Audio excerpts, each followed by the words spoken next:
that's a few names to mention.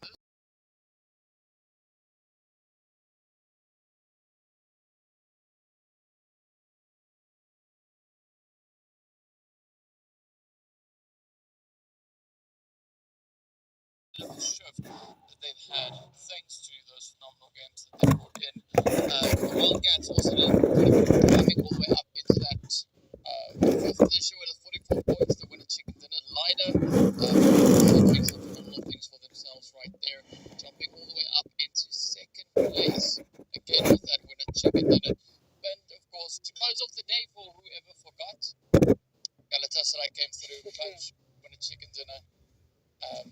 Doing things that they are. That's not out of the norm for them. Yeah.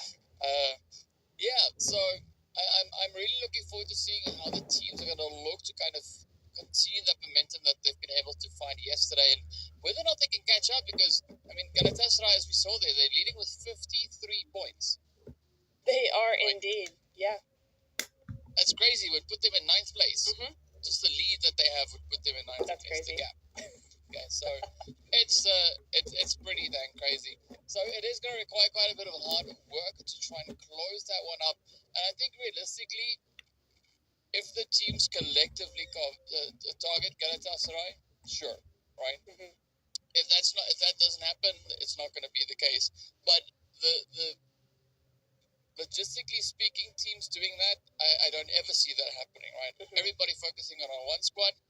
Yeah, well, I'll keep that in like a fantasy approach, I guess. Yes. Right? That's Yes. something that's not ever going to happen on PUBG. But yeah, the approach of the play here is going to be to see who will be crowned the victors. Is it going to be Galatasaray yet again, or is there going to be some hidden feature secret team something that's going to come through clutch here today? That is the question, right? I mean, the way that Galatasaray have been going, the chances of that are dwindling fairly rapidly game by game. However, we have seen, as we were, as you said earlier, we have seen some big names coming through with some big numbers as well. So there is always that hope, right? So much of that board is very, very close still. And if the teams that are at the top of it can just keep that consistency going through for just 5 more matches, we may see a little bit of an upset, but we'll have to see how that goes as we go into our Erangel before Miramar, Sandhawk, Miramar, Erangel again. Same as always, but this time just with 10 times more pressure because this is the final day. After today, there is nothing else these teams can do, and we will have crowned our Season 4 champions. So is that going to be Galatasaray for the 4th time in a row, which is a kind of a crazy thing to say, in a row? Or are we going to have our first new champion since Season 1? I'm open to the suggestions, right? I mean, I think more interestingly, let's hear from the people in chat as well, right? If you're watching right now, let us know what you think. Who do you think is going to be clashing out? Do you think it could be Galatasaray yet again, or would you like to see another team essentially rise up to the occasion? Now, the unfortunate part is, if you go for another team, you've got very limited options.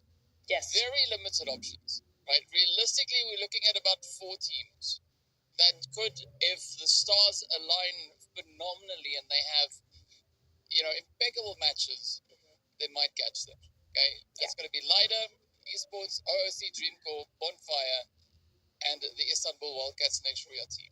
Right, everybody in the top 5, I think, could maybe possibly, if the RNG gods are blessing them, they might be able to maybe catch up. So, yeah, let us know. Yes. Please do. We will be watching that chat as we have been every evening this entire event. We've been watching in chat. I think you've seen us a couple times in there as well. But I think we're gonna all go kind of crazy. I mean, we always want to see what the spectators want to see as spectators ourselves, right? We want to make the games or have the games be as interesting as possible. And so far, the zone has not disappointed. We have seen that time and time again with these hardships going through here. And maybe we'll have that again. Hopefully for the teams, though, we've been talking over the last couple of days about how these teams really do want this first game to set the tone for the rest of the day. So hopefully, in this final day, PUBG Mobile can give them an easier zone, something where they can really just do their own thing. Well, that's yet to be seen. So Yes. for the time being, it's a decent flight path that they have to come through. I think the big thing is going to be where is zone going to go, right? You asking for a nice and blessed zone? Sure, I'll take a zone, any zone, pick a zone, that zone. Let's go, right? I'm thinking maybe it's gonna go down to that other spot down there towards Ferry Pier, or Sosnovka, maybe Milta, maybe even Novo. But I wouldn't say no to Everest. That would be fun. That would be so fun. I would love to see that. We haven't really seen Everest plays coming in to this point yet, but we could, of course, see that in our final two Orangles on this map, or on this evening. I'm just a little bit confused here. R8 and Galatasaray seem to maybe be going hot dropping Pachinki together. Now, I hope that is not the case, because I mean, we did talk about teams going after Galatasaray, right? But R8 of all of them, I'm not sure. This is uncomfortable for me, DK. Yeah, it's. I mean, sure.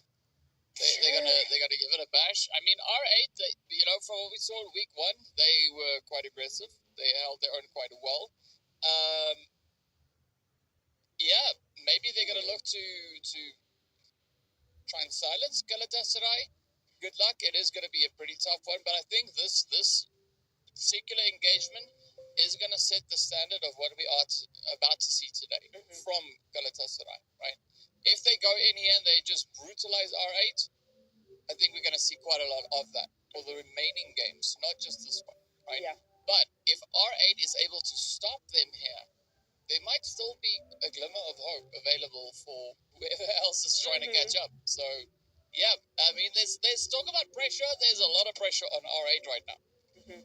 There is very much a lot of pressure on R8, as you say, and I understand why they've gone here in the first game, right? Because then they have 4 more games to kind of catch up if this does not go well. But this split from R8 is not what you want to see. That's going to leave Hasiko down on her own against 3 players who have that utility, who have those weapons, and the rest of her teammates are trying to rally here. But how much rallying can they really logistically do here? I mean, Hasiko's giving them the runaround for sure. I think Galatasaray seem to be playing this just a little bit cautiously, right? They're not wanting to lose any players, and so they're not being as brazen as we've seen them normally. That could play a huge role in how this fight goes down, but that is going to be Gucci getting taken down, but the trade is immediately there. Zeros, she's very low as well. All of a sudden, it doesn't look like it's going particularly onto Galatasaray's side here. They are going to get that res back up. RAR for sure. Lara trying to get that nade going. Beautiful nade there.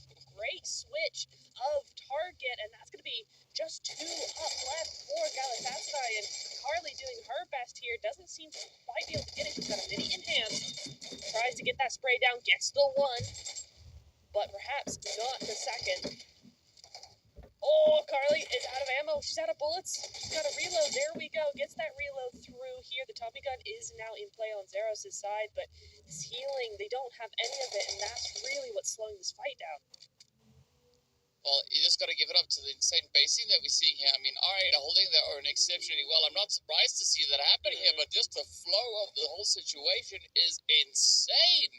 I mean, R8 relentless, Galatasaray relentless, and it's now R8 holding on to a 2-piece, very low in those HP bars, but now Galatasaray are going to try and bounce back from this, and they can still maybe get that fight under control as they're now raising up to Fida.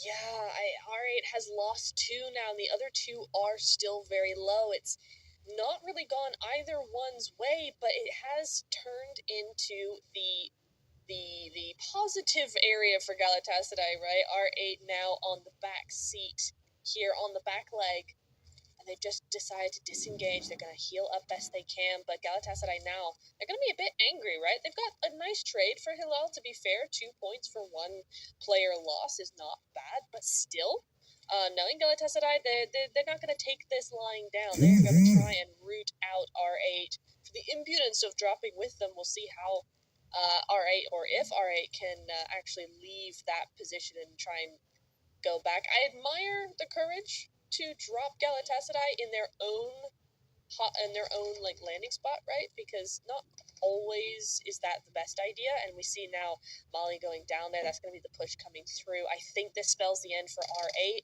but it is a valiant effort nonetheless. Yeah, I mean, I just have to echo what you said. You got to commend what R8 attempted here. But it is just crazy, right?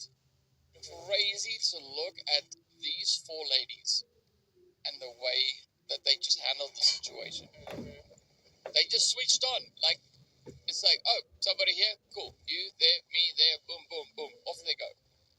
And they just did such a phenomenal job with kind of just defending that and climbing back up and clearing out the rest of Pachinki. So, yeah, I mean, they're a formidable force, right? Put them on, I would say you can put them on just about any battleground, and they'll be one heck of a team to go up against, right? I'm happy that I've not encountered them in Ultimate while we were playing. I'm so happy, right? Yes. Because I'm sorry, if I see their names in the feed, I'm leaving. I see that name on the plane. There's no chance. No chance. I'm out of there. It's like, nope. You can have it. Thanks. Bye. It's so true. It's so true. They're a scary team. They're a scary team to reckon with, and I think we have to admire all the girls here for playing against them, because this is an insane thing. They've been very, very consistent throughout the entire tournament, right? They're going straight through to finals from phase 1, and then having such an amazing day number 1, and then a quiet day number 2, as I said they would, because that's how they play. And then day number 3 looks like they're coming straight back in with the same energy as they had in day number 1. So we'll see how that works out for them. On the other hand, R8, they were in 6th place before this match, so it was a risky decision to drop Galatasaray and Pachinki. They made a valiant effort. I did think they were going to win that at first, but 1 point on the board means they don't go out completely without anything out of that, and so they'll just have to wait for Miramar, and we'll see what that will bring for them. But we see a lot of other teams now starting to sort themselves out and get into position for the rest of the game. Nice car, actually. I really want that car. But we're seeing S2G over onto this warehouse south of Stolber, and that's because that zone we did see earlier has gone over towards Stolber, over towards the Povka, and to the eastern coast in general. So a lot of teams centering up around Yasnaya. There's an area actually very of it. So go Galatasaray and Bonfire, all 3 of those teams have plenty of room to move into Zone 2. Yeah, I'm not really also concerned about that, but in the meanwhile, while we wait for the fights, I was taking a look at what we had in the previous season, right about this point, right, coming into day number 3, and comparing those stats to what we have for this season, teams have stepped it up, right? They've really ramped up. If you just look at the general amount of points that they've been able to accrue in that day number 2, it's higher than what we had last season at exactly the same point, right? So already with Galatasaray being the way they are, right, they are forcing the other teams to try and meet them with the aggression, to meet them with the tactics, right? And it's paying off, because these ladies, all the other squads, they're upping the ante. They are getting so competitive, and it's resulting in phenomenal gameplay. I mean, not that it's never been; it's always been amazing. So watch the Wonder League just go at it, and it's so awesome to be here to see this happening firsthand. But the evolution, right, the progression that we have, the skill level that's going up, I really like seeing this, and I think today we're going to be in for quite a bit of a treat, right? We're going to be in for some pretty awesome dang PUBG games that are going to come through here. I think you're absolutely right, and we're starting to see it already, right? The S2G Istanbul Wildcats head-to-head here, and that was a nice little switch around from Oiku there. You could just see that headshot coming through as she got sprayed down, and that's going to give her time to move away now, and it's all about that pacing. Aura goes down! She paces all the way down to the bottom of the cliff, DK, and she has fall damage now. Her team is going to try and have to rescue her. Luckily for them, the Wildcats have decided this is not a good fight. It's not worthy of their attention. They're moving away. So unbeknownst to them, that's actually going to be S2G coming in with a full reset. Yeah. I mean, but I think it's a respectable decision to make at this point, right? You don't want to overcommit to a fight just yet, especially with the zone being what it is, leaning so heavily over towards the eastern side and already having quite a bit of a reduced playable area.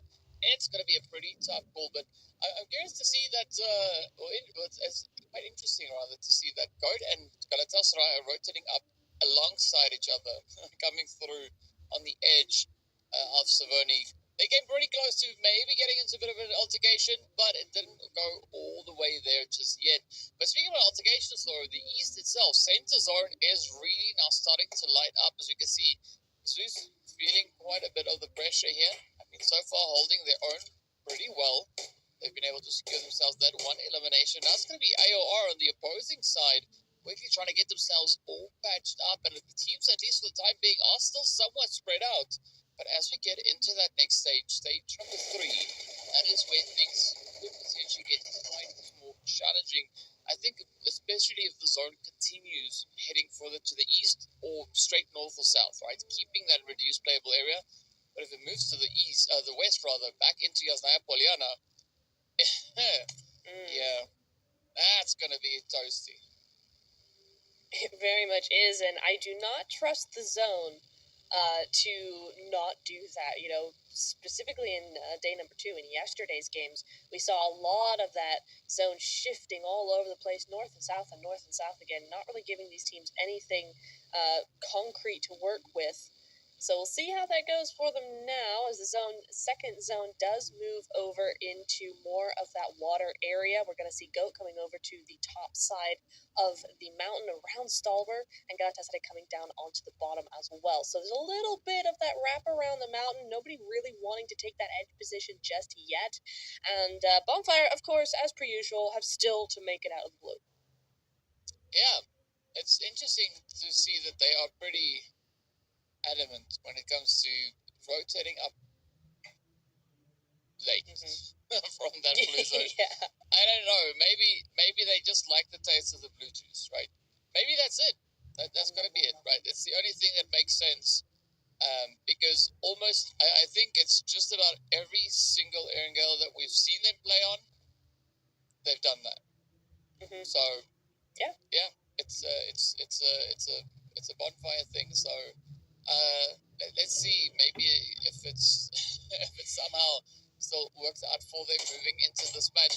But an interesting thing that we have currently within the zone is we've got all 15 teams situated within it, right? Aside, of course, from Bonfire that are moving up. But nobody's really getting all too aggressive just yet, right? They can kind of see each other, but not enough so that they are feeling that they have to make any decisive plays. And of course, I think that is quite, it's essentially up to the zone being what it is, right? The moment we have that next zone and it moves west, I think that is where the safety switches are going to come off and the teams are going to go absolutely crazy. Speaking of crazy, though, Leora trying to dodge, but unfortunately ducks right into the lobby.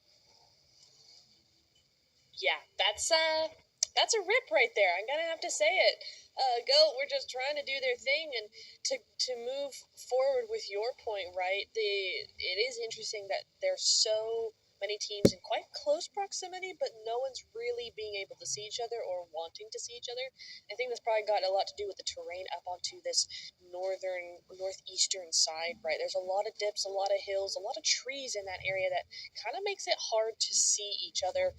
But that's all going to change as the zone goes down to the south. We're hard shifting down to Mansion and Prison. This is why no one is safe at Erangel, because all these teams are like, yes, we've got a great spot. We are good to go. No, you're not. You got to go to Lipovka now. Go to Prison. That's where you're going, and that's where all these teams have to move into if they want to survive, because everybody else is on that north side by just pure force, because the zone has decided they're now on the north. All those teams are trying to zone, and now all the fighting is on that north side as well. Bonfire, of course, being one of the only teams to escape this fate. Yeah, but then they've pushed straight into heaven. Yes. Alongside Ida as well, so there is going to be a little bit of contention right over there. So, yeah, things are only going to get way more challenging from this point moving forward because looking at the terrain, the playable area, it is pretty flat for the most part, right? There's a few hills, heaven being one of those. But aside from that, you can still see the enemies from quite some distance away. So the teams will really have to find a very creative way of getting themselves secured into this coming few phases because it is not going to be easy by any measure. And in fact, all the teams have crammed up into the north, right? That south is wide open. So this puts quite a bit of pressure now onto everybody because, I mean, OOC trying to get in, they find themselves in quite a bit of a congestion there. They got Not Noobs and the Wildcats alongside them. Bonfire trying to hold their angle here, but it's Ida pushing up. Ooh. Beautiful peek through the window there. But what we have rather, Zeta just managing to hold on to this because now the pressure is on. It is now game time, and Ida, they want to get those points, and they do succeed in finding purple as well as Zeta. Atlas, last woman standing. We've seen great things from her before, but can she hold off an entire team? No, she cannot. Ida with the full squad wipe and not even having to reset there. Ida, GG's there, and Bonfire will not have the positive effects of a late rotation coming in for them in this game. Not Noobs, though, and the Wildcats having fun over here, throwing balls around. There we go. Not going to be quite there, and not 7.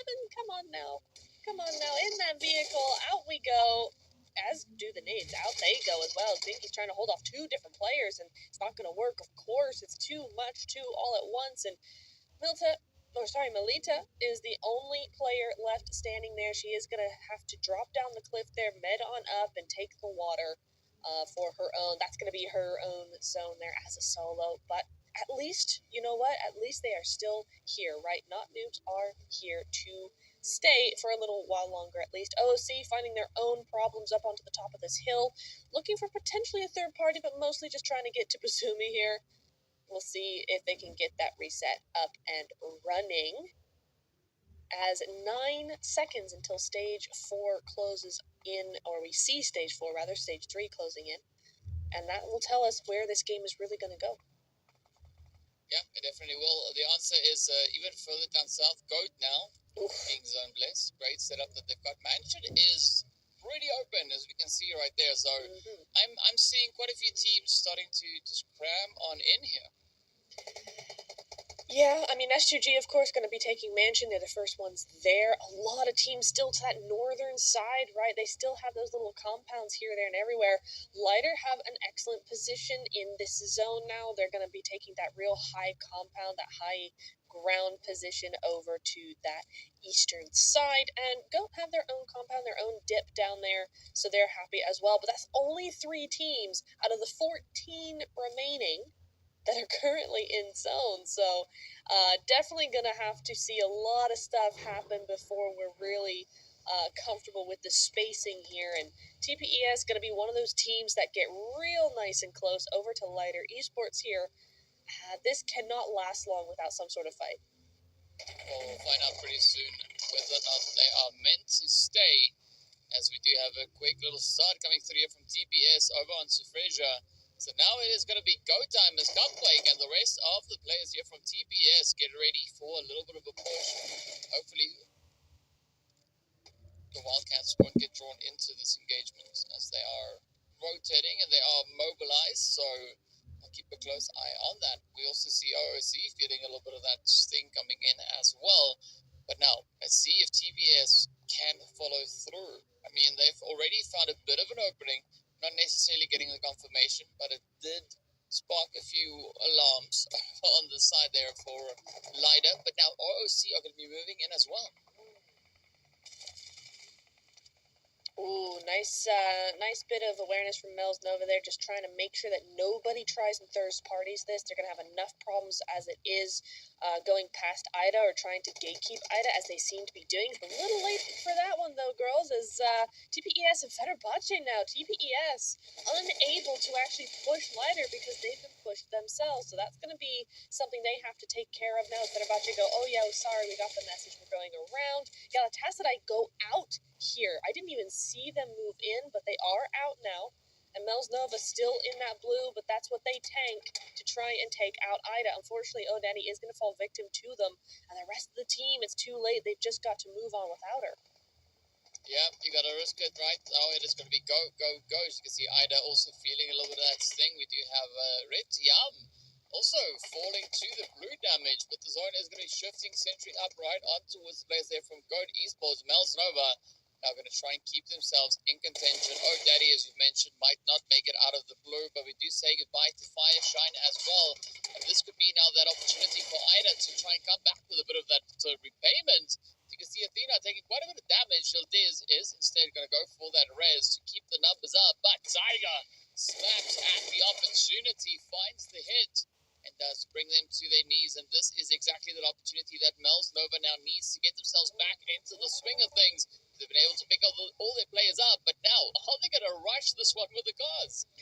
Oh, they absolutely are. XQ knows no bounds. She's going to go straight for it. She's not going to bother about that team that was just shooting at them, right? Tiam over there. She's not going to care. She's just going to grab that. She's going to get a smoke, and she's going to go on out. I don't know if this was the wisest choice. It was a choice, certainly, and might just have to pay for it. Was that last elimination worth the possible disintegration of the team? I don't think it's going to be quite that bad. Maybe here. Oh, no, wait. D1 does go out. Mel's XQ is still down. She's bleeding out quite quickly, and Ida are using this as an opportunity to get back at their lost players, right? And XQ might just get rezzed here. She is going to get that reset, but for how long? 20 seconds, less than that, until that zone moves in, and they got a while to get to zone.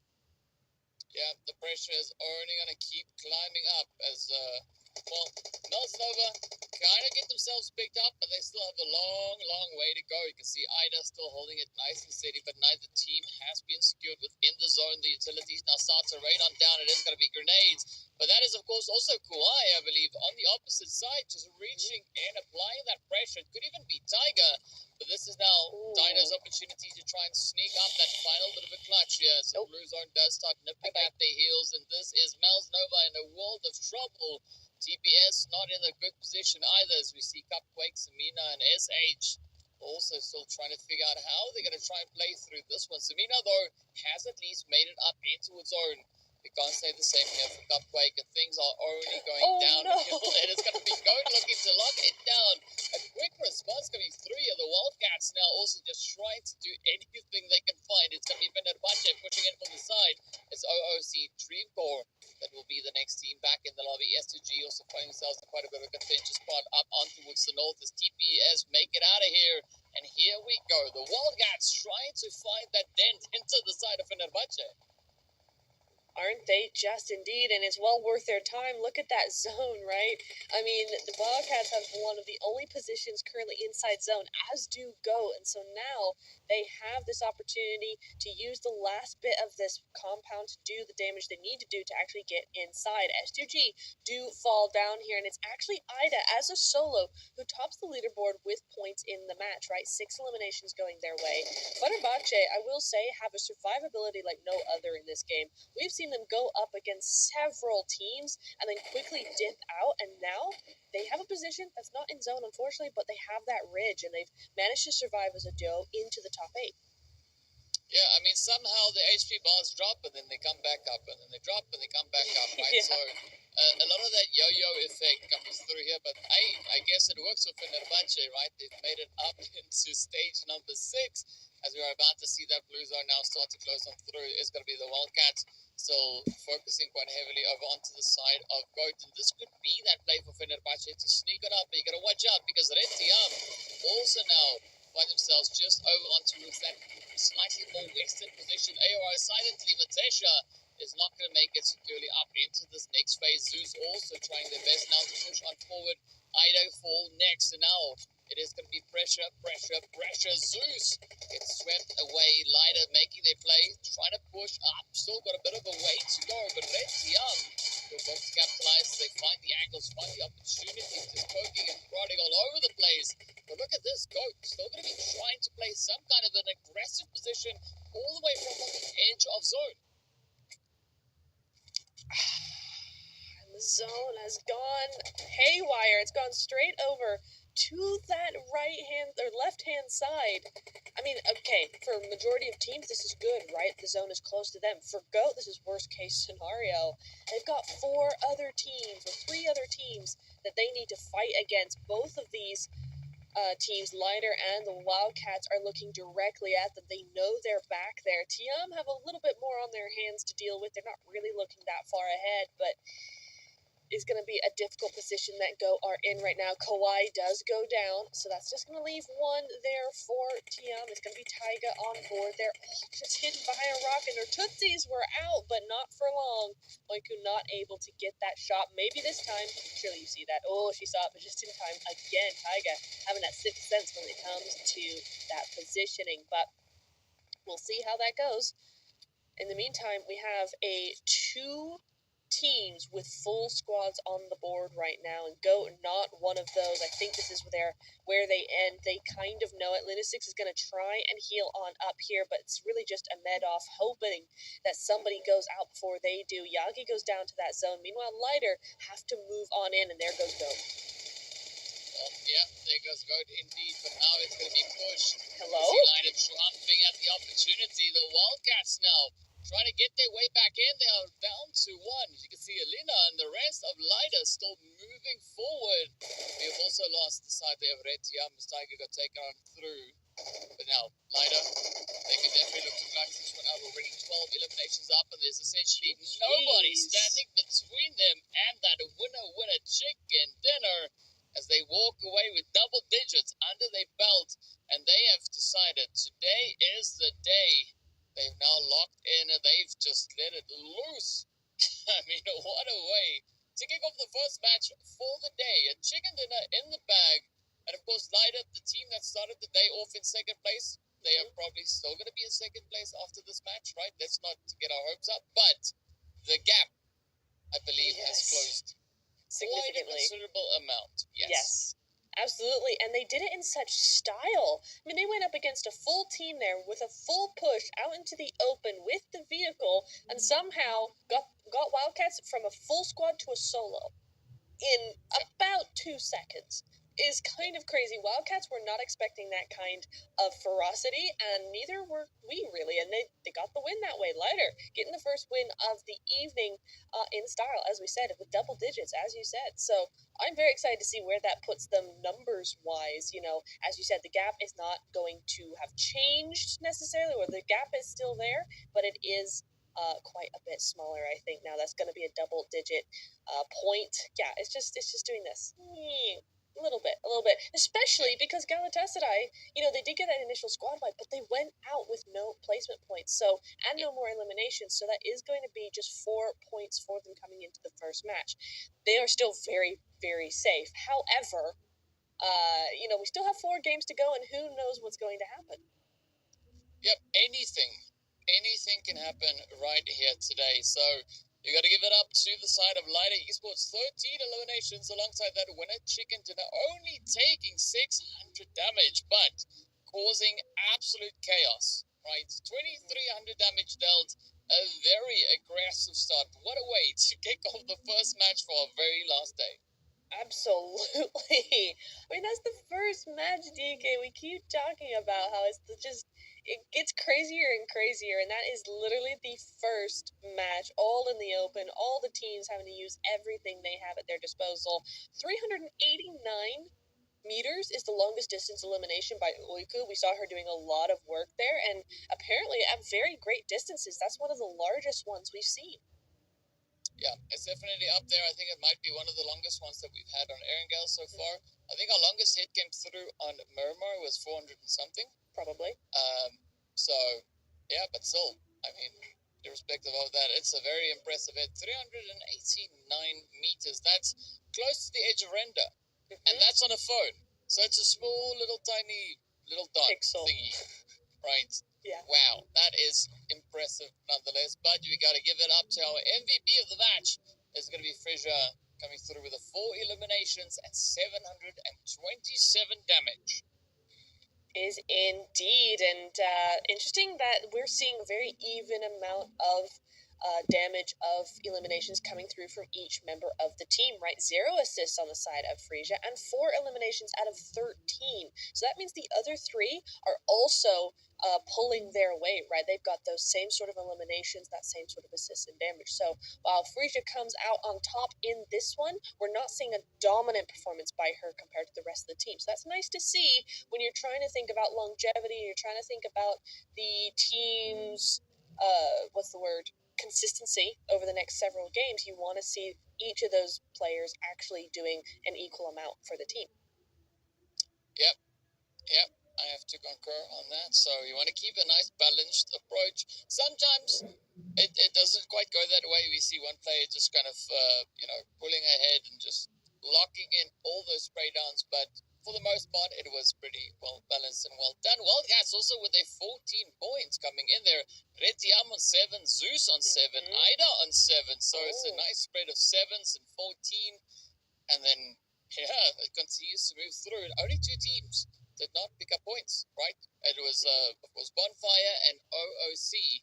But, well, we still have a few more games to go. OOC definitely one of those teams that find themselves in a very contentious position with regards to the standings, as we can see them up with 71 points in 4th place. And I said the gap was going to close. It did close quite a bit, right? We went from 53 points down to, I'll do the math later, but it has moved, right? It has closed. By how much? I'll tell you when we come back from the break. Wait, 108, 128. Yeah, it's 25, 26 points, something like that. Just quick math's not at all accurate, but it's a rough approximation there. Tiam as well, coming into that top 3, right? We saw them in day 1 and beginning of day 2 as well in kind of that bottom 13 or bottom 4 position, right? Now Tiam with 56 points, they aren't in the running to win at this stage. I think it's fairly safe to say that, right? Unless they have a mega day like Galatasaray, I think they're going to stay in probably maybe top 5 if they are going to have a really good day today. But this first game has done them wonders. Top 3, a good amount of eliminations, and it's looking quite good for them. Yeah, it is. I mean, but as we know, the teams are not only playing for bragging rights, right? They're also playing for their share of the prize pool. The higher up the standings you are, the larger your share of said winnings. Yeah. So there's always a lot to play for right here. And of course, the next thing that we're going to play for is a break, as we'll be back right after that with our next match, the second game of the day.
everybody. After that short break, we will be heading into Miramar pretty much directly, DK. And I think we've got a massive game ahead of us if that first game is anything to go by. Oh yes.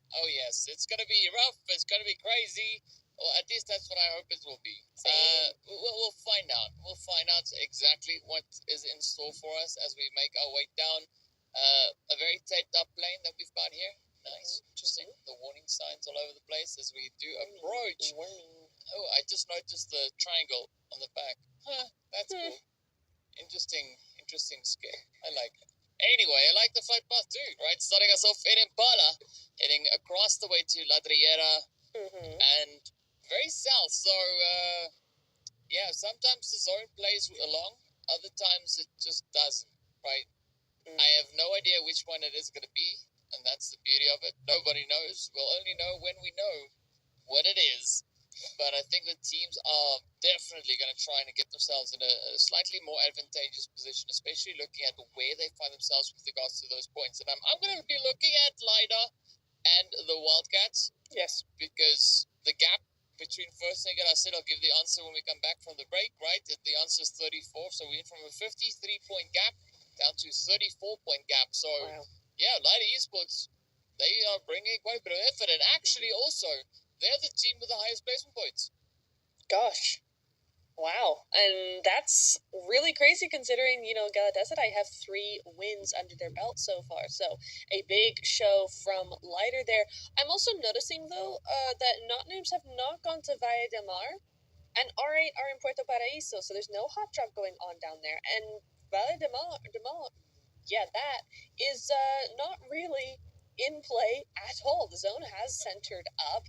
And we are going to see probably a couple of, if not hot drops, close contact between some of these teams, particularly over in San Martin and over to those cliffs by Power Grid as well. But for now, it does seem to be an interesting sort of lineup we've got here. Yeah, it definitely does look quite interesting and entertaining. It could be. We'll find out soon enough. I'm going to be watching AR and the Wildcats as they are pretty close up north. San Martin is not really getting contested. Yes, we do have S2G over on towards the eastern side, but I think they are going to be pulling out in towards Hacienda del Patron. So that I think would alleviate a little bit of the pressure coming through for the side there of Retiam. Hannah dropped in a little bit further away. I think that was maybe just to try and secure the vehicle for Retiam. As you can see, Hannah now starting to rotate up. Same kind of thing happened there with Oiko coming through from the Wildcats. Pecado is just the players there from Lida, so it's a good setup. But Los Leones, Indeed, Los Leones, That is exactly the sentiment because we're starting to see, as you said, quite a few teams over in that area. RA and GOAT could also move through that position as well, or at least go by it. Again, Zeus on Miramar, though, DK, we're seeing big splits from them initially, and I do appreciate that. You're getting a lot of that information, you're getting all those vehicles, and you're trying to figure out where is going to be best, as well as if that zone moves to that north side, you already have a team inside zone. So a good heads-up play strategy coming in from them on Miramar, because we only see it from them on Miramar. OFC as well have a similar strategy with a large split, and actually this has worked out in their favor because Chumacera is actually not inside zone, so again, they have that opportunity to move and group up and be in zone pretty easily. Yeah, it's an interesting strategy. As you said, now that wide split, it does open up quite a bit of opportunity for them. So if the zone works in their favor, they're going to be feeling quite happy about the way that they've decided to approach that split. So we'll see if that pays them any dividend. I'm going to be looking over towards Bonfire, also in El Pozo. Good thing is they don't have far to rotate. So there's no excuse. We should see them moving up into the zone relatively quickly, or at least before the blue zone completely engulfs them. Right? We'll see. We'll see just how that one is going to pan out. Yeah. But you were talking about GOAT also with that bit of a split that they have down towards the southern side. It makes sense looking at where they decided to drop, because there's not enough loot in one particular spot for one person alone, let alone 4. So yeah, it makes sense seeing them taking a slightly more dispersed approach to getting themselves kind of sorted out with the gear and the goodies and everything that they need. But yeah, the team's pretty much respecting the spaces. Right? Nobody's hot dropping, nobody's pushing, nobody's causing any upsets unnecessarily. Right? It's all just like, oops, I accidentally maybe came a little bit too close to your region, and that's it. But that just means it's going to get real spicy when we get to that stage, 3 probably, because all of these players, you're right, they have spread out away from each other, but they've got big splits nonetheless. And as we start to see those rotations coming through at all angles, those solos aren't going to have the best time if they're not careful. So we're going to see probably quite a few players drop out there. OOC already moving out of Chumaceta into that North Los Leones region. So that could be something where they're moving straight into the middle, basically the middle of zone. And they'll run into possibly Zeus, possibly Lighter, and possibly Ida if they move out of the city. So lots of opportunities for some chaos coming in. Not Noobs as well. They're on the move. And we're starting to see this from a lot of the teams now. Yep, we are seeing quite a bit of the movement coming in. We did see SSG starting to rotate up as well, slowly encroaching at more centered position. But now, looking at not Noobs, you don't really want to be all too hesitant up on this hill because Galatasaray are coming in behind you from that northeastern side. You got Fenerbahce up ahead of you on that southwestern side. So, not Noobs might maybe find themselves in a bit of an uncomfortable position if they stay there a little bit too long. But you can understand what they're trying to do. They're just assessing the area, trying to figure out where is going to be the next best spot to move towards. But the zone is not giving them any hints, right? We've got 2 minutes left, and this is why I said I like these zones, because it forces the teams to play with strategy, right? As opposed to trying to catch up with the zone itself. Everybody's in zone. So now, show us what you can do.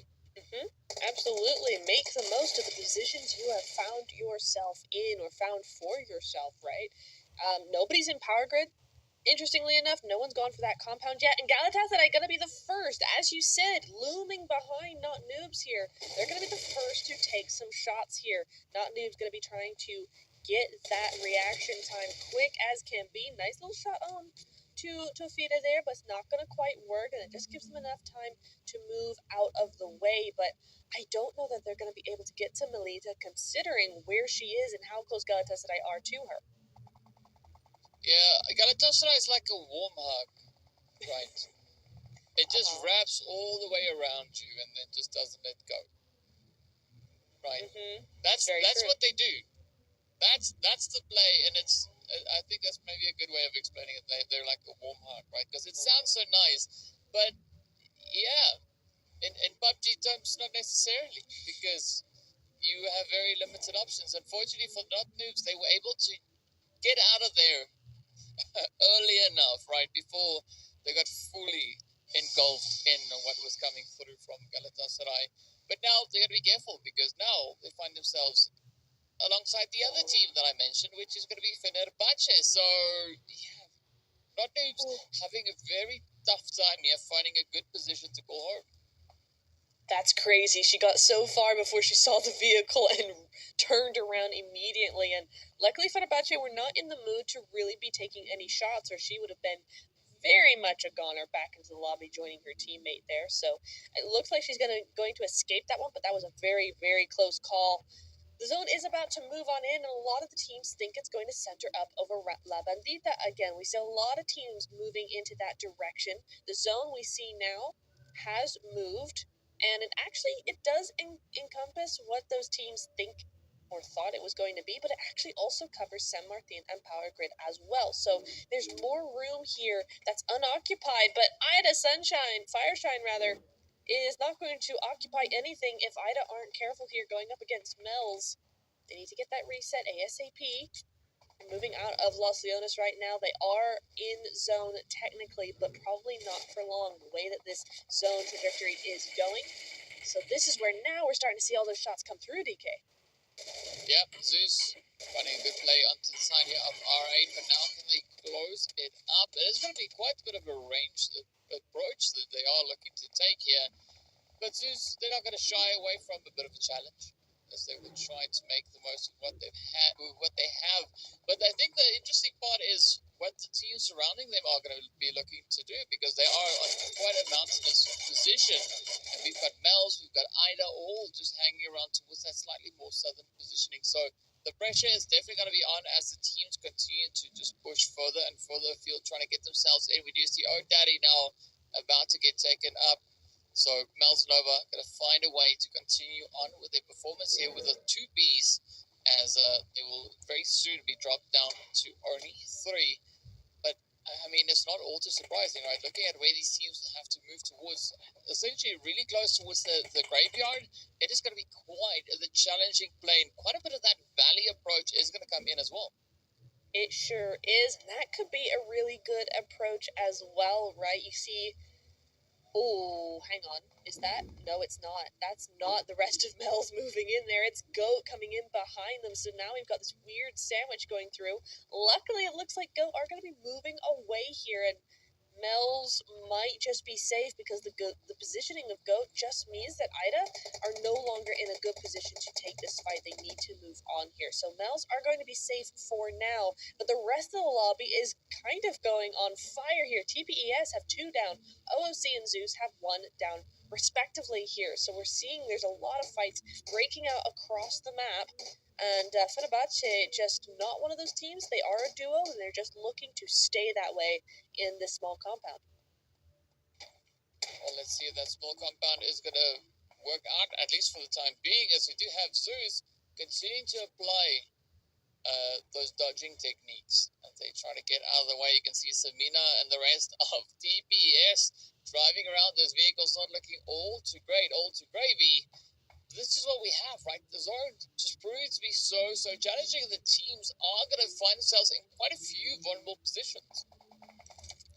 They are. This is just the name of the game with Miramar. It's so difficult to find a good position because unless you're up in the mountainous areas of the map, you're gonna either have compounds or open ground, and there's no in between. So, is the classic example here. Zeus have a compound that Noct player from TPES does not, and so that's really where that safety is coming through there. TPES do go out, just picked apart by too many teams on their rotation in, so that's the end of them there.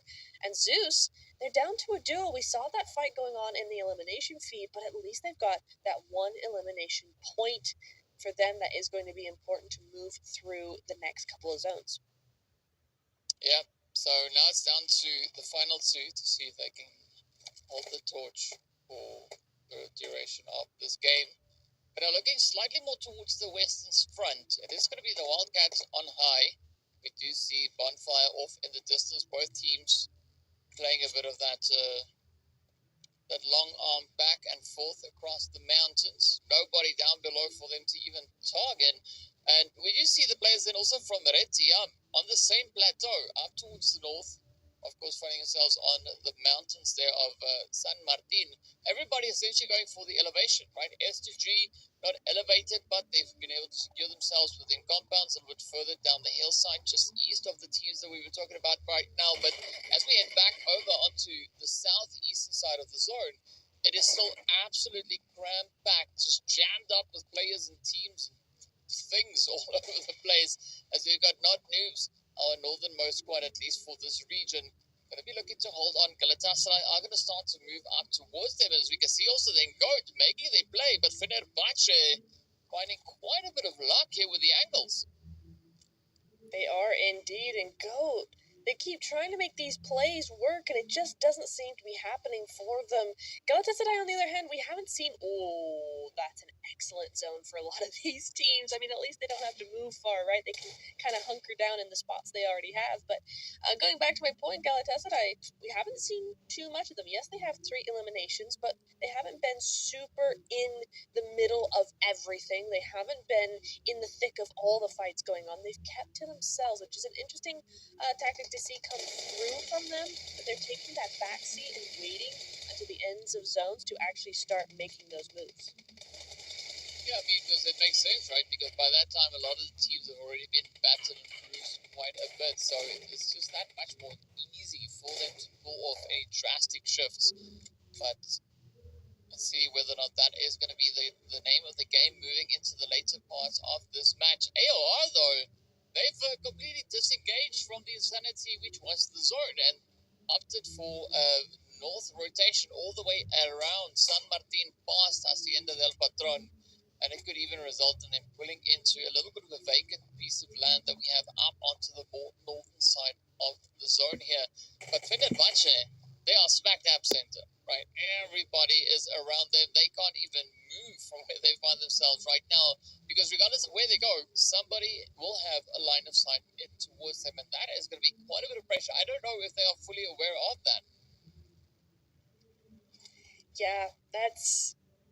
I'm also looking at R8.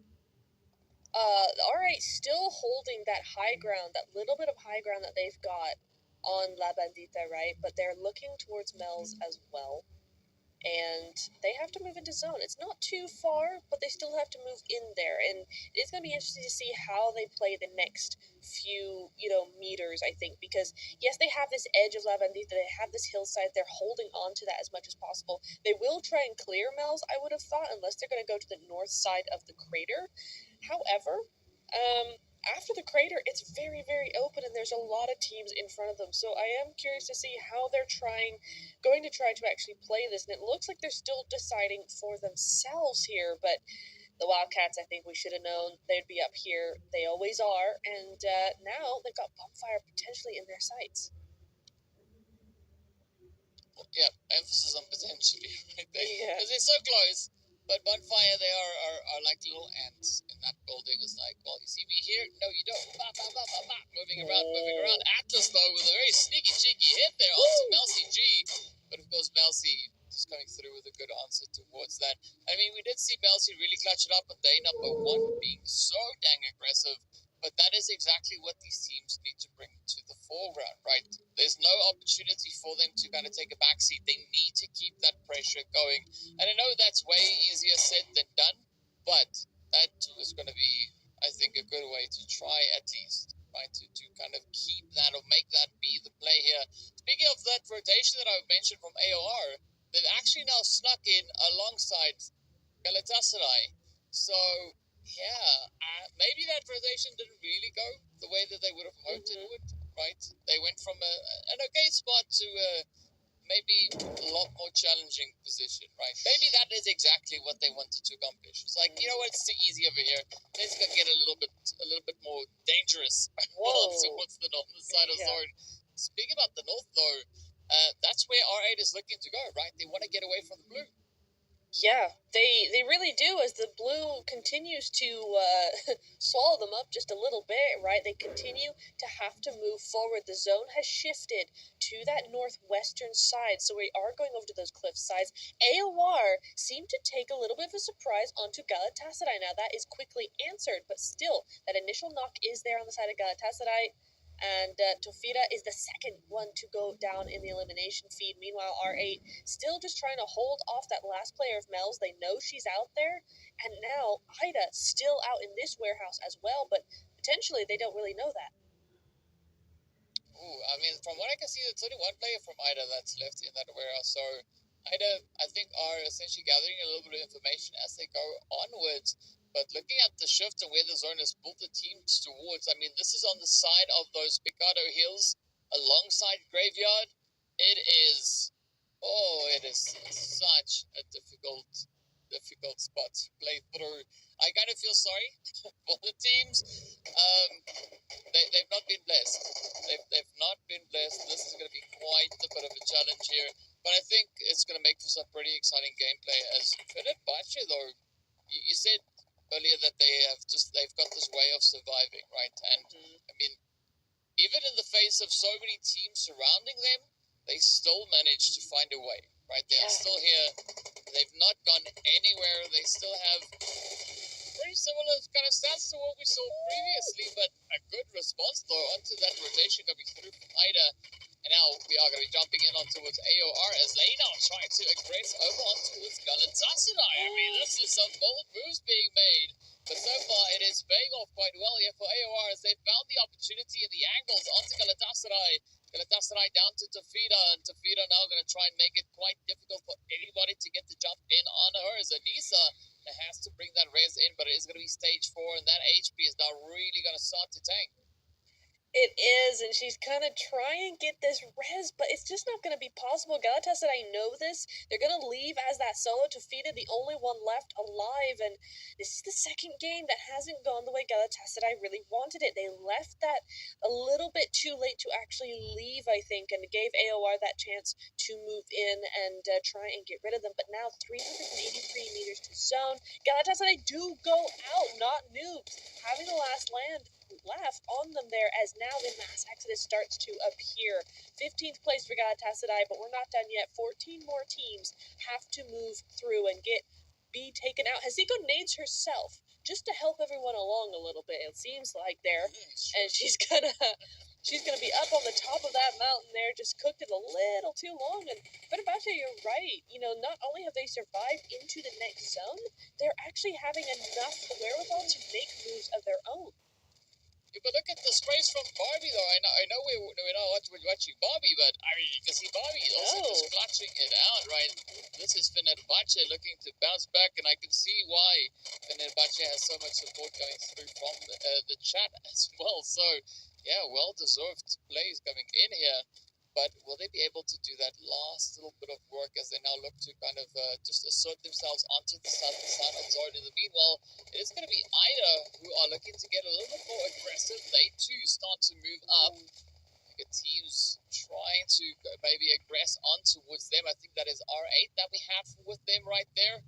Now, both teams in quite a bit of a predicament with a side order of Fenerbahce still coming through, just poking and prodding. So whoever survives the initial fight up on the ridge will have a pretty tough time rotating further back down as we now quickly jump over to Not Noobs, who are going to be focusing their efforts onto S2G, playing off the root here in Graveyard. And that is where they look to send S2G right back in a box. Yes, they do indeed, but that's only one down. There's still 3 more trying to get into zone, and honestly, this is the only way that S2G can get into zone. They cannot take that low ground out to the outside of this building, right? They can't go further on. They're going to just get sprayed down, so they've got to fight their way through the buildings, through the compounds, because that's the only cover they've got. Not Noobs, though, are holding down this area effectively. Meanwhile, R8 getting picked apart and eventually do go out. Only 1 point to their name, and for R8, that's the second game where they go out outside of the points and only with a couple of elimination points as well. So for R8, this day is not shaping up to be the day they wanted. It's inevitable, but it will happen at some point as we also then say goodbye to the side there of Lighter Esports, not managing to hold on with their dwindling numbers. Of course, Ida finding themselves in a very similar kind of predicament. Yes, they have 7 eliminations, but they have so many teams now just focusing in on them. It is going to be Bonfire looking to, well, light a bit of a fire into them as they get taken out of here with 8 eliminations up. Down to the final 7 teams we go. Fenerbahce somehow still miraculously survive. But now comes the hard part, right? Now they got to make a push for that zone. They are essentially not a single compound within the zone, right? All it is terrain, and even more terrain. So we are going to be seeing quite a bit of fighting as we progress into this zone closure, as the teams will jump at any opportunity they can to help alleviate a lot of this pressure coming into stage number 7. Yes, indeed, but look who is still on the board here, Tiam. We haven't seen too much from them yet. They're a duo and they have 2 points, but still, they're at the north side of that. They've been holding down Bonfire fairly effectively in that position, and between them and Fenerbahce, Bonfire might have a bit of a hard time getting into zone. The only thing that's saving Bonfire right now, great shot, but the only thing saving Bonfire right now is the fact that everybody has to get into zone, so one time or another, they are going to have to move forward and move out of, the fighting mode that they're in right now. Well, let's see if that is going to be the play. Oh, S2G, though, will get denied access to the zone. They're running right up to it and just getting yanked out of there. But Fenerbahce also making a quick push to try to claw their way up onto the edge. Mel's Nova looking to make it well, not Mel's number, rather. That was OOC trying to reach in a quick little response coming through there from Bonfire, but now OOC finding themselves in the same position. It's down to Amaya to see if they can survive. Not Noobs. Still holding nice and steady. They got the 8 players up. It's going to be a pretty tough play to make it through this one as we got Cat Veins there from Red Tiama holding nice and steady up onto the north. Amaya over there. Got Noobs on 2. Bonfire on 2. So pretty low digits, making it up in towards these last few phases. But Purple, a very capable player going through from the side of Bonfire here, now got a shot to try and help just alleviate a bit of that pressure. Tries to send the utility out to try and blaze away, or at least find a bit of an opening to get themselves up in towards the zone. You can see Kiss also focusing quite relentlessly now onto the side there of Catfanes. Yeah, Catfane seems to be, for these teams, potentially in the weaker position compared to the rest of them, right? So you're always going to pick on the teams that have that weaker position so you can get that point and clear that side easily, right? Not Noobs have a strong position. There's no way you're going to be able to do much with them. Bonfire, this exact same. So the only 2 to pick upon are OOC and Tiam. So one of them is going to have to move, and unless they make some major progress here, one of them is going to go out in 4th place. I don't think Bonfire or Not Noobs are going to be one of those people. I mean, Cat Veins could do it, right? We've seen her MVP twice now. Certainly in phase 2, we saw that happen. And as Not Noobs move around, she could have what it takes to get rid of him. But not with that buggy. Oh, evades the 1. Can she evade the 2nd? Oh, nicely done, though. GG's. She did not take the bait. That's what I love. But that 2v1 is going to be overwhelming, and the same for OOC. So now we have our 2 duos here, Not Noobs and Bonfire here. So we'll see. Time will tell who's going to win this. The zone does go to Bonfire, or rather Bonfire take that zone first. Well, we are approaching stage number 9, which means no more zone. It is just going to be blue, and then some more of that as well. It's Not Noobs and Bonfire, as you said, now looking to contest for that winner chicken dinner. It does seem like Bonfire might have themselves a bit of a draw, at least with regards to the terrain, right? Nobody really having the upper hand. As you said, they were the first team to kind of move in here, but there's no advantage, right? They got a rock, and that's about it. But those ledges could also work out quite favorably now for the side here of Not Noobs. You can see already prepping for a bit of a push, sending out the utility, trying to see if they can maybe find a way to gain some kind of entry or a bit of an opportunity onto the side of Bonfire. And it's going to be a tough one. Even looking at the elimination counts, right? Both teams very similar performances. So we've got 9 and 8. So that just speaks volumes as to how balanced this approach is coming through. There's going to be the rush now as N77 gets brought on down. It's down to Gears to try and see, but unfortunately, it is going to be the clutch up coming through from Bonfire Kaisu. As they take the dub, they secure themselves the chicken, and they walk away victorious.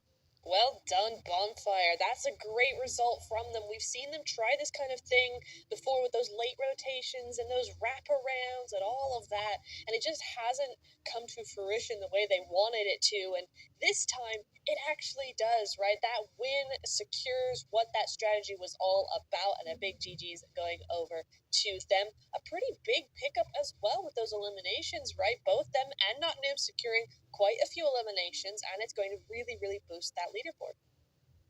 Yep, and that's exactly what you want, right? You want as much of a boost as you can find here. But an interesting play that we saw, right? Like Galatasaray, again, having a little bit of a bumpy play in this game. That leaves me to wonder what is going to happen pretty soon. Yes. Right? Pretty soon, I mean the next match, right? But yeah, we'll see once we get there. I mean, it's too early to say because so far things that I thought could be happening today have not come to fruition, which I think is great. So that's fine. But yeah, we got to take a look and see just exactly what the point situation is, where these teams find themselves, who our MVP is, how much health and HP these players have been able to recover, how far the shots went, the amount of utilities they use, everything and anything that we can think of. But first, we're going to start here with the 8 eliminations and 1,038 damage going over to the side of Bonfire. So well done. Very well done indeed. Sure, it's not the biggest win we've seen from a team, but it's an important one, right? Any win for any of these teams is going to be super important when it's on day 3. And against this kind of lobby, you're looking at at getting as many of those points as possible with that leaderboard being so close as it is, as we keep saying it is. These 8 points are huge when it comes to that leaderboard. So we'll see how that 18-point game puts them up or down the leaderboard. I'm sure it's up. But we move over to our stats, our match summary over here. Loads of throwables being used. And of course, 310 meters longest distance elimination from Tofida there. Galatasaray, I mean, that is a good stat to come in from them, but where were they in this game? Yeah, but we don't quite know, right? But I mean, you said the throwables they're up there. I mean, it's a high number, but it's not as high as I thought it was going to be, because I mean we did see quite a bit of the utility usage coming through for this game, and surprisingly enough, that wasn't really the case. But we got to give the GGs over to Fina here for the 4 eliminations and 1,209 That's crazy. damage. I mean, okay, so that makes sense, right? Because we had AOR coming in, pushing up alongside them, and of course, also they found themselves, Galatasaray found themselves with a bit of that early gauge engagement with the rotations that we also saw in there, right? So it makes sense to see such hefty numbers coming through for the squad. But speaking about hefty numbers, we got to take a look at these hefty points. We do indeed. Ding, ding, ding, bell of 1,000 damage, by the way, for Tofida, and I think she's secured her spot in that top 3 player focus. But yes, these points, 18, 15, 11, 9, they go down quite quickly, but it's still very, very close, right? OOC, we talked about them at the end of last match. They were in that top 5 position, went out with 0 points in the last match. So that 11 is going to come in clutch here when you start looking at the fact that we only have 3 more games to go. So that's a nice little boost up for them. Fenerbahce, the survivability of this team is on point, 9 points going their way, and they still managed to get 6 elims whilst being a duo for almost the entirety of the match. But we move over to the overall rankings, and you start to see where all this comes into. Bonfire, with that win, go up with 86 points into 3rd place here. Yeah, I mean, it's a great jump, right? All the way from 6th position up into 3rd. It's going to do some great things for team morale as well. So things are looking pretty good. We also did see Red Tiam and AR silently swapping places, right? Yes. AR, they were in 8th place. Now they find themselves in 9th. Fenerbahce also moved up a little bit more into 10th position. They were behind S2G, but as a result of this past match, S2G got moved down to 12th place. So I like the movement that we have coming in here, right? Teams continuing to try and climb, and that is essentially what we want to have, right? But it's all going to boil down to how much of a climb they are going to look to bring in coming into map number next, right? We are going to be heading into the jungle, the aggressive map, the map in which we saw a lot of those eliminations, the 95 that we see up there, right, for a certain team. That's where they got a heap of those on the next map. So I'm wondering what the play is going to be. Are they going to try and go for that same kind of approach, drop another 30 plus bomb on us, or is somebody going to stop them before they could get to that? That is the question, and a question that will be answered in just a few minutes. I'm very, very excited for Sandhawk. Galatasaray often are a team that take over that map. We saw it on day number 1. Are we going to see that repeat again? We'll know in a few minutes, but first we are going to take a short break here, and we will be right back.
really want to get into game. I know I say that a lot, but especially when it's Sandhawk coming in, right? We've got such a huge game, I think, that we're going to be expecting here. I'm certainly expecting it. DK's certainly expecting it. We want a big one out of this Sandhawk match.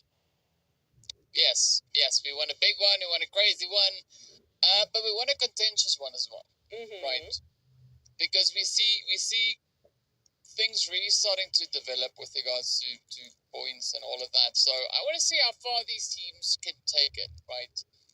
Will we have a good bit of a potential response coming through here, right? I think that's going to be the major thing that we'll be looking at to see how these teams are going to look to kind of approach this game. And yeah, so far, I think today's gone pretty well, right? We've not seen one particular team run away with everything. It's been quite balanced, everyone kind of doing what they need to do. And I think this map is going to be the decider. If whatever happens here will be the turning point. Yes. Very true. Just as R8 continue to hot drop. What is this? Okay. It goes in their way for now. Bonfire being that team. Our last match winners hot dropping here immediately out the gate, DK. That's crazy though, because I mean, it seems like R8 are up to something, because Bonfire, they as we saw, they moved up into that third place, right? So R8 are like, yeah, we'll make the target on your back now.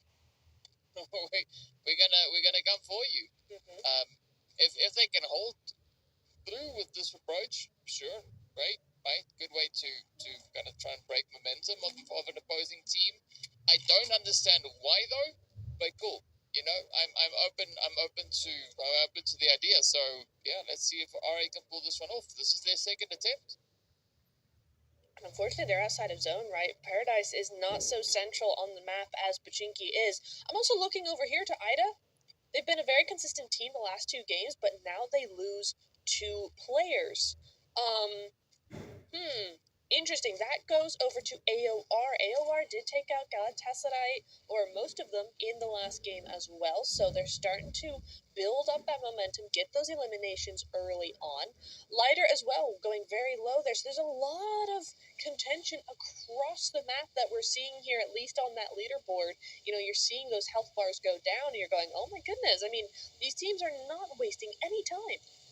Yeah, and I think that's good. That's exactly what you're going to bring through, especially on the last day. It is go, go, go, go, go. No time to wait.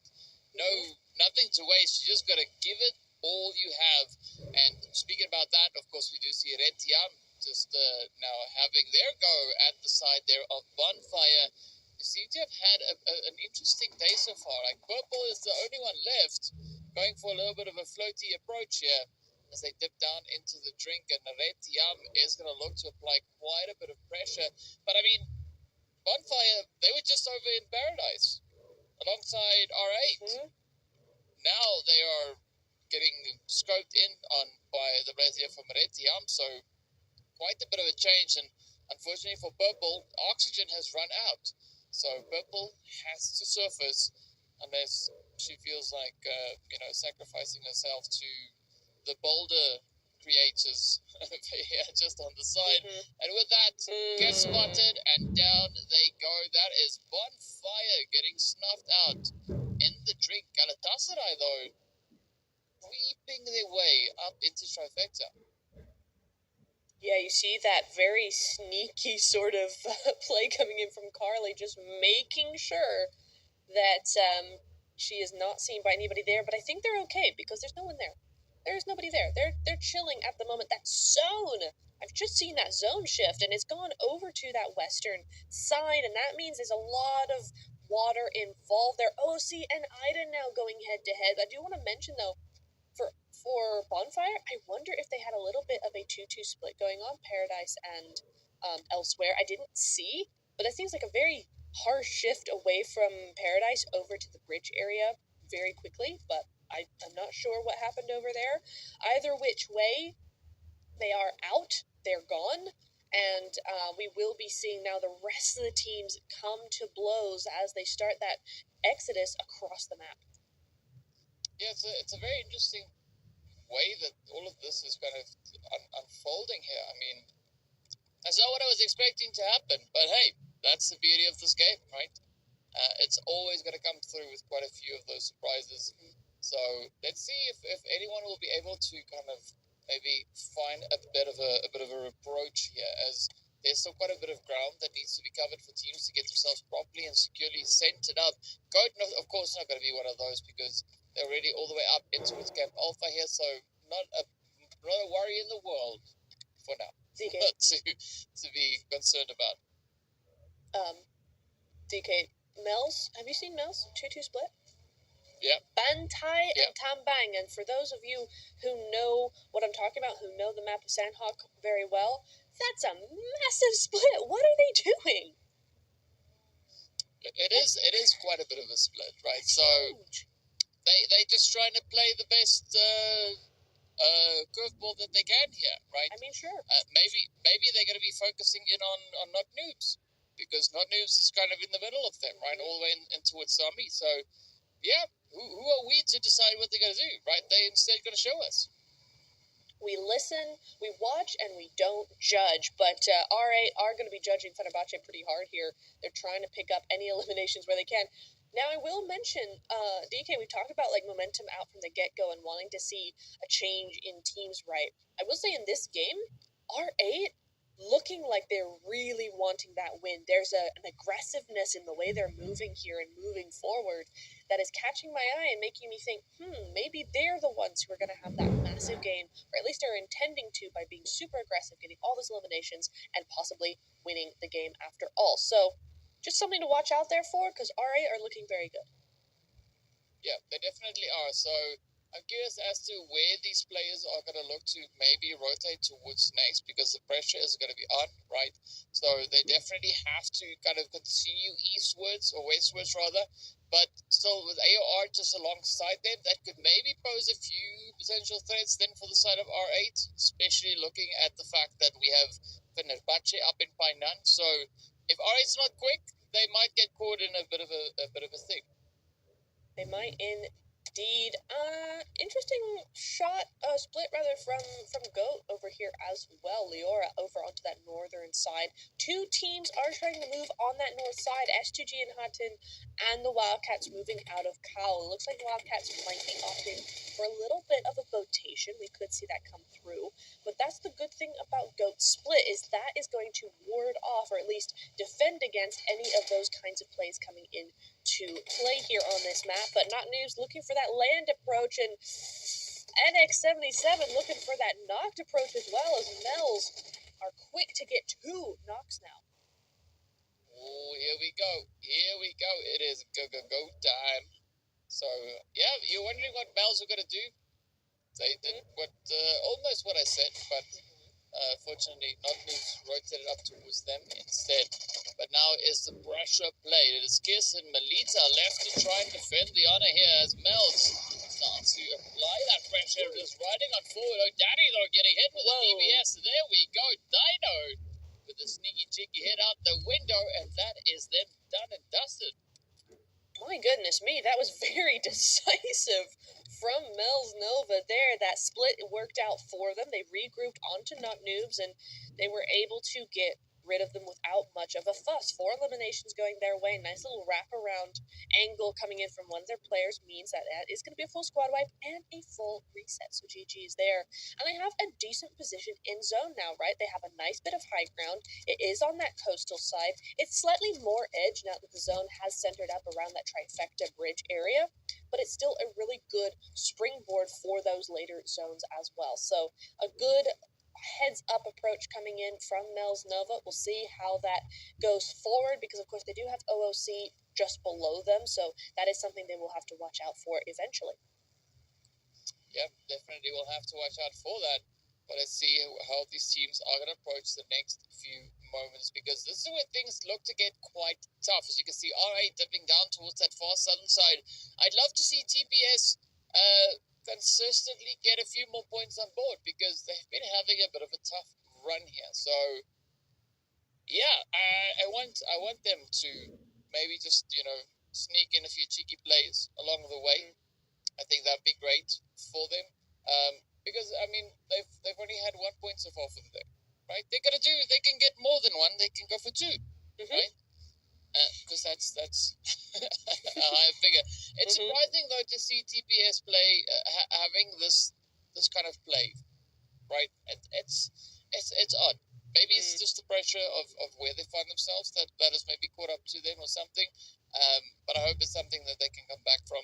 In the meanwhile, I'm going to be looking onto Goat that have moved onto the southern parts of that northwestern island. Mostly, we still have Yagi doing quite a bit of looking over towards where Leora is, but Leora's not moving up though, right? All the way on the outskirts of zone. Yeah, I'm a little concerned for Leora. I think she's taking way too long here. I mean, she might be just getting that as much information as possible, but with two teams right there, she could be very easily spotted, and that is not going to give Goat the power that they need in this zone, right? That zone is very much onto the island. They need that powerful stance from that position to look down onto the rest of the team. So Leora needs to pack up with the information she already has and get back to her team. If I was their coach, that's what I would be hoping she would do here. The Wildcats and S2G seem to be kind of busy with each other, though. You're seeing them out in the blue zone. Seren is very much a solo. There's no points on the board for her either. So this is where that heal strat comes into play a little bit. But the Wildcats don't seem to be moving. That's interesting. Yeah, I mean, it's odd because, well, they have to. It's the otherwise they're going to fall to the flu. Yeah, no, it's not the law, but it's like you should be doing that because if you wanna survive, that's kind of just part of it. So it's quite surprising seeing them in such a position here. Well, it looks like then that Leora did move out as just in time, I think, and the zone proves that that was what they needed to do. It does kind of center up a little bit onto that island. Mostly it's just Trifecta, though, which, surprise, surprise, guess who has it? It's Galatasaray. They have Trifecta at the moment in time, but that full squad from GOAT is going to be super duper important into the next phase here. Tiam have the other side of Trifecta as well, on the other side of the river, so that's going to be a super important position to watch as well. You're now seeing Lider and R8 going head-to-head in that elimination feed, and they're going to be down onto that south side. They've also got Mel's and TPES to contend with down onto the very far side of zone. So here we go. This is going to be something that is a bit, not even just a 2v2. It's going to be four teams all looking at each other. And fortunately for Lider, they might just be able to hold off TPES onto that outside position, outside of that zone. Mel's looking to see if they can have any say in the matter, and the other team's just praying that they don't, because that's just going to make chaos turn real messy real quickly. For Lider, Alina is down. They'll have to do something with this, but at the moment it is Liat who is holding down the front line while her teammate gets res back up. I mean, it's a minute and a half until zone, and TPS are almost inside it, but there's a lot of teams to contend with, and Mel seems to be actually pulling it around to the outside of TPES. So we'll see what happens here. TPS playing this very cautiously, as they should. They need to move forward very, very quietly, very forward, but is that going to be enough? Yeah, I don't know. That's a good question, right? They're going to try and maybe find that sneak approach to get themselves back into the swing of things here. I mean, there's still quite a bit of an opportunity, right? They do have several angles, but as does the side there of Lighters. We can see them now just lighting it up in that feed. So Mel's poking in, R8 still holding nice and steady, and this is where things could take quite a bit of a shift, right? So TPS, you're going to hope that somebody kind of loses interest in them and that they can find a little bit of a approach, a little bit of a push to get themselves forward into that zone. Meanwhile, Zeus, they're all the way up on the northern side here of Ruins, and I mean, they've got nothing but real estate, but they could also have quite a bit of company rolling into them quick fast. They could indeed, and that's where it's going to be so contentious on that south side. There's so many teams down there. Fenerbahce continuing to survive. Can we just appreciate that very quickly? Wait, we have no time. Istanbul Wildcats, they're going down one by one here. Who against? Well, this is what happens when you don't get out of zone in time. Go. are able to set up very nicely along this side of the zone, and they're able to just gatekeep the Wildcats a little bit at a time. And the zone might just save them here. The Goats need to move quickly. Its zone has hard shifted onto Trifecta. This is, in fact, a Trifecta and zone. Tiam and Galatasaray, the only two teams fully in zone right now, but it doesn't matter. Mel's Nova going head-to-head against R8. Oh, here we go. Here we go. Who's going to get it? Oh, Daddy, though, with a beautiful DVS play. So Mel's Nova can still look to clutch this one out, but R8, they're not going to give it up anytime soon. You can see Laura now just trying to hold on, getting herself patched up. It's going to be Oh Daddy looking to cook the nade to try and close the door. And there we have it. R8. Out they go. They will have to settle for 13th with 4 elims. That's very early for a team that I thought was going to go far in this game, but it looks like Mel's actually the team that wants to do exactly that. They are down to 2. They will get that reset. They're only down to 2, which is going to make it very difficult for them to actually move into zone and play as strongly as they want to. Somehow Fenerbahce make their way into zone again, and Lider, you see them there making a massive wraparound towards AOR and Galatasaray, so that could be a very dangerous play. It's very risky, but it could work out well. Let's see if the risk is going to be worth the reward. As both teams now, at least on this front here, Goat and Red Tiam, they're going to have to risk quite a bit to get the rewards that they might be looking for. We've got Frisia also now feeling the pain. Oh, coming through AOR silently. You can see if they can maybe clutch it out from over on towards that coastline, but we've got quite a bit of a wraparound now coming through from Jelevaya as well. So Anissa Jelevaya can definitely look to kind of outmaneuver players here from Lider, and potentially even that of Galatasaray. Yes, indeed, and this is where the south side now is coming through. Mel's is only a solo. I'm not sure where she lost that teammate of hers, but it is just Dino left alone, moving full sending over into that zone area. That's what you're going to be seeing now. Leora still being that outskirts player up onto the island, and there goes Mel's. 8 eliminations, but no placement points for her team there. She did her best, but that's all they can do. AOR and Lider still going head-to-head, and Galatasaray staying out of it for the most part. Interesting plays coming out of the side of Galatasaray. They're looking to just keep that distance a little bit at a time, bring up those points, but not by much here. And oh my goodness, AOR! Not sure if you just didn't see that or what, but Lider go out very quickly there. Yeah, that was very, very swift. I mean, sure, we'll take it, but a great opportunity has presented itself now here to the side of TPS, right? They have also been able to kind of sneak their way on forward. They've got 2 players over on the AOR side. And then we've got Cupquake just off in distance there, as we can see down towards the southern side. Fenerbahce, of course, has spotted her, and down they go. And yeah, this now turns the pressure onto the rest of the crew. How are they going to be able to navigate the dangerous waters ahead of them? Being about dangerous waters, though, that is also what OOC are facing here, as they've got Zeus to try and contest against. Well, at least it's going to be Cry, as the sprays now come through. Maya miraculously managing to survive through that. Jelevaya, well, yeah, going for a bit of a stroll here, right? Moving in with the horse, but the shots are there, and unfortunately that is going to be short-lived. TPS, though, out they go as they join the lobby.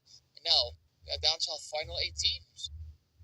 That zone, though, continues to be everybody's number one enemy again and again. The hard shift away from 2 teams that had such secure positions means that everybody now has to move into this open ground area. Zeus had a very good run there. It seemed at least 1 point. They're not going to be able to actually make that into points, but a good run nonetheless. Same for Goat.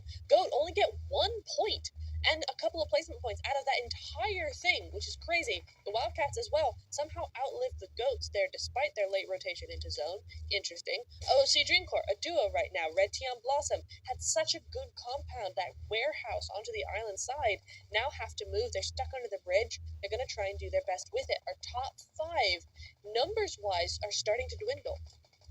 Yeah. No, they definitely are. But I'm hopeful here for NTR, right? Even though they'd be underneath the bridge, for the time being. Oh, beautiful spray here by Rose.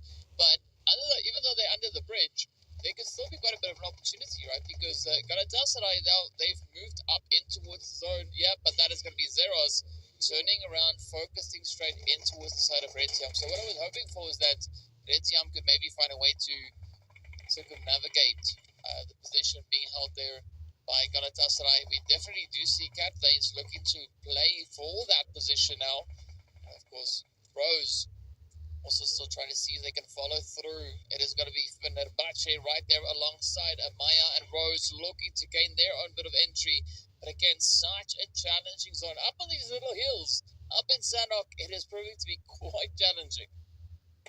It is indeed, and somehow Galatasaray still managing it with 3 players up, right? They have the majority of the zone numbers-wise, but potentially not position-wise, right? You see Tiger going down there, that's going to be a trade, but that still means that Galatasaray now have someone to res. Barbie goes out, about to go out at least with that Molotov, and there goes Fenerbahce with another player scuttling behind those rocks, trying to get some healing done, and Amaya is the team left for OOC. Again, second game in a row here. Is the same for Tiam, though, right? A back-to-back top 4 position for them. That's going to be really nice. And Galatasaray, finally, we see them in the top 5. Yeah, things are looking pretty positive right here for all 4 the teams, but that's within reason, within what we have happening right in the zone. I'm going to be looking onto Fenerbahce to see if they can actually identify Galatasaray trying to move up in towards the zone, right? As you can see, it is going to be go time. Yeah, the shots are there. A quick response though from Zeros. Just trying to kind of bounce them off, send them back. Safira also looking to just reinforce the angle here as they continue to wrap around, sneaking their way closer and closer to the edge of that zone. Maya, of course, now going to be listening to the footsteps. As you can see, Cat Veins still trying to regain a little bit of the territory, trying to make it up into its zone. But the moment Cat Veins steps foot in that zone, it's going to be Amaya looking to welcome her in with open barrels. And that is exactly what happens now. We are down to the final 3. It's going to be go time as Fenerbahce find OOC. And now it's Galatasaray versus Fenerbahce. And so far, it's just Barbie left to defend. I think we have our winner here. Unless Barbie pulls out something amazing here, she could do with that little bit of a bait coming through onto her teammate there, Zeros. Half health right now, 4 eliminations on her side. And it's not going to be enough. Barbie can do nothing against Galatasaray. We see them have perhaps a quieter win than we're used to, but a win nonetheless. And that's put that gap right back to high level. Yeah, but what a performance, though, from the lobby, right? I mean, yes. Galatasaray not managing to run away with the performances like we saw back on day number 1 when we stepped into the Sanok, right? So, a very respectable approach coming in from across the board. The teams really keeping the contention as high as they can muster, and I think it resulted in a pretty amazing game.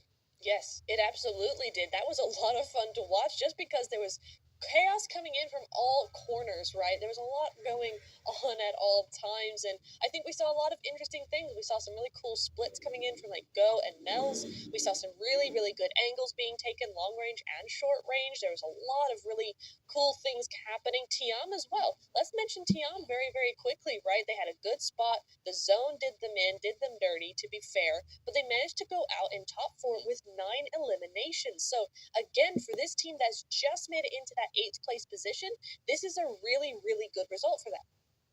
Yeah, no, I can't argue with this fact, right? They've just been trying to pick up as much momentum as they could find here. And I think, all things considered, Game 3 went quite well, right? Yes. So I think now it's going to come to what Game 4 will bring for these teams. And of course, the desert, as we've seen, can be quite relentless. So I think it is going to be quite a bit of a challenge for these teams to make up for some good ground here. But speaking about ground, right? Galatasaray regaining a little bit of that territory yet again, coming through with the 9 eliminations and 13-12 with regards to damage. Yes, indeed. And only 607 taken. I mean, that makes sense considering they were in trifecta for the longest time and nobody was really looking at them all that much.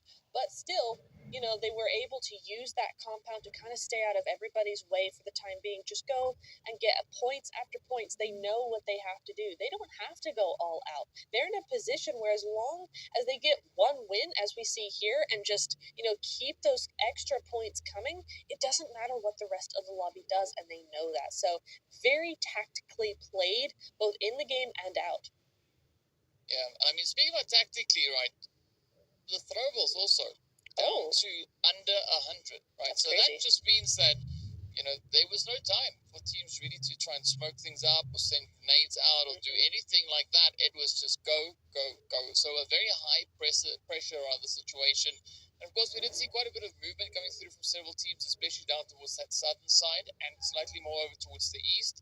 But that is kind of just the way the cookie crumbles. Speaking about which, though, the MVP of the match is going to be Amaya here from OOC, coming through with those 4 eliminations and the 769 damage. So a very respectable approach, as well as that 1 assistance. Yes, very, very nice job indeed. And the teens, the numbers are in the teens is what I mean. Top 4 all have very similar points here. Fenerbahce and OOC both with 12. And that's a really, really good spot, especially when you consider OOC, again, being in that top 4 position. Fenerbahce looking to climb that bit further. Tiam in the same exact position as Fenerbahce. So a really, really good show from them in this Sandhog. Galatasaray, of course, getting that 19-point game is very, very good for them. They're going to elongate that gap a little bit more. And everybody else on the left or the right side of the leaderboard, like Leiter, for instance, got 3 points. R8, 4 points. So it's not really a huge game for a majority of these teams. Yeah, not the craziest ones that we've seen so far, but yeah, I mean, a few points definitely going to bode quite well. As you can see, Leiter now stepping up into the century with those points. Ooh. They were close, right? They were on 98, now on 101, so not a big jump. And also, unfortunately, gaps have widened again. We went from 38 back to 54, which is quite a bit of a thing here. But hey, the rest of the lobby also making waves, making moves, right? OOC, they've jumped up into 3rd place. Wildcats still going to be holding on to their 4th, but as a result, Bonfire get moved down to 5th. Red Tiam, they've jumped up into 6th place, all the way from that 8th position, and R8, all the way from 7th down to 10th, right? It has been a tough run, but it makes sense because we did see them getting taken out early. Yes, we did. I mean, I think that's going to be all those hot drops coming into play, though, right? But Tiam, I want to just quickly mention the points that they have on the board. I mean, in the next 2 games, are they going to win? No, but they could easily make top 3. The way they're continuing to keep that top 4, keep some high elimination counts going, that is very feasible for them in the next 2 games. So those teams, OOC, the Wildcats, and Bonfire, need to be very careful of them. Yeah, they will have to be very, very cautious indeed. But of course, it's going to come down to map number next and map number last to see where these teams are going to be going, right? That's a different way of saying 4 and 5, but hey, it works out. So, yeah, looking forward to seeing what the desert is going to bring through on this one, Eb. Yeah, so am I, so am I. I think I'm going to use this next break coming up to get some refreshments in order and go ahead and get into that desert. So you do the same. I highly recommend it, and we'll be back in a few minutes.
here we go.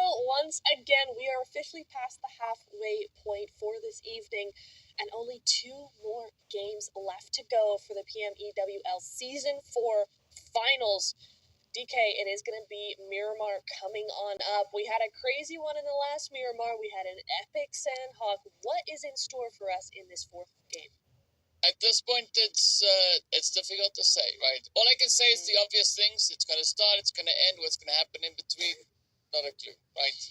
Things and stuffs and things. That's exactly what is going to take place here. I mean, so realistically, I think we are going to be seeing a little bit of a push towards the points, right? I think especially the teams sitting, from second place down to realistically, I'd say, I don't know, 7th, 8th place, maybe even 9th place, even 10th place, right? So from 2nd to 10th place, I think they're going to be settling it out to see who can get to where and, who's going to get what share of the prize.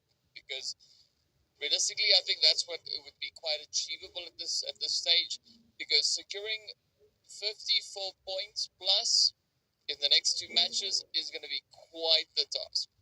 Yes. It is. We've seen that kind of game come in where we've had a 30-point and a 33-point game, but I think we all know who that came from, and you have to get a third of the lobby onto your elimination points if you want that kind of game, and that's really, really a hard ask, as you say. This plane path is going to make anything a hard ask, I think, on this game, on this map, right? It's very, very south. You have none of those northern areas at your disposal. And actually, when you think about the map of Miramar, most of the droppable areas are actually in that north side. So these teams now have a little bit of a task. And I don't like what I'm seeing. DK, I don't like it at all. R8 and Not Noobs going head-to-head in Valle de Mar, but the zone! Are we going to get an island finish? Is this going to be PMGC 2024 all over again? Let's hope not, but let's hope so, yes. Yes. Maybe both. That'd be nice.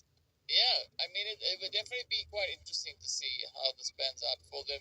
Speaking of interesting, we do have the Wildcats, as we can see there, now finding a play on towards Cat Veins, just over towards the edge of zone. R8 Not Noobs here, getting into a little bit of the thing as we do say goodbye to Cat Veins.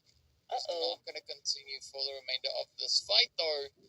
And yeah, I mean, good on the Wildcats for jumping at a little bit of a cheeky play here. I mean, the Wildcats, of course, taking a bit of a widespread, making their drop down there. I'm not quite sure how Red Tiam was trying to approach this, right? Were they maybe looking for vehicle spawn up ahead and then to rotate back up into San Martin, or what was the approach? I think that's quite reasonably the case. Looking for those vehicles, they know that they have to, especially with that zone, right? The zone popped up before they really landed, so definitely something that I think was on their minds. I also don't think they were expecting the Wildcats to have such a large split either. They were expecting them to go to Power Grid. This entire cliffside, this roadside, should be completely empty for Red Tiam, and it just isn't. And so I think there's a surprise on both sides there. Both of these teams doing something out of the ordinary and unfortunately clashing. Yep, that's just the way it goes, I guess. Now it's going to be up to Kauai to see if she can at least find a little bit of something here that makes it worth the engagement for them. And there's been quite a bit of damage being dealt into the side. We saw 74 damage. Hannah now getting spotted out on the edge as well. So quite a bit of an exchange here on either side. It's still going to be Red Tiam and the Wildcats finding themselves in a bit of a standoff. But so what's quite troubling here for Red Tiam is that the Wildcats have reinforcements continuously arriving, so they got to find a way to pick themselves back up and just get out of this position, because if they stay around here for way too long, that could spell quite a bit of disaster for them. I'm surprised that Taiga hasn't gone for that res, right, for that reset. She's instead gone straight for Oiku, which is very nicely done on her part, but that was such a risky play coming into all this. She needs now to res everybody up quickly, because Ilem for the Wildcats, as you said, they're moving on in those reinforcements, and so Melzi on that off angle, that's so devastating for Red Tiam. they're now going to be able to get back up on their feet and use that angle once again. S2G in the background, Lighter in the background as well. As these teams are starting to make these early rotations into that hard shift zone, it's going to get harder and harder for Red Team and indeed Wildcats to do anything here. Yeah, it's a tough play, but I mean that's kind of what we were expecting coming into the second to last game of the day, or as they say in fancy terms, the penultimate match. Right? Here we are. It has arrived. It is happening. And it's proving to be quite a bit of a challenge, as we can rightly see. But yeah, now it all comes down to how the teams are going to look to kind of adapt and play through this, right? Are they going to let the zone get to them, or are they going to try and make the most out of a somewhat sticky situation? For Hannah, it's not going to be all that easy, as it is going to be the Wildcats now trying to just wangle their way around this. And of course, with the addition of Lida moving in alongside them, it's just complicating this whole situation.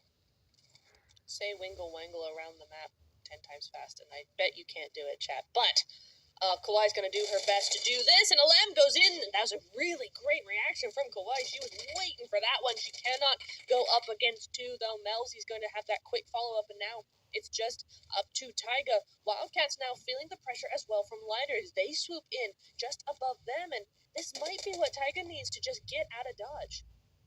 It could be exactly that, but the pressure is still going to be there. It's still going to be on pretty tight. And yeah, the distraction could really pay off. But Tiger has to jump at the opportunity. And with Leiden now starting to spread out on the angles here, I don't see a good way of escaping from this position. Maybe just trying to play a serious game of hide and seek and hope they don't find you.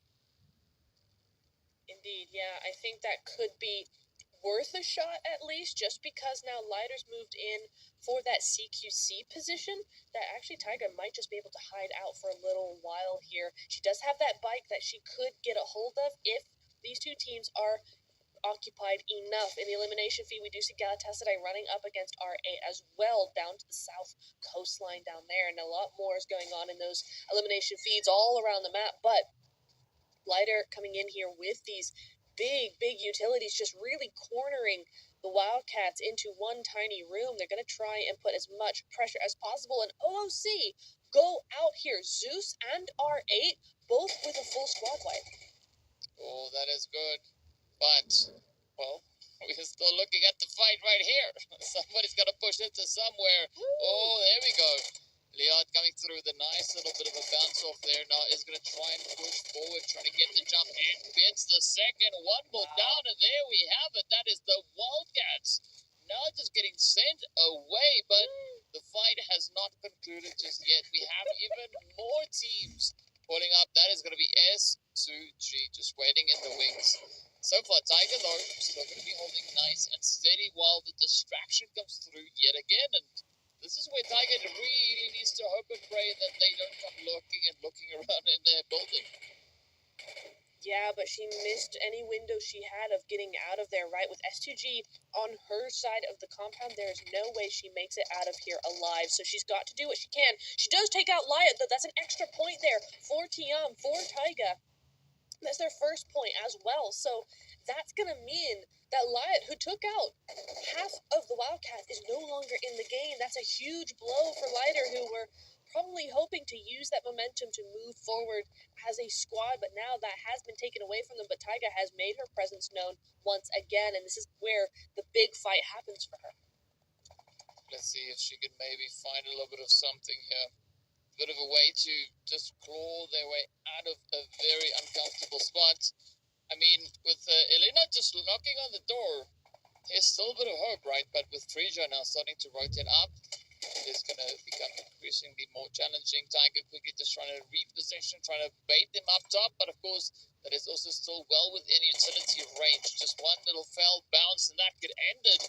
The Tiger now just getting back in the same spot, now getting encircled as the players here start to move on through. Lida, they want to close this one up. S2G want to wrap it up as well, but there we go.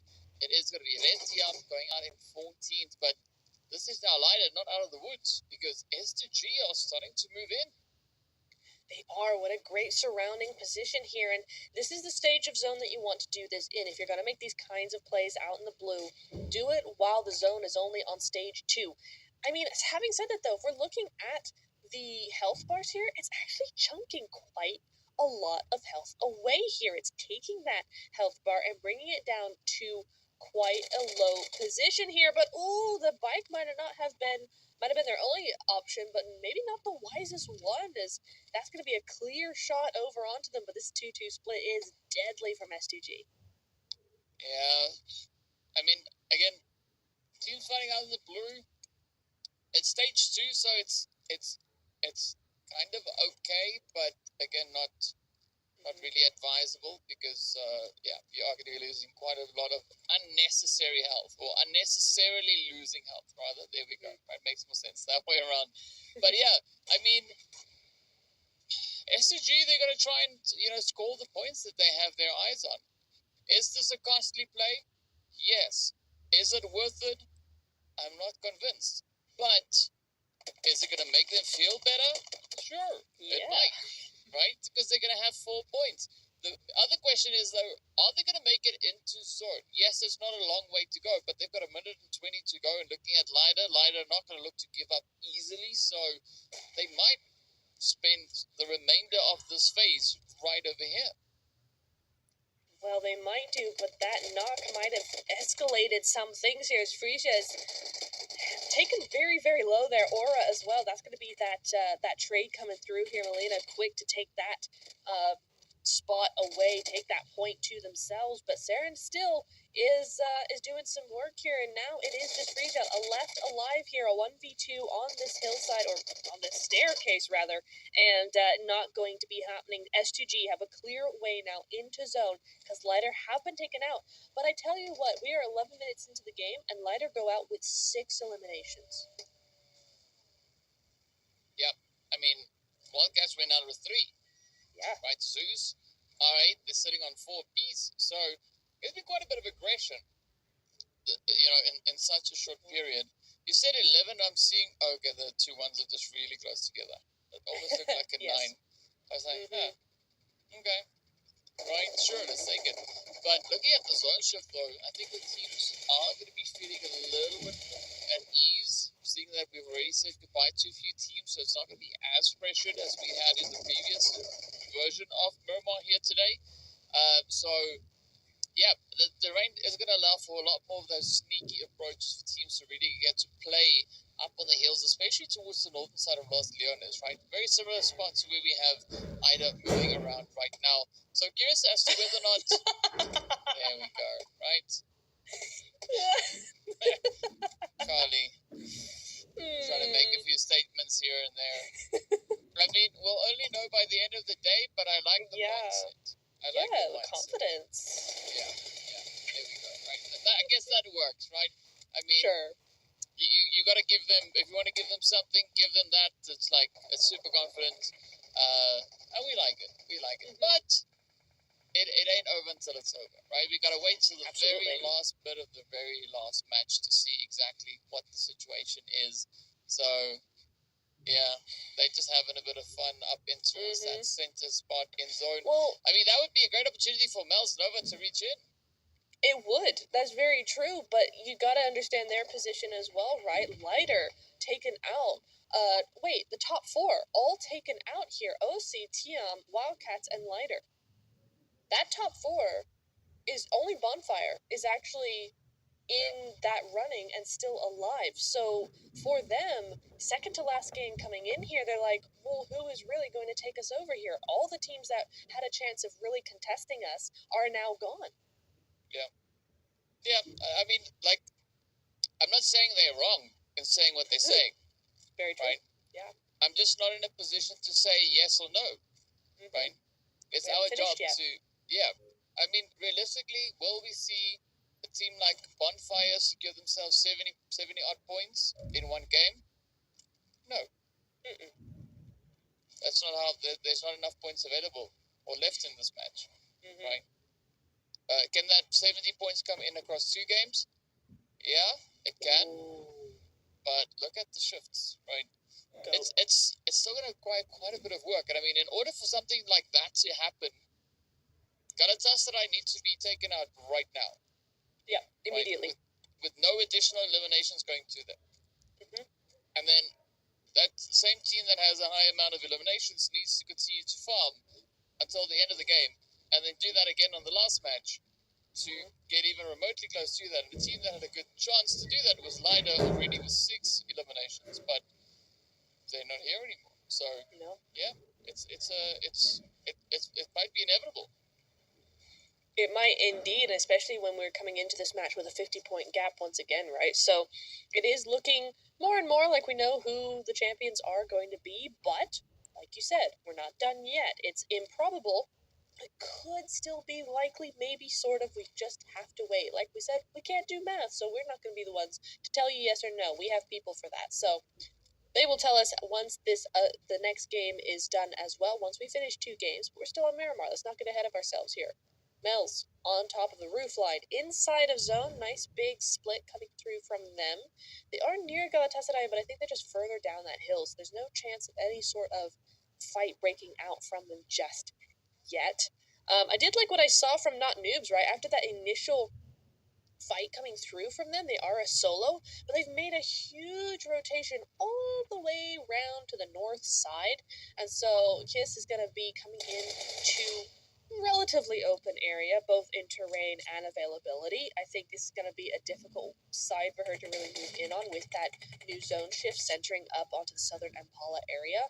But still, I like the heads-up approach coming in from her. I like where her head is at. And Galatasaray, here we go. They're taking that 1 elimination, possibly. They got that knock. Will they finish it out? That could be the 3rd point for them on the board. We'll see how that goes. And Ida, just looking and really scouting, making sure no one else is about to backstab them. Yep, I mean, that is what you want to do. You want to be pretty sure as you can be, that you are somewhat secure in your position. So there is that 3rd point now getting confirmed, but oh daddy is going to try and make up for that, as we do see the follow-through coming in here. D1, XQ, as well as Dino now could still find a bit of an opportunity, a bit of an angle, if they can line up plays onto the side here of Galatasaray themselves, right? They're, of course, going to try and just follow up. D1, though, does find Tafida. Okay, all right, so that is now 2 left for the side of Galatasaray. But here, Bonfire having a bit of a tough run here. The shots now making some really good and strong connections across the board. We got several teams also just still trying to vie for position to claim moving into this next zone. And, well, I think for XQ, she could definitely look to rotate back up into the safety of zone, because as we can see on the map, there's nobody there. Yes, indeed. I want to just talk about Zeus for a second, though. They've really stepped up in the last couple of games.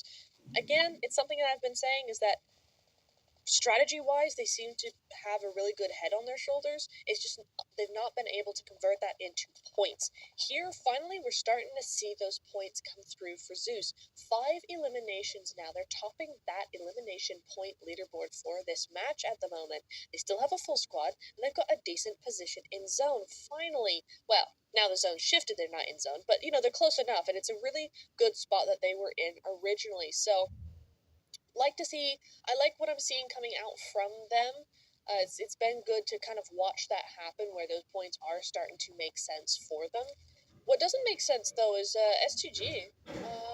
They're looking a little rough, a little worse for wear, let's say. And now, they're going duo in a buggy. That's very shootable. It might be shootable, but you know what happened to Zeus just then? He was saying their position looked good in zone, and then it wasn't anymore. You just nepped them, right? No. For those of you who don't know, Nep has this has this thing that we call nepping, right? When she's like, oh, this looks so great, and then it goes downhill. Horribly wrong. Right there. Yeah, that's called a neppy. But speaking of which, though, DPS, they're going to be looking to maybe play a bit of a position onto the side here of S2G, completely unrelated to the nipping I was just talking about. But it's going to be up to rotations for quite a few outlying teams. Zeus also going to try and see what their play will be. They don't have far to move to get themselves into this next position. And I'm looking at Ida, whether or not they are going to try and maybe climb those hills up onto the side where we had Atlas. Speaking about climbing, though, S2G might be climbing into the lobby pretty soon. They might just, but so is SH from TPES. They're not going to be able to save her here. They're opting for that position in zone. This is a precarious building. It's so open, but it's a darn good position inside of that zone. Was that an M24 I just saw in the elimination feed? Please say it was. I love M24. It's my favorite weapon. Anyway, Fenerbahce. Ooh, so tunnel vision, so on that knock. You didn't see that wraparound coming through as AOR looking to do some work, but Fenerbahce holding on with that survivability we've been talking about all evening, DK. They are here to stay, and actually AOR decide to leave. Yeah, I mean, it's good play here by AOR, rather just getting the heck out of there, but what an approach here from Fenerbahce. Alicia's though, beautiful spray, the conversion from one target to the next, just absolutely on point, and I'm surprised that she actually had enough rounds to do that change up. But now it's going to be TPS to see whether or not they can step into the spotlight here as they find themselves still holding on to the compound that you were praising. And now it's going to be showtime, right? To see, can they hold true, can they hold steady, and can they defend the northern edge of zone as the zone is shifted again much closer towards them. But the pressure is on because everybody else now is going to try and move up, and this is where the true testament will be shown. Yes, indeed, because there's a lot of teams with full squads or nearly full squads that are outside of zone right now and need to move in. Fenerbahce being one of those. They do get that initial knock, but that trade comes through. Oh, a great nade, though. Make sure that Licious is not one that is standing, and AOR continuing with those nades coming through, and it's a backstab from Zeus with their 8th elimination to get rid of Fenerbahce. So cannot survive for as long as they have done in previous rounds, but still Fenerbahce with a squad wipe. We're seeing a lot of these teams go out early, but with really good points. Yeah, they're definitely doing quite a bit of hard work, and I mean, everybody's looking to finish strong even on the last day, right? And this is the funny thing is, sometimes you see teams kind of just decide, you know what, we did all we could, but this is not this lobby, right?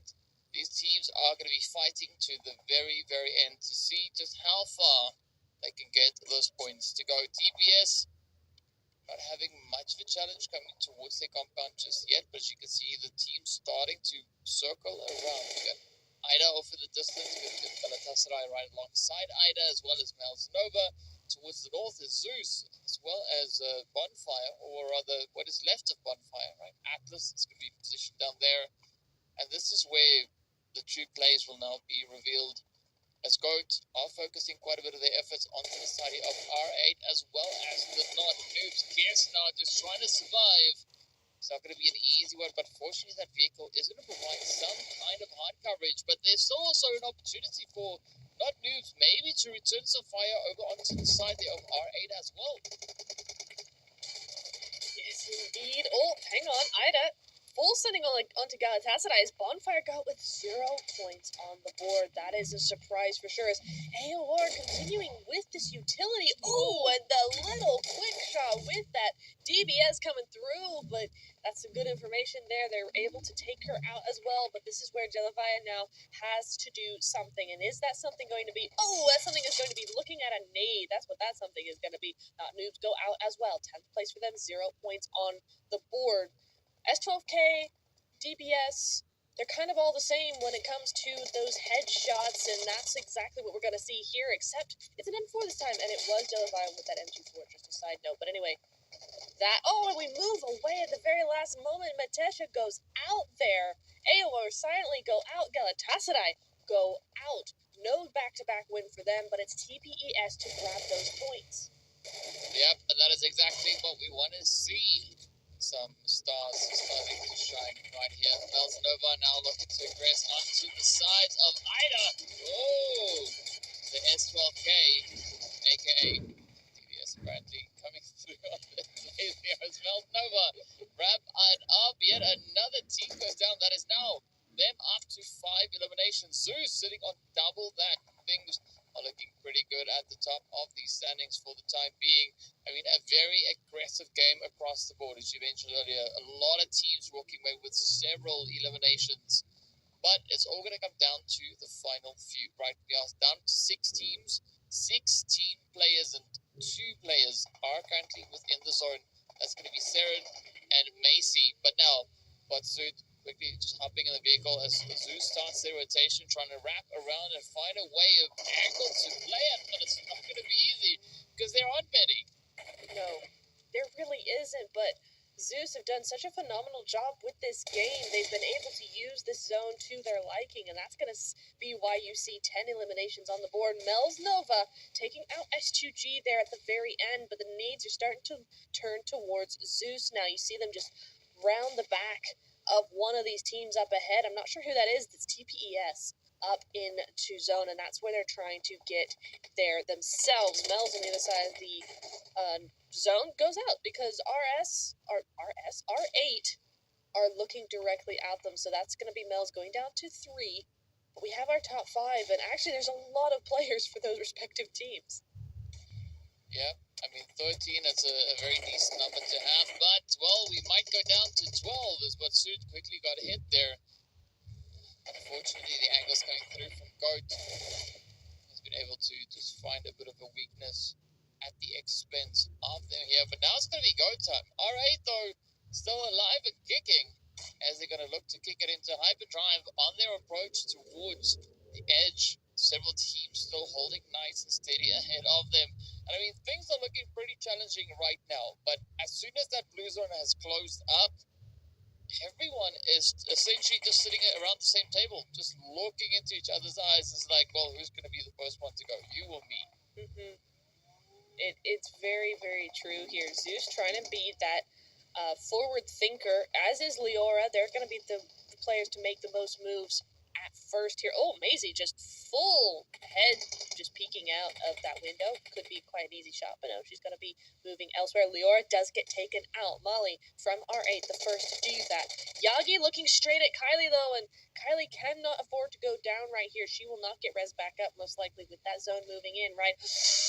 And as I say that, she does go down. The zone is just too strong, and Yagi just snaking her way through the desert here, trying to get those eliminations, trying to get that angle as best she can. And luckily for her, it doesn't look like anybody else has sight on her or really wants to. You got R8 versus Mel's going down. Hasiko steals that point, though. Basud going in for 14 eliminations.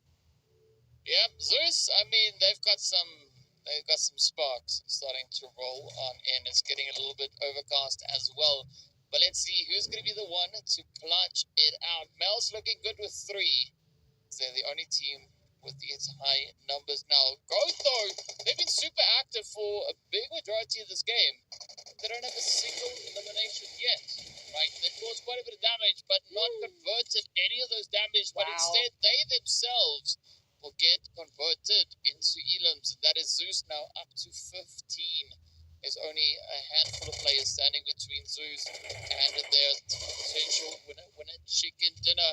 XQ going to be keeping it nice and concise up on the edge. They start to strafe and push on forward. R8 goes down. And now it is Mel's Nova and Zeus to fight it out to see who will be walking away with that winner chicken dinner.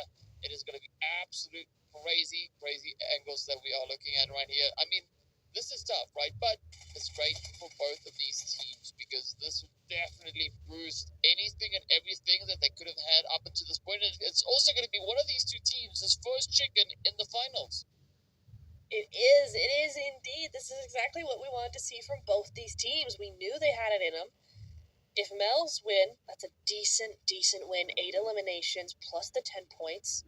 Well, really, it's going to be 10 eliminations, most likely, right? But 17 from Zeus, 8 from Basud. I think we know who the MVP is going to be, right? If she's not the MVP, something's very wrong, because what the heck. Anyway, I think this is it. That's it. Oh, Daddy goes out. Nothing she can do against Maisie and crew of Zeus Esports. And that's going to be the end of game number 4. The second to last game of the finals goes over to Zeus, and what a win it was. I mean, that was quite the performance that we had coming in from them. It's like they just decided, you know what, this is going to be the match in which we are going to go absolutely crazy. We're going to try and claw our way back and just see how far we can push the envelope. How upsetting can we get? I mean, what a bounce that is, right? Because if we look back at game number 3, they came in with 2 points, right? That's it. This game, they got double digits, right? So they got 2 digits with regards to not just their overall points, but the overall eliminations that they had as well. So, yeah, a very, very good performance coming through there from the side of Zeus, as well as Mel's Nova, right? Yeah. Mel's doing a really good work all the way to the very end there. Mm-hmm. No, they really, really did. And I think Galatasaray are very lucky that that kind of game was done by Zeus and not by one of the other teams that could have a chance at contending them, right? That's exactly the kind of game that we were talking about. But for Lighter, for the Wildcats, for OOC, for any of those top 4, top 5 teams, that's what we wanted to see from them. But instead, it's Zeus who pick up that torch and go forward in triumph. 19 eliminations going through there. That is a 29-point game, and that surely has to put them way up on those leaderboards. It has to. I mean, of course, looking at where they came from, right? They were set. Well, they're not going to be all too high up, but they're going to be higher up than they were, right? So either which way, it's going to bode quite well for them. I think they'll be having around about 60 odd points once they finish here. In total, right? Not for the match. It's not a thing that happens. Yeah. But a good play nonetheless. And of course, we can see the return of the utilities coming back, going all the way from less than 100, which was 90 something, up to 218, right? Ooh. Very challenging play, but a lot of that came through in the early starts of the game. And of course, we do see Mali here securing the longest hit, 300 meters on the dot.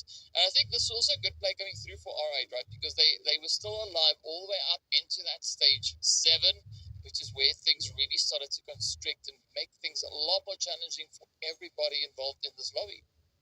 Yes, indeed. But okay, at least justice has been served where Botsud is the MVP. Sometimes we see it where there will be a player that goes all out, but, something in those stats just makes her teammate MVP instead. Has happened to me quite a few times.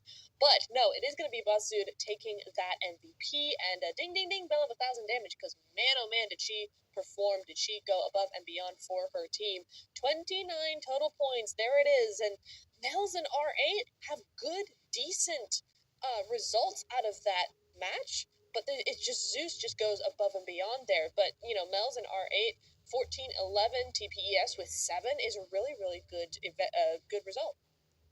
Yeah, I mean, they were rolling with the Thunder, so it helps quite a bit here. Yep, 7 points for TPS. It's about time. We wanted to see that for a good long while, and they delivered. So well done, well played to them. But of course, this is where it makes the most of an impact, right? So you can see Galatasaray adding those 5 points on, pushing them all the way up to 160. 107, though, is going to be coming in pretty close to them.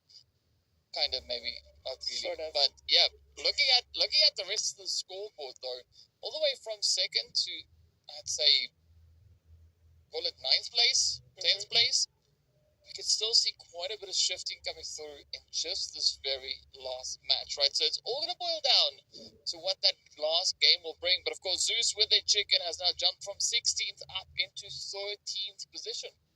They have, and it might not sound like a lot numbers-wise, but points-wise it is, right? If you think of 16th place TPES now having 40 points after a decent game as well, but Zeus to have 60 is very much a different story for them. So GG's there. That win has done a lot for them. And our player focus, Matesha from AOR. AOR have been doing a really good job today as well. They've been stepping up again and again, and you're starting to see that now in our player focus as she is number 3. But of course, number 1 and number 2, I think we all know who it is. It's Tofida and it's Hillel. Yeah, no surprise to see them still occupying those spots. I mean, but the elimination counts, the damage numbers, they are starting to soar, as we can see. It's almost all the way up to 5K there, for 3rd place, and it's in excess of 5K in 2nd and 1st. So some pretty impressive performances that we've had across the board, but we still have one more match to go. And of course, Nep will be back with the last match right after the break.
Welcome back, everybody. For the final time here, we're going to be going into our final game of the finals. There's a lot of finality going on here, DK, as we go into Erangel very, very shortly.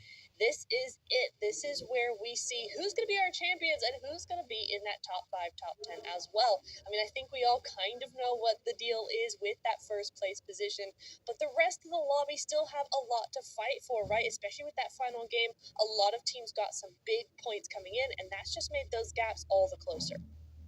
Yeah, I mean, first place, let's be real about it, it's probably been secured, right? Yeah. I don't see anybody getting 53 plus points in one game. game? Nah. Right? Not a Maybe chance. back when PUBG just came out and we were also curious about how things were going to work. Sure. Right? Sure. But those days are long gone. And yeah, as you said, the teams are essentially now left in a position where they can contest to see who's going to be walking away with what share of that prize pool, right? So it is now up to second to wherever else they want to try and fight it for, because the prize pool only goes to sixth place, right? So from first to sixth. So looking at the point situation, realistically, anyone can still play for sixth place, right? Because sixth place is 80 points. Yep. Right? And if we look from 80 points down to 16th, that's 40 points. So 40 points in one game, I don't really see that happening. But 20 points? Absolutely. Sure. Yeah. Zeus can pull that off, right? So they can go from 13th into 6th place and maybe higher than that, depending on how many points they get. So any team higher than Zeus could still realistically play for their share of the prize pool, right? The higher you end up on the standings, obviously, the larger the share of that is. So that makes a whole lot of sense, as per usual. But yeah, so I mean, it's Zeus, Ida, SCG, AOR, Fenerbahce, Retiam, Goat, R8, right? I think they're going to be competing to see who locks it in. And speaking about locking it in, the zone has been locked in favor of the Wildcats. I mean, if any team needs it, it's the Wildcats right now, right? They had a tumultuous start to that game in number last, as you like to say, and they went out very early. Yeah, they had a few points, but nowhere near the points that they would have liked to have seen from that match. So perhaps this will give them that bounce back that they were looking for. In other areas of the map, though, Yasnaya seems to have 3 different teams, Ida, Tiam, and Mel's Nova. And actually, XQ is quite far away from the rest of her team there. Mel's opting for that large split as per usual. Other than that, we have a major hot drop in Millie Base, right? There is not Noobs and someone else there. I can't see their names right now. Maybe you know, DK, but there is definitely a very big hot drop going on down there. Yes, it's that's Bonfire. The big dots. That's on Bonfire. Yes, of course. Right. The almost pink is Mel's Nova, who we can see right there. Right. That's the like the reddish almost pink color. Don't ask me for exact description of colors. That's what it is. It's almost pink, but not quite. It's almost red also, but it's also not quite. And then yellow. There we go. Ida. That's Athena getting just whipped out of that vehicle as XQ locks in on target. Looks to get the confirmation. A little bit of a spray there, but this is now a good go here. Mel's definitely look to clap it up as they do find that first elimination. Dino does get knocked on down, but they got to be careful, right? Because Red Tiam, they're going to come in hard from that eastern side. They are indeed, but they might have a little bit too much to think about apart from Tiam here. I mean, Ida have a very big sweep around Mel's Nova right now, different angles all around, and it's a really nice controlling area to see from Ida, but Mel's end up winning those 1v1s quite a bit here, so could see a little bit of both coming through here. Yildiz does take down Mel's, though, so that's going to be just 2 left standing for Mel's Nova. That could be problematic for them, as Ida have only lost 1 so far, and O'Daddy does go down, immediately finished up, and DK, all of a sudden, Mel's Nova is just down to XQ because she's on the wrong side of the road here, and she's just a solo, might have to just leave. Well, you say wrong side, I say right side. Right side, the correct side, the surviving side of the road. And I mean, we do see that third body now rolling up as well. So that is going to be Red Tiam looking to apply a little bit of pressure coming in hard on the side there of Ida. And as we jump back down to the South Sea, there's those lovely little pink specks as well, as we do see purple now just getting traded on down. Hannah, though, gets spotted. Down they go. So the element of surprise is no longer in favor of Red Tiam. But the push is going to come in here over towards that Billy base as not noobs look to just regain quite a bit of their territory. Pinky went out cycling, or that's not Pinky, that's a Kiss, right? Kiss went biking, sure, right? You got to keep that keep fit, keep that heart rate up there. Sure, let's go for it. But how's that going to apply to what's happening over into boot camp, into Billy base? Boot camp, he says, which is kind of a boot camp, right? That mill base being very hot and sweaty over there, just like the jungle.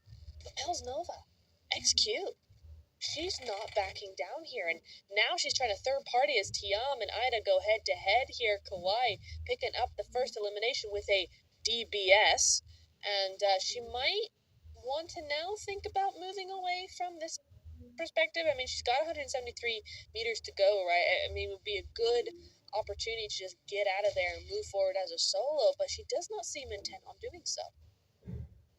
Yeah, it's an interesting play, though. I mean, we got to commend the efforts, right? They're going to try and keep the team in the fight as long as they possibly can. But hopefully that is going to be something that pays off for them. Of course, it does seem like XQ is going to be trying to just put quite a bit of distance in between themselves and the ankles there. So we do say goodbye to Ida. That is them done and dusted. They've done all they can. They add 3 points to their overall tally of 61. You can do the math and figure it out. But we'll continue to see. Sure. We'll see where these teams get themselves towards. If you ever wanted to buy Nature or something for her birthday or for Christmas, buy her a calculator, please. Honestly, yeah, I could really use one.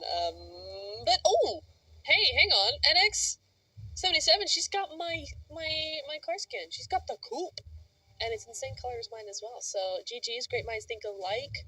Very nicely done there. She's gonna use it to just roll over her enemies there and try and get to Pinky, who is feeling the side effects of the zone, that's for sure, and also for Bonfire's bullets, I think. But we'll see how they can manage to get this one back. 2,000 meters to get to zone.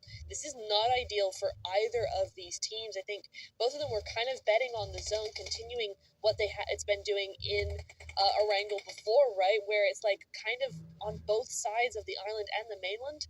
A little bit longer than this, but the zone is not going to be nice to them this time around for this final match. And so they've got to be very, very quick with how they play this.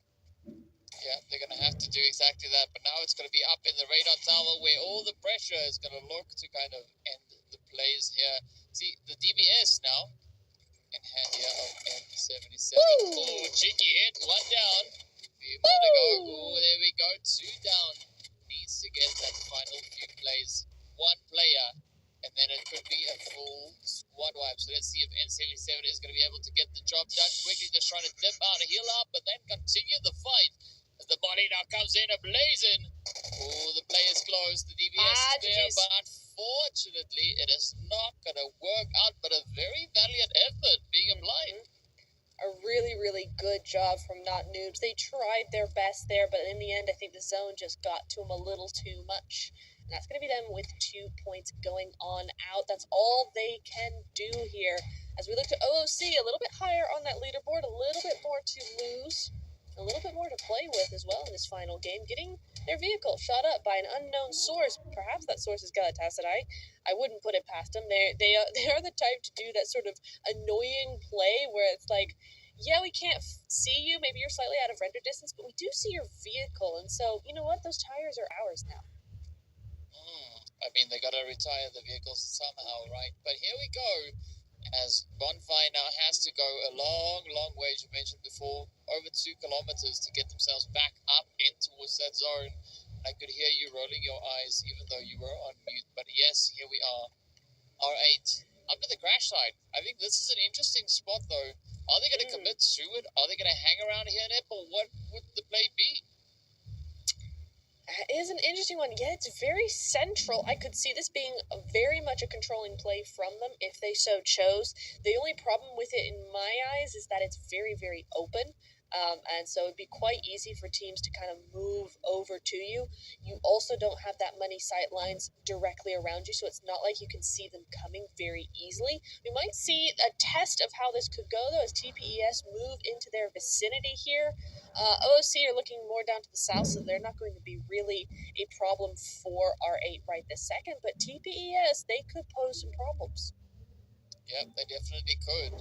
But let's see what their decision is going to be, because they are heading a little bit further over towards the east there. So Pmewl Nova can receive a little bit of company potentially, depending on how the rotations go. But doesn't seem like they are going to be all too phased just yet. I am looking over on towards S2G and the Wildcats up in towards South George. Very close proximity to each other, just holding on either sides of the bridge. Meanwhile, it is going to be Goat, though, getting right down to business towards the container yard. As you can see, Fenerbahce just absolutely going to work on them, just locking in sprays this way and that. But they've got two other crews that are rolling up on the edge of zone. That is going to be Retiam on the east and AOR pushing up towards the north.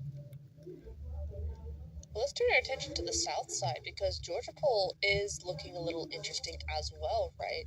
The Wildcats currently being gate kept by S2G, and S2G have a 2-1 split, I think it is. Let me look. How many?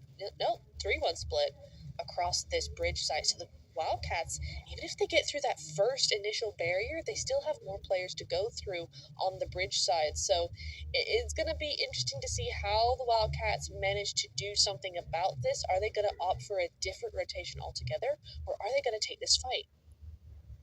That's a good question, the answer to which we'll get soon. But for now, it does seem like Wildcats are going to be focusing in on S2G. We've got Lucy and Aura caught up in the fuel station over there. So it could be a little bit of a push here by Oiko. Tries to wrap around, goes up into the Wizard Tower. R8, though, still quite comfortable up in towards the backside. Looking at the drop off in the distance, Mally is trying to figure out, should I, shouldn't I? I would say should you don't, because that's right where Fenerbahce are. Unless you want to pick a fight, then by all means, right? Be my guest, go out, light it up.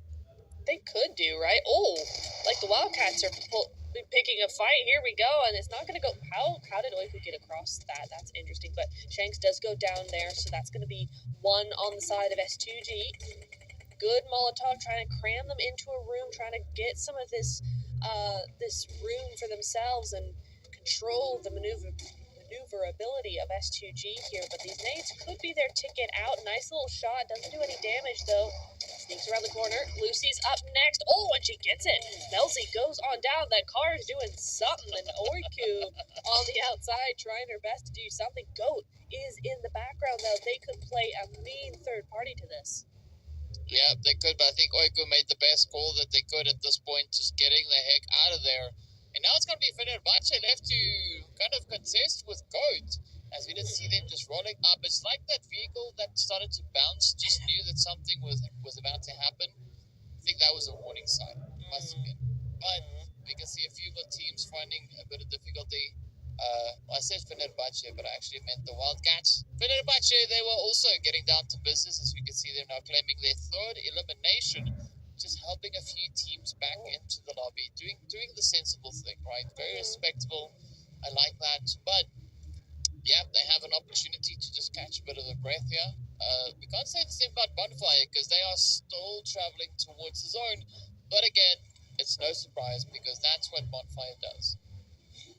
It's the truth. It's the truth. It's what they do every single time. But you know what? They can do it. They've got 4 eliminations on their side, and the zone is about to pop up. Where are we going to go? Ooh, and the hard shift makes it that S2G and the Wildcats, and even that Goat player, Yagi, is kind of, the entire fight's kind of null and void, because the zone's not gone that direction. It's moved over to the eastern side. going over down towards shooting range. So RA in a good position here. They're able to just move slightly into zone, and talk about good positions. OOC in a great position to gatekeep Fenerbahce. Yeah, great setup that they have right there. Already Amaya is going to be jumping at the opportunity, spots Licious and drops Licious. That was almost delicious, as you see Rose coming through with a nice bit of a contribution there, but it is going to be a quick response there, as Fenerbahce will defend their position. Not going to let any sneaky shots make its way on in. So quick repair coming through. And now OOC. A very spread out play here. It is going to be Bezumi all the way up in zone, at least securing the compound for the time being. But will we see the rest of the team decide to fall back and regroup? I mean, there could still be quite a bit of an opportunity here.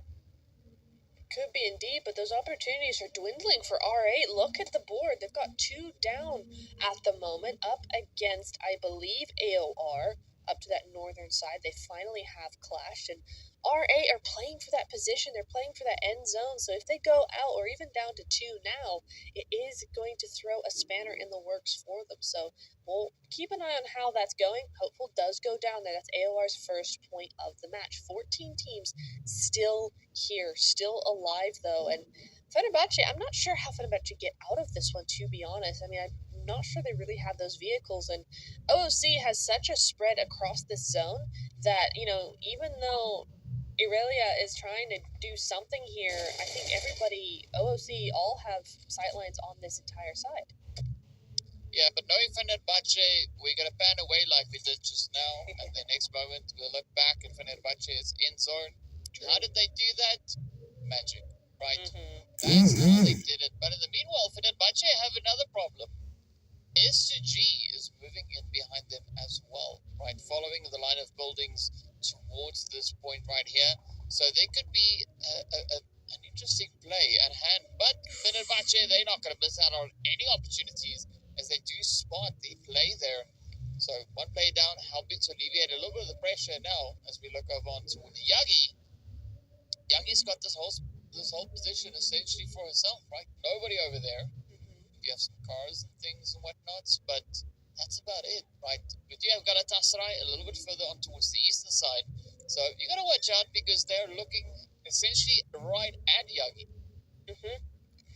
Yeah, they are. It makes it very difficult for Yagi to do anything. I think she could probably sneak over into Ruins, right? Go right up over Everest and back behind into that Ruins area and just sneak through the water as a solo, but that is going to be difficult, particularly when the Wildcats are moving up right behind her. I think they've just taken a right turn over towards Everest, but still, there is going to be something going on over there, and AOR have taken control of what was R8's. I mean, R8 just down to a duo in a small area in this shack.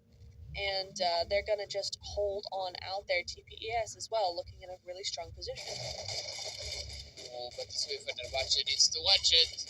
You're talking about Galatasaray just shooting at the tires. Well, they're going a little bit further than that now. They've spotted players as well. So, yeah, Fenerbahce needs to be very, very cautious. I mean, Fenerbahce is right behind the camera, right behind the view that we are looking at here by Galatasaray. So, they're right on the edge of the blue over on the west side.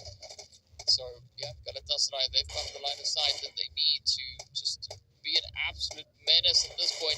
S2G also going to be continuing on with their play as they've got, well, one half of their team, I'd say, down on towards the side there of R8. And that is not the spot that you want to be in. The rest of the team further up towards the north as they continue to play for a bit of that peace and tranquility, at least for the time being. But now it's going to be go time because everybody is going to look to just move in towards the zone, right? The red Tiam coming in from the eastern side, Fenerbahce, OOC, S2G, AOR, everybody else are on towards the west and the south. Yeah, it's about to get very, very busy. Lighter as well made good use of the distractions going on everywhere else to actually move across the bridge behind Galatasaray, and now they occupy that southern side. They're not in zone yet. Zeus aren't either, who are right next to them, but still, they have a good portion and a good entrance into zone if they're quick, because Galatasaray now looking to chase Fenerbahce into zone and spread out as well over that southern side. So they're going to have to be very, very careful here. On the side of Fenerbahce, you do see OOC being able to knock one, so Fenerbahce are going to be up as 3. I think there's no way they're going to be able to get that knock, except, wait, I think she might be in a vehicle here, but maybe not for long, as now Galatasaray able to take some shots over onto Barbie and her car. Oh, yeah, this is not going to be good, though. Barbie can only survive so long, and the shots making some meaningful connections as Lina reaches in from atop the hill. No, they were on the south side of zone, even further away than Galatasaray, but they had that off angle to kind of just poke in onto the sides. And AOR actually will be the team to finish it up as Barbie gets picked up down. That is Hilaldo now feeling a little bit of their own medicine as Lina just locks on in and sends the lead over.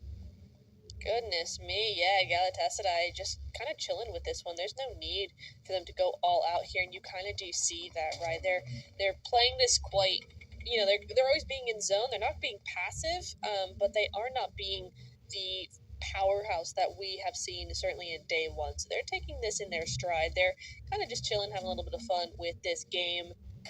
One elimination on the board. They are going to get this res back up, but OOC are looking straight at them. If they would just turn around, they would be looking straight at them. And a battle of the solos up into the north side. Everybody away from everybody else, right? It looks like we might even have 3 solos. Yes, it is GOAT, it's IWNRX, and it is who was that? Yeah, Bonfire as well, all looking at each other on that north side. But back down to where the chaos really is. Galatasaray still outside of zone as that zone shifts up. Yeah, speaking about shifts, is the G shifted right into the side there of Venezia. We can see the engagements and the altercations coming through onto that far eastern side. But you said the south is still quite tough, and that's exactly what we have. At least here for the side of OOC, you have quite a long way to go to get themselves back into safety. But now they're going the opposite direction. They decided, you know what? Let's go have it. We're going to rush straight up onto Galatasaray to see if we can send them out. Oh, but instead, OOC might be in a little bit of trouble here. As you can see, Mizumi quickly just trying to recover a little bit of the pacing. But now, this is that play, right? Galatasaray, yes, they have gone down. But in OOC doing this, they've actually now just kind of made themselves a target for all the teams in the vicinity. They have. They really, really have. And R8, you saw them taking advantage of that. S2G taking advantage of Yagi's, pointing at the other solo there. So Bonfire does manage to get out of that one alive. And now R8 looking a little worse for wear against Fenerbahce. This team does not back down. I mean, look at Fenerbahce. They have a solo. One is knocked. One is still up, and they're still going for those eliminations. They do not go out without a fight, and the Wildcats now are the next to fall with only 1 elimination. Well, a lot of these teams seem to be absolutely relentless. Now, OOC Dreamcore, they've been able to get themselves somewhat back into contention here, but you still got to watch out. Yeah, XQ comes through with the executations on the edge there, and with that, R8 Sapphire also make their way back into the lobby. Down to only 8 teams. I mean, this is where we'll see those numbers now really start to crumble and just start tanking. We will indeed, and that zone is not giving them any respite. It keeps shifting away from all these teams that are just trying to climb into zone and any edge they can. And Molina doing massive work there. Great nade over there to get 3 eliminations. And Lighter, again, one of those teams that have been making moves, but not waves, right? Only 3 points on the board for them so far, but now they're into those placement points as well. And as the zones get closer, this is where they can start making their mark. AOR, in the meantime, up to 7 eliminations. A really, really good show for them in this final game. Yeah, definitely a very respectable play coming through on that end. Look at the quick reaction here from Lighter. It's like, no. And then the shots just continue to try to identify with a very quick and swift play here, but there's going to be an absolute mess with regards to those vehicles. as Lida closed it up. That is AOR getting crammed and rammed back into the lobby. S2G also going to be capitalizing on a little bit of that carnage as they also start to move upwards. You can see Seren just looking for a little bit of a viable position over on the edge. Red Tiam still in the mix. This is where things can get quite interesting because teams now know, right? This is it. This is the final push, the final stand. Let's make it count. Yes, indeed. Top 5 are here. Lighter, Tiam, Mel's Nova. Mel's Nova? How did she get in here? XQ has survived from the initial fight all the way in Yasnaya, what seems like years ago, and here she is in the top 5 coming through here. TPES have a full squad still in these final matches, being able to do a lot of work here, and of course S2G as that solo just hanging on there as well. So a very, very even space, I think, for these teams, a 2v3, v1, v4, v1. I mean, TPS obviously have that advantage, but they're not in zone right now. In fact, Red TM, with their 3 players up, are the only ones properly in zone here. Well, let's see. Can they lock it down? Right, Red TM, good position to work off of. But again, the terrain proving to be a little bit more challenging. So got to watch out for what TPS could bring as they crest that hill, right? Because they're the only squad with 4 P, so they have the slight numbers advantage, but are they going to have the strategical advantage, right? That is going to be the key to claim that winner chicken dinner. Seren is going to try and outlast the efforts and the aggression coming through there from Lida. So much so that they do find the response, but then rather than get picked that up, Frisia with a quick follow through. And that is going to be Lida now up onto 6 eliminations. You said XQ is being absolutely relentless, still managing to survive. Cupcake spots her down. She goes. Goodbye, good night. As Mel's Nova will have to settle for those 3 eliminations and, of course, the placement points that come with 4th place. Now, TPS and Red TM are going to be focusing all the efforts in on each other. They are indeed, and we're down to the final 2, and it's just a 2v4 at this point. Catbanes is not going to be able to stay alive to the end of the game here. Semina does go down, though. A nice quick trade coming over here, but that's going to be a 3rd now. It's a 1v3, and TPES have every advantage offered to them here. That's going to be a try, but it's going to be a fail as TPES come in guns blazing from start to finish to get the final win of this season. Yeah, well done, well played. What a way to close it off. I mean, we've looked at a plethora of matches, right? The teams have played so much all the way from week number 1, but they played even more before that, right? In the qualifiers. So many games that these teams have just continued to keep that pacing going, and what a phenomenal way to close it all out, right? The final game coming through. I mean, Galatasaray also, trying a few things there, having a bit of fun out on the battlefield, because why not, right? If they go down early, it's okay. It's okay. Yeah. They don't necessarily need points at this stage. So I think all the other teams that really had to put focus in on securing points, they did exactly that coming into this last match, and that's why we had such a competitive game coming in here. We did. We really did, and it is... It's going to be interesting to see that leaderboard.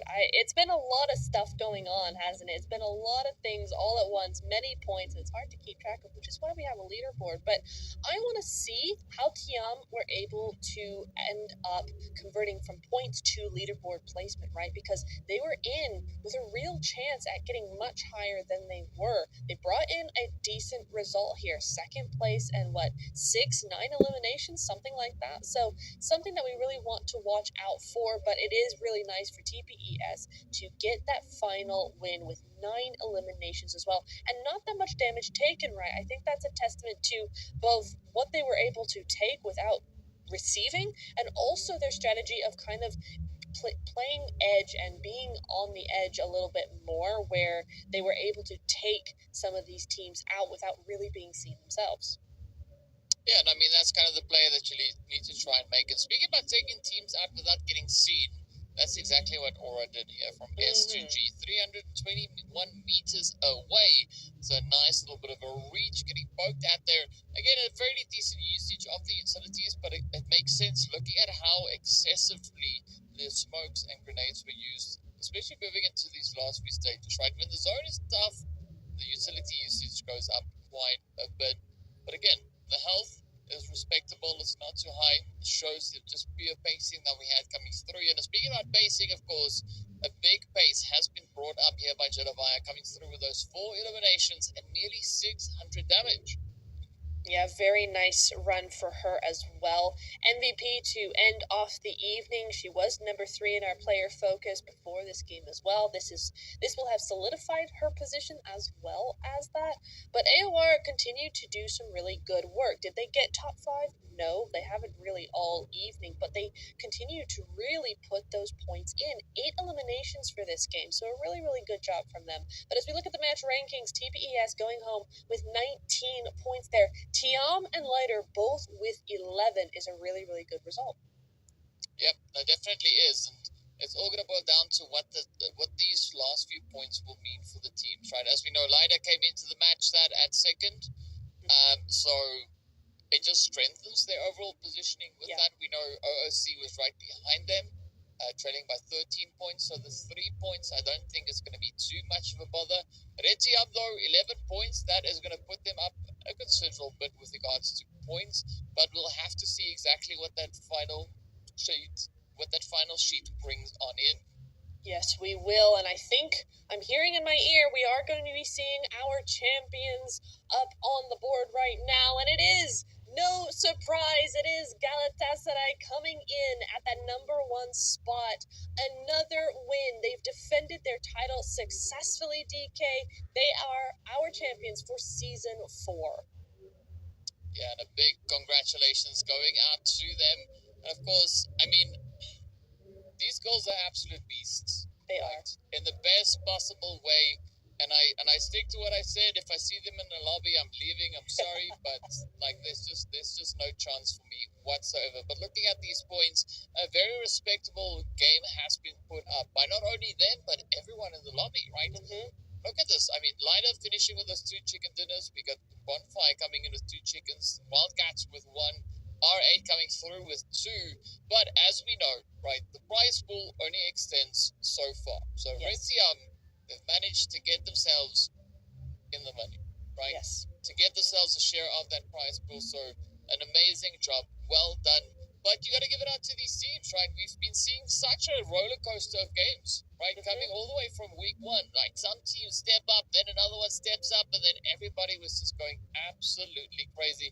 But it's good to see the overall turnout, just how all of this has then come to a conclusion. I mean, I think some very well-deserved positions on these standings. There are indeed, and OOC coming through in the top 3 in 3rd place with 0 wins is an incredible feat considering what kind of work they were being made to do by all these other teams, right? It's been a battle to even get as far as top 5, top 8 even. So OOC coming in with 0 wins under their belt, but 97 total points is insane. So a big GG's going over to them specifically. And yeah, it's very, very well played by all of these teams, right? I mean, they fought so hard to even get to finals. It's been a long road these last 3 weeks, and all of these teams have done themselves very, very proud. They've all played very, very well. I think it's more about what they were allowed to do versus what they could do. Yeah, I mean, they did what they could within what was available and capable to them at that point, right? But I think still some very respectable gameplay that was brought to the foreground. Of course, we got to give it up to our top 3 performers across the finals: Tofida, Hilal, as well as Natesha. Some pretty dang impressive numbers that they've brought in for their respective teams. And of course, it extends beyond that, right? Because we've got not only 3 players, we've got a few more that have also brought in quite a few impressive plays. So yeah, I think this is, it's worth saying that there was quite a bit of a play, quite a bit of an angle that we saw from all these ladies. I mean, we saw Milena as well from Lida also bring in quite a bit of performance. Maya, Rose, Alem, Purple, right? Yes. Several of these ladies, they just popped off. They were an absolute nuisance to the opposing players on the battlefield, but we love to see that. We do. We really do. And it's been so nice to see such balance amongst these teams as well, right? No one player has been MVP more than twice, I don't think. Maybe Mitesh has been 3 times in the finals. I'm not quite sure. I can't quite remember. But each of them have had their chance in the spotlight. I mean, Atlas doing a 1v4 against Galatasaray in that first game, and then Matesha coming back in with 27 elims total. It's been a big, wild ride here as you see our head to head of Tufida versus Matesha, right? And again, it's very, very similar. Yeah. I mean, Natasha has brought in quite a bit of a contribution to the team, right? I mean, yes, putting things into perspective, Galatasaray, all their players in general performed quite heavily and aggressively, so it makes sense, right? But still, looking at Natasha, really good strategy coming in there. And of course, we can't forget about Jelavaya as well, right? Jelavaya got the MVP in the last match, also really contributing to the overall performance that we saw come through from the team. So I think some very respectable numbers being brought to show here by all these ladies, and I mean they can know with absolute certainty that if I see them in the lobby, I'm leaving. That's it, because I know I don't stand a chance. Right? That's just it. I just accept it for what it is. But yeah, I mean, a very respectable few games that we've had.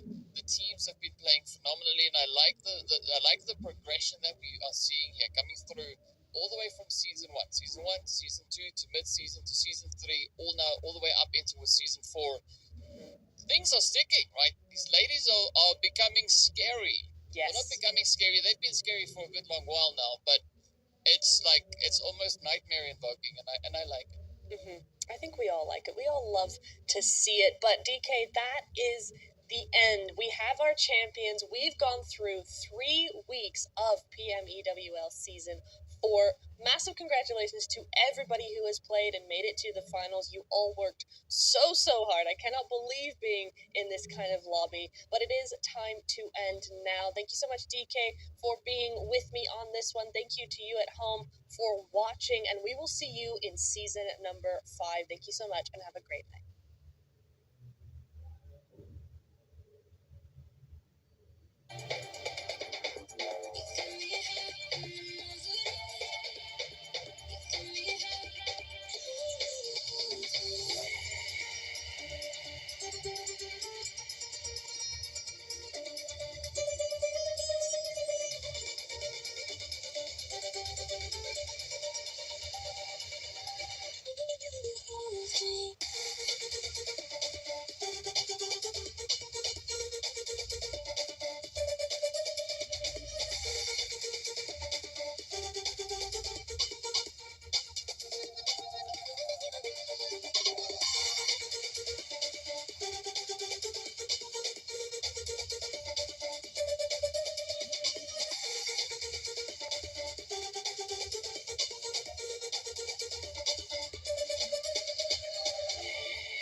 Throughout your cultivation journey, you'll run into various encounters and challenges. Sometime into a match, spirit collecting bells will appear, and all surviving teams will be separated into groups. Each group is assigned one spirit collecting bell, whose location is visible to members of the teams in the group. Approach the bell and interact with it for supplies to drop and to activate a countdown. You can sound the bell repeatedly during this time. Each interaction provides supplies and shortens the countdown. The elemental powers will form a crate at the end of the countdown, after which the spirit collecting bell will run out of power and can no longer be used. Open the crate to get tons of rewards. Note that other teams in the same group will battle for the same bell. Use the mini-map to determine how many players are nearby. Also, skill cooldowns are reduced in the bell's vicinity, so use them to your advantage to guard the bell's rewards. Sacred Quartet's final challenge is to unite the 4 Sacred Guardians. During Sacred Quartet, you'll be able to pick up elemental fragments in matches. Use the fragments in the Elemental Clash event to combine elements. When you and your teammates each bring a different element into a match, and all members survive until victory is attained, the Guardians United Challenge will be completed. Players who complete the challenge for the first time can claim 200 elemental fragments from the event page and will unlock the new Guardians United achievement. Embark on your sacred cultivation journey now and forge your story into its own legend.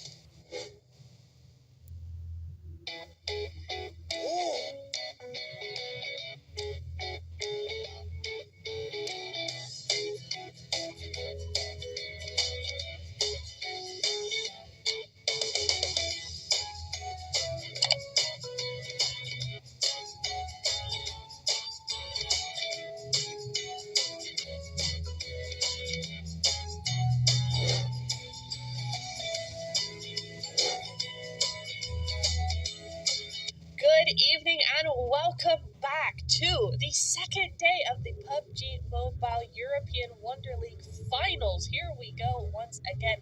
5 more games coming up for all of you here this evening. My name is Neptura and I am joined by DK. How you doing today, DK? Yeah, I'm doing pretty well. For a moment there, I was like, why is Neptura shouting at me? And I realized my volume was just really high. So, yeah, other than that, it's going pretty well.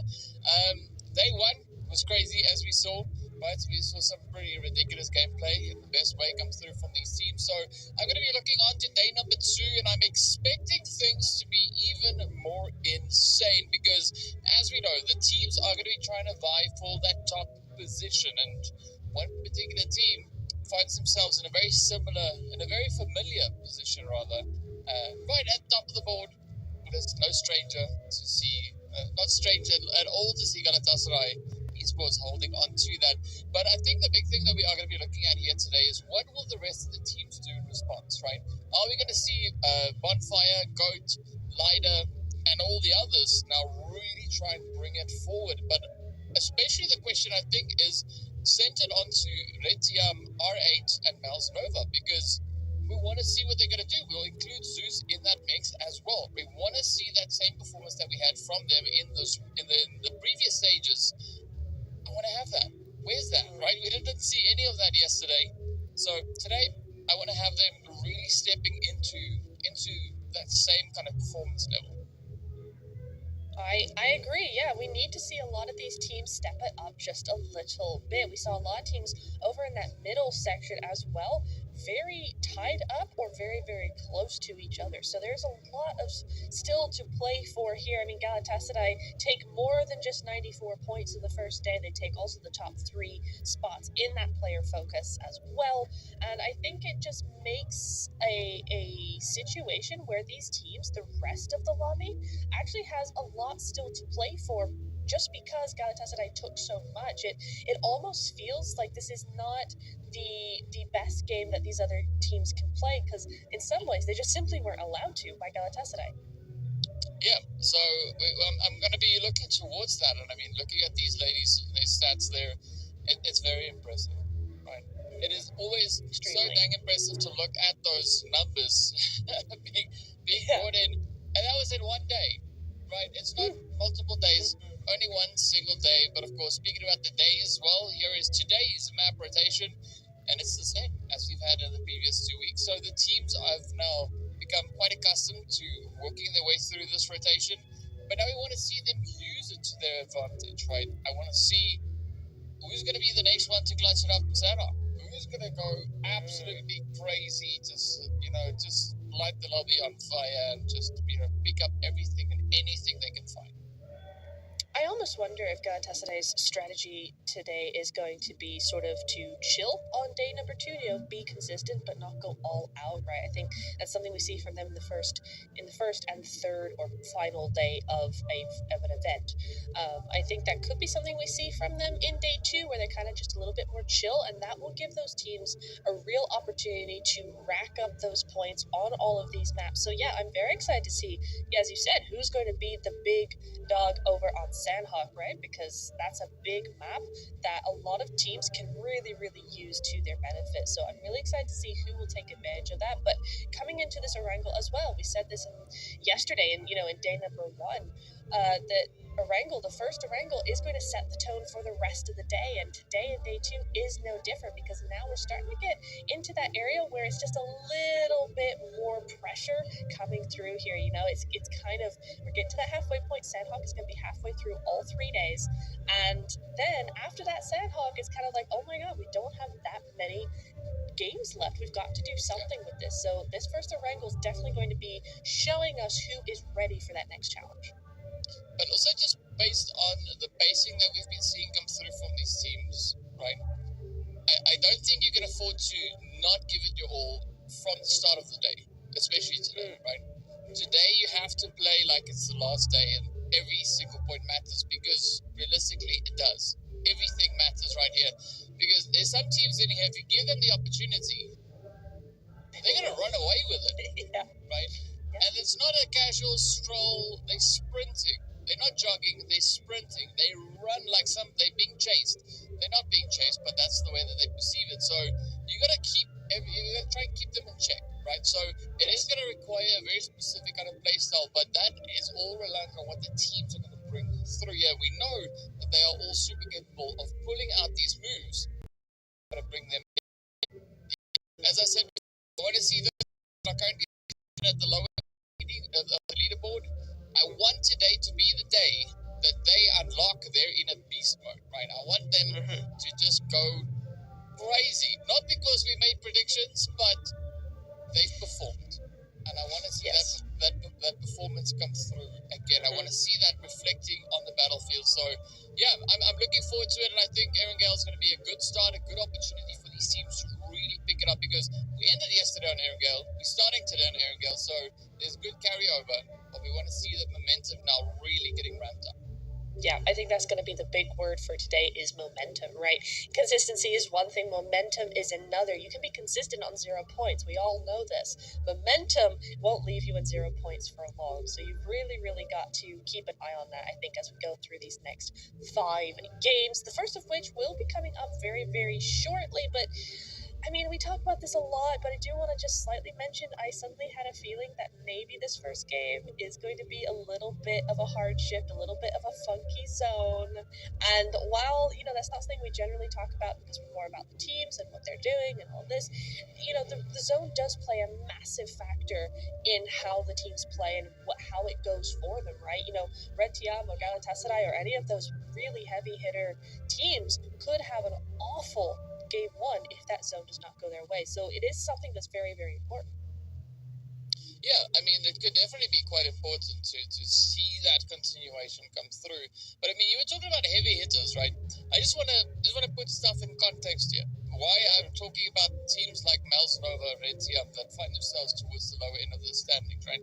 If you look at the overall performances across the entire event, Red Tiam are sitting at the top. 182 total points, 117 eliminations that they've been able to find across all the matches that they've played so far, right? So there's no reason to see a team like that not perform. Pmewl, right? They're sitting in 3rd place with looking at all the points that they've been able to secure. 104 eliminations, 161 points total, right? 3 chicken dinners, the same for Red Tiam, the same for Zeus. Zeus, also 3 chickens. Where's those performances? We want to see these teams. I mean, Galatasaray, even though they played an insane game yesterday, they're only in 10th place with regards to the overall performances that we've seen so far in all the previous games, right? So they have something that's counting in their favor. Now, Flex, we want to see that, right? Bring it out.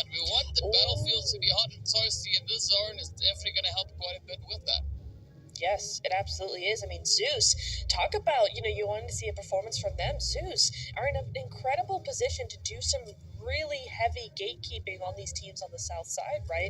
If they move up to that edge, even if they moved up even to Potato Hill, they could absolutely do some carnage over onto OOC, possibly onto Galatasaray as well as Fenerbahce. So there could definitely be some options here for Zeus, or maybe they just go to Rozhog. I don't know. I'm not them, but still, there's lots of options for Zeus in particular to do something with this zone and do something really cool as well. So definitely going to be looking towards them. I also noticed, what was that, 3 different teams down onto the way south side, down onto the island. So that's something that they're going to have to really, really look to accomplish, is getting into that zone ASAP.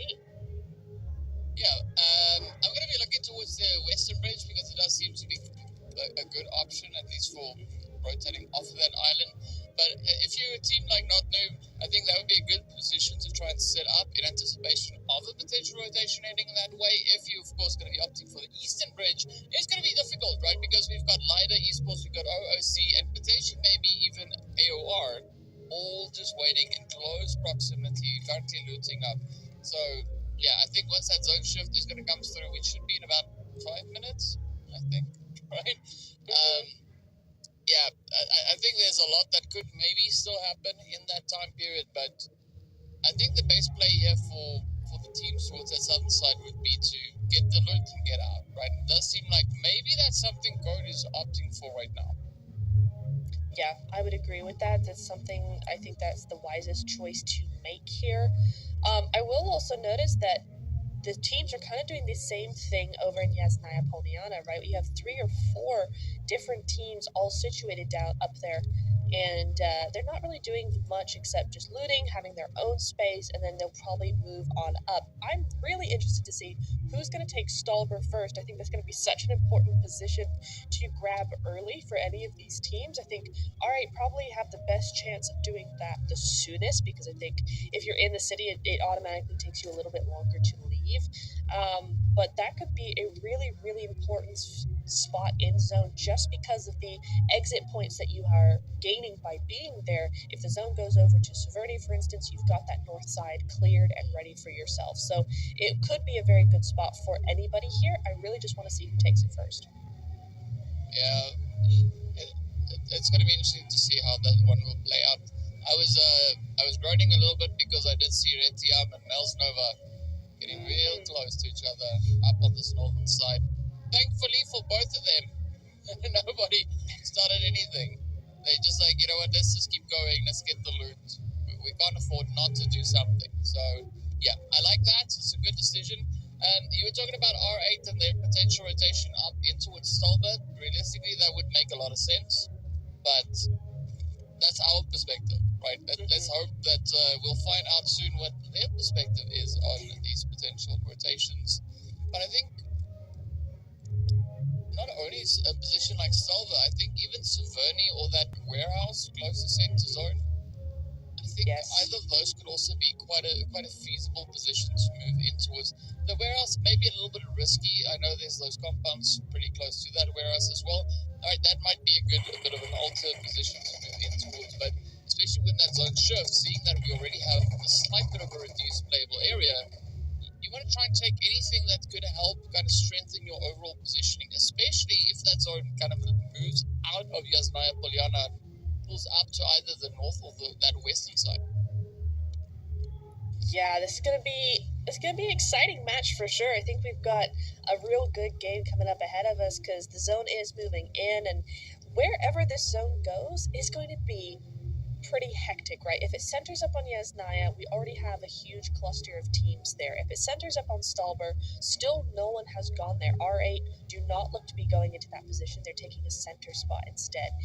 The other teams onto the other side, if it goes over to shooting range and things, all those teams in Yasnaya and the teams on the south that are outside of zone will be trying to get over there. So this is definitely heating up to be one of the more chaotic matches that we've seen, if that is even possible, right? But it could shape up that way for sure, and especially as we have 1, 2, 3, 4, 5, 6 teams still outside the zone, and 4 of those teams are actually on over by Milta on that eastern bridge side. So there's definitely going to be some altercations going through there before anyone even gets to the zone.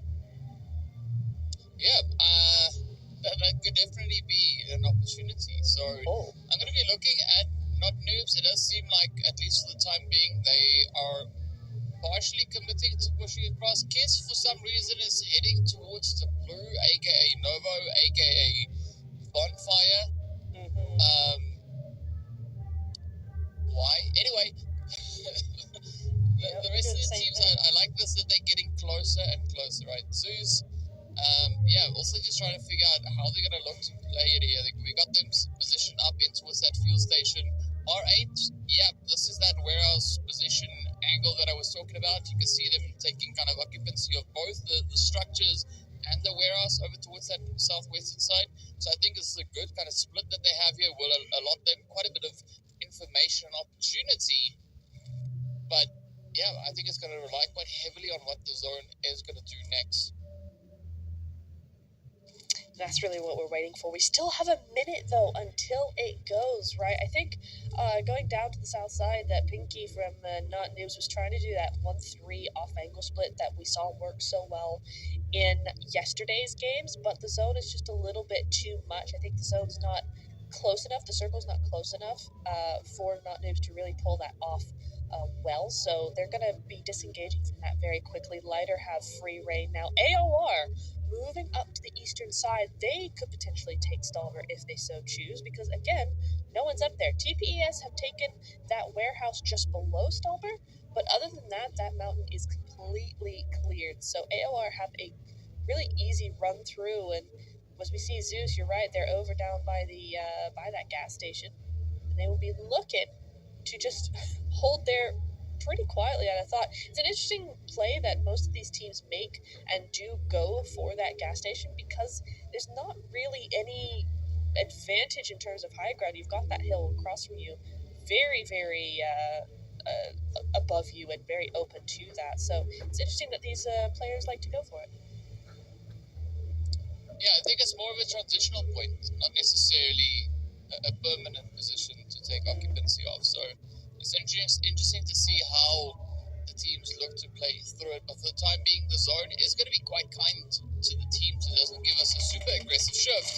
But yeah, here we go. It is going to be go time. Oh, over onto the bridge leading towards Yasnaya. It's going to be Ida Esports just backing quite a bit of a punch into the side here of OOC as they look to get themselves further and further towards that center zone. 7H did get dropped down, so that does create a little bit of a thing there for OOC, but they still have 2 players up, so there's still a few options available. But I'm curious to see how they're going to look to kind of patch things up moving in, because teams are just cramming on up towards center zone, and it's going to be very hot and maybe a little bit uncomfortable as well. It absolutely is, but we're going to start seeing a little bit of that Stalber action as the zone has moved over in that direction. And so AOR do have Stalber. They are the queens of the mountain right now, but the rest of them all have to go around at the base, and that's going to be the second player from OOC going on down to Ida there. Mel's Nova now looking to actually crash in, or at least contest, the position for TPES. Okay, I like it. This could be an interesting play, especially now for Pmewls. As we know, they will definitely be quite happy securing themselves 1 or 2 additional points. Okay, maybe a lot more than 1 or 2. They want to get a boatload of points here, but yeah, I think this could be an interesting angle to play off of. Again, looking at the hillside, it's not the easiest position to really aggress onto an opposing team, especially if they've got that height advantage. But looking over towards the far side here, we've got Fenerbahce over towards the coastline to the northern side, just reaching right into the side of, I believe that's Zeus that we have alongside them partially, but there's a few other players in the area as well. Look at that, Mouse now finding themselves in a kind of reverse situation, right? They now have Ida coming through below them, and they now also have the opportunity to play that overreach on towards them. Galatasaray, of course, is one of those squads that we have offered. This is them and Zeus have the same color, so yeah, it's interesting to see both teams kind of positioned relatively close together. It is indeed, and Ida seemed to make off with just that one elimination against them, right? So Pmewl's never pick up one, but that's going to be it. Ida decided that was not really their best case scenario there. I'm confused what's going down in the blue zone, though, because you had Bonfire trying to use the western bridge there for a second. Nice nades coming through, a little bit early, but that spray should be quite good there, but but then Bonfire decided, actually, we're right behind Not Noobs, so they've gone back over to the eastern bridge and are now using that. So there's a whole bunch going on in the blue zone while all these teams are fighting it out, which might actually work in those teams' favor on the south side. Once they move in, there's not as many teams to get rid of.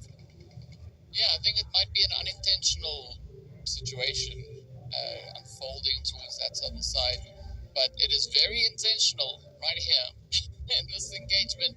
The contention for the hillsides of Stelba, Pmewls and TPS now looking quite relentless. I like the fact that Ida decided to rather just disengage. They've moved a little bit further over towards that eastern side, so that could buy them a bit more of an opportunity. But Samira needs to watch out, because as soon as XQ gets that angle, it is going to be go time. As you can see, Pmewls now just trying to figure out what will their approach be. But I like the fact that they've actually sent O'Daddy in D1 to now rotate up north of TPS and again play that leverage downline towards them. So Pmewl's going for a big brain to split here. Yeah, it's a great play to make. This warehouse is really good except for that ridge, and so Pmewls are going to be taking as much advantage of it as they can, which is really nice. Another big brain 2-2 split we see coming through here is from R8 onto the warehouse and the compound. There's a really nice scope of information that they're able to glean from the surrounding area at this height, at this level. So a really good informational play coming in from R8. If somebody does push them, they will have to regroup quite quickly, because it's just a little bit too far to really help either duo here. But it is certainly a great start for them. And Stalber here, AOR silently, we do see a team possibly looking to just try and get up to it. It is OOC, they are just a duo, so AOR should be able to defend their position effectively, but the split is a little thin if they want to do that. Yeah, and the zone does them dirty. It hunched us over to the west. Oh, that's nasty. This warehouse, or the warehouse in the compound that R8 has, is going to be prime real estate. So expect quite a bit of contention to come through. The same can be said for Saverni, and I think this is where Goat are going to feel quite happy about their rotation, because Goat and Victor, they just very recently made it up into zone coming through the west, and they've pushed into Saverni itself, and that's where the zone is. So they are going to be smiling. We're going to see all the other blue teams make their way up. So that is, of course, Bonfire that have now joined us in the zone itself, as well as the Not Noob squad. But yeah, there we go. You can see everybody now just starting to push over AOR, TPS, and everybody else. Just all trying to vie for a position moving forward. And we still have all 16 teams alive. Wow, that's kind of insane. And I bet, you know what, I think S2G are very, very mad right now. They've had Saverni for the entire game. They just moved out because they thought, I don't think it's going to be in here. I think we need to move out. And look where it goes. And Red Town Blossom, here we go.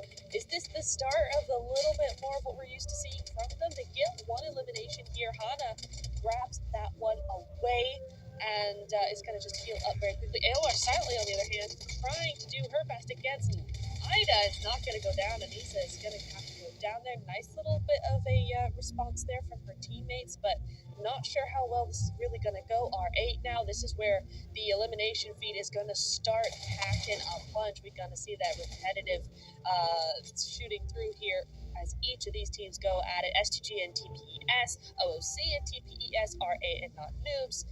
It's all going down here as Kitty is just trying her best to get some of these knocks and get that response going. It's a good one so far. Yeah, it's looking pretty decent. Let's see if Kitty is going to be able to maintain that perfect approach here. So far, they are just looking to bounce back, but a quick little bit of a peek over onto the side there of Nova as they start to find a bit of a foothold. And now it's going to be Ida that will fall victim to the spray downs. It is going to be absolute decimation. Ida out, our first squad to lead with 2 eliminations to their name. You were asking about Red Tiam, based on the way that they're kind of moving through Savoni and just the kind of approach that I see them taking, I think this could potentially be an opportunity for that now to be the play.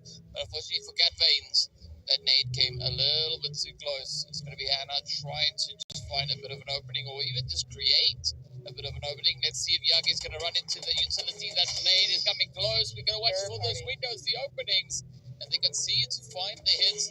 Hannah with a quick reposition, trying to get their way over towards Cat Veins to bring the fight back as the team could look to get themselves back in contention. But Hannah's looking low on that HP though. Isn't she just? They're trying their best, but there's just too many teams all the way around, right? Lighter is looking as well as Go as well. So there's a few angles to be careful of here. I think Cat Veins is gonna have to go on out here. So Red Tiam cut short a little bit here, just stopped in their tracks. It was looking like it was gonna be some good momentum coming through, but as a duo, they're gonna have to work very, very hard to just stay alive in this sort of zone as the zone shifts again. And now this entire fight has been kind of for nothing because we see that white circle and it's gone away from this town entirely. It's not in Savoni anymore. Yeah, and I think this is going to be a great opportunity for Red Tiam, seeing that they're not fully committed on pushing further into the city. I think it's still be quite a bit of an opportunity for them to bounce back. But speaking about bouncing, look at Nova as they now have to bounce into the lobby. AOR making swift work there of them. Quick response and of course trying to just secure their position over towards the edge of zone.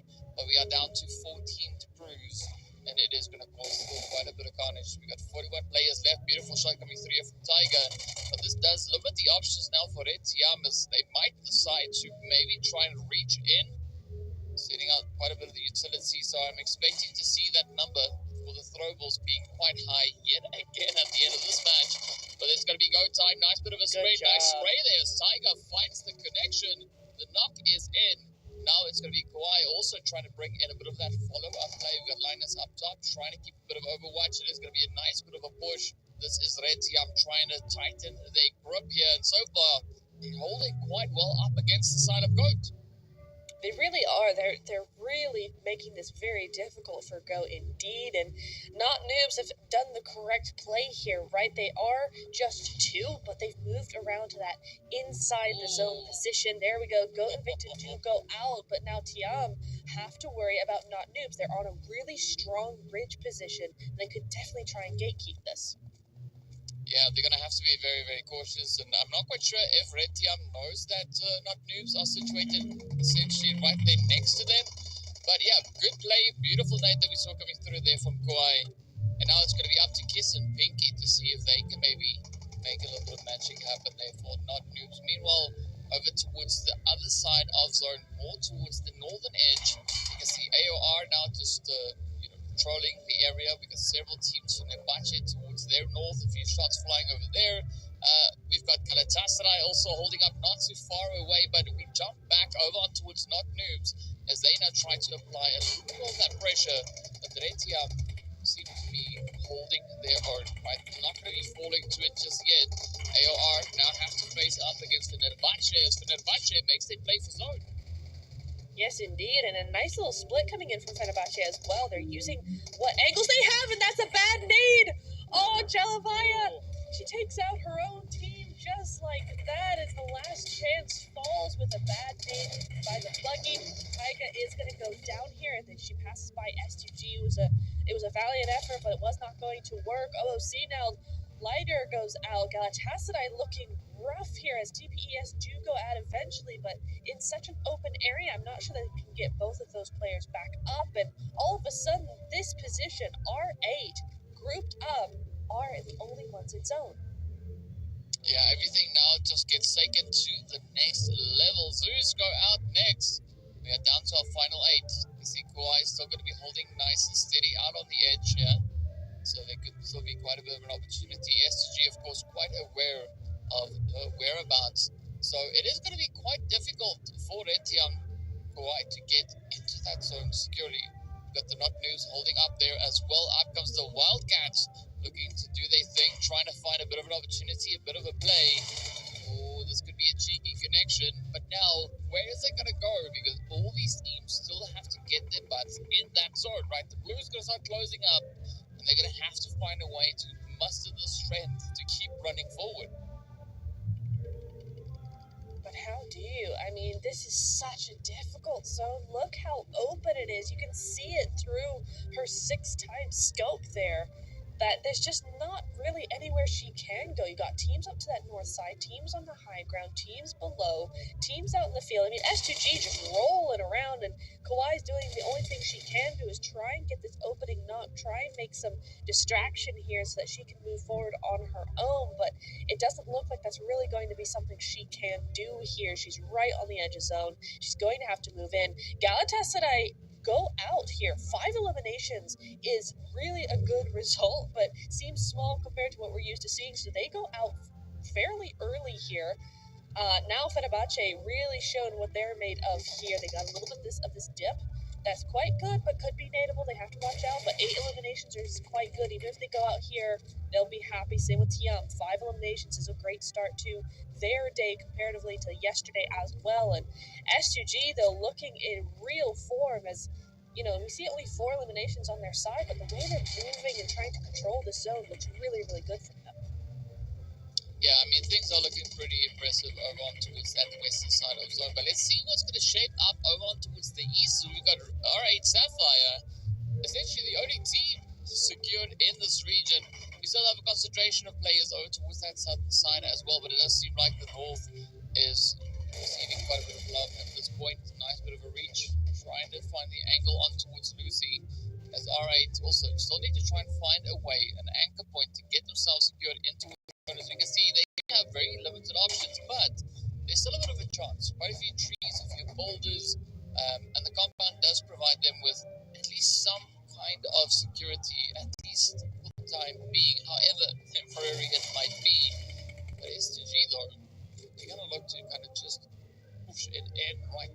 Just get that position on the edge, and then maybe just try and pick up all the points and elims they can find. I would like to just point out that in the middle of all this chaos, Bonfire are still here on the squad. On military island for half the game, and nowhere in zone at any point. They are still not in zone right now, because down to that south side, I think they are still down the hill. So they're going to have to move in eventually, but somehow they've managed to weasel their way into the top 5 position. Now you're starting to see them go down here. They might go out completely, but still, it's an excellent position for them to go out in. Yeah, I mean, you could call that a very strategic rotation that they're bringing in. But of course, well, as they are just joining the party, they do find themselves getting and receiving that very warm welcome over onto the edge. It is, of course, none other than the Wildcats that are quite eager to welcome them back into the lobby. Now, S2G going to be feeling the pressure. R8 starts pushing on forward. Dynasty going to try and defend. It's going to be Mally with a very swift play there. Does wrap that up, and R8 up to 8 elims. And it's just them and the Wildcats, right? The final 2 squads now left to duke it out. So we find ourselves with a 3v4, and it does seem like the zone is going to be favoring the Wildcats. Both squads on 8 players. 8 elims, rather.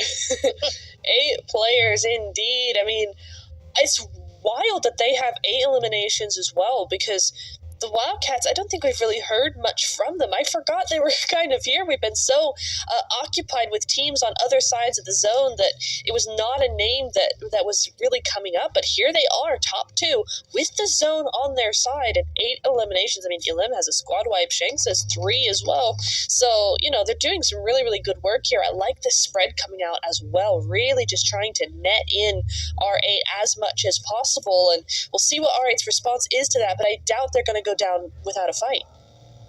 Yeah, and I mean, Wildcats, they still have their full squad up.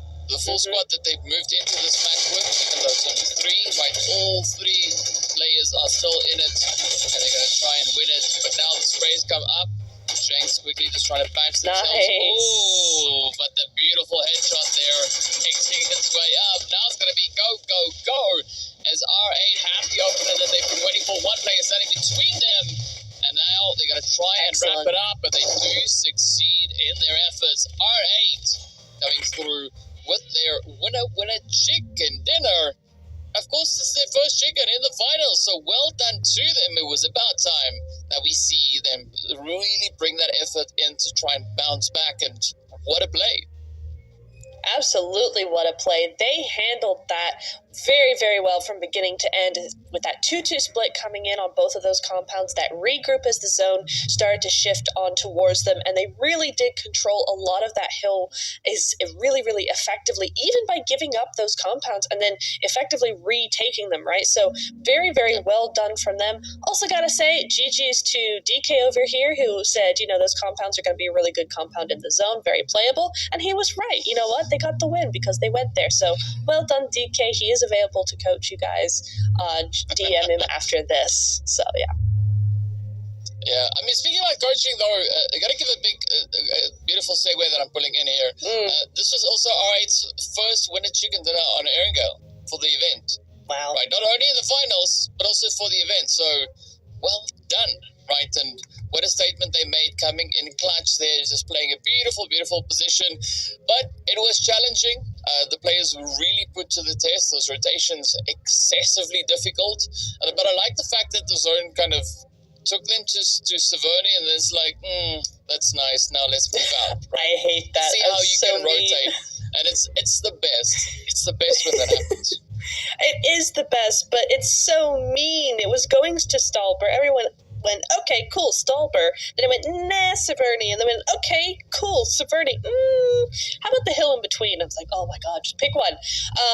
As R8 picked up 11 eliminations, 1,700 damage, and 550 damage taken. So they're not, even in the midst of all that, they're not taking that much damage. They're really being able to control very, very well. Now, a lot of that will be due to the fact that there were so many teams in one area. A lot of people are distracted, so that might give R8 a little bit of an opportunity to kind of come and go as they please without too much interference. However, that's still a crazy stat that there was not really any knocks being taken onto them. No one was really shooting them at them at all, and instead they got those 11 eliminations. So very good game from them for sure, and you see that, right? 14 total revives. I mean, as we get farther and farther into the finals, these revives are getting less and less. Yeah. As is the HP, I mean, yes, we are up to 8K. Yesterday in the last game, we saw it come down to 6 point something. So it makes sense because there was a lot of opportunities for these teams to really try and get themselves kind of patched up. But of course, speaking about opportunity, it goes straight over to the MVP.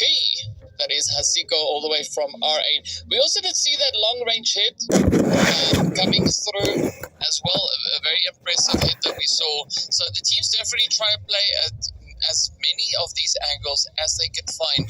But Hasiko being able to secure those 4 eliminations. I mean, even just moving into stage 6, Hasiko was sitting with 3 elims, right? At that point, that was the majority share of those elims for the side of R8. But as we saw, those elims just kept on climbing upwards. And of course, we got to commend the efforts that we saw come through from the Wildcats, right? As you mentioned, we hadn't seen all that much from them, but this game, they decided, you know what, we're just going to give it the best that we can. And I would say that was a very, very respectable game from them.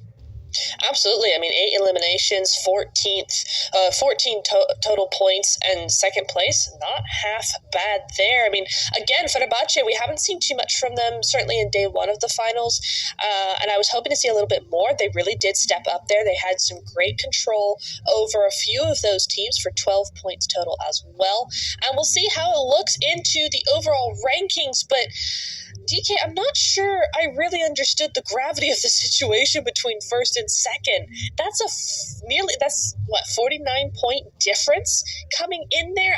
That is very much a stark contrast there, but 38 points are all tied up between the 3rd to 5th place team. So IWNRX being able to clutch that up there in that second place, R8 with that win now coming into 38 points, and Go doing what they did best in that game, also on 38. Yeah, I mean, it's looking better, right? The points are starting to climb up. We went from a 48-point difference between first and second to 44 points, so the gap is closing. Oh.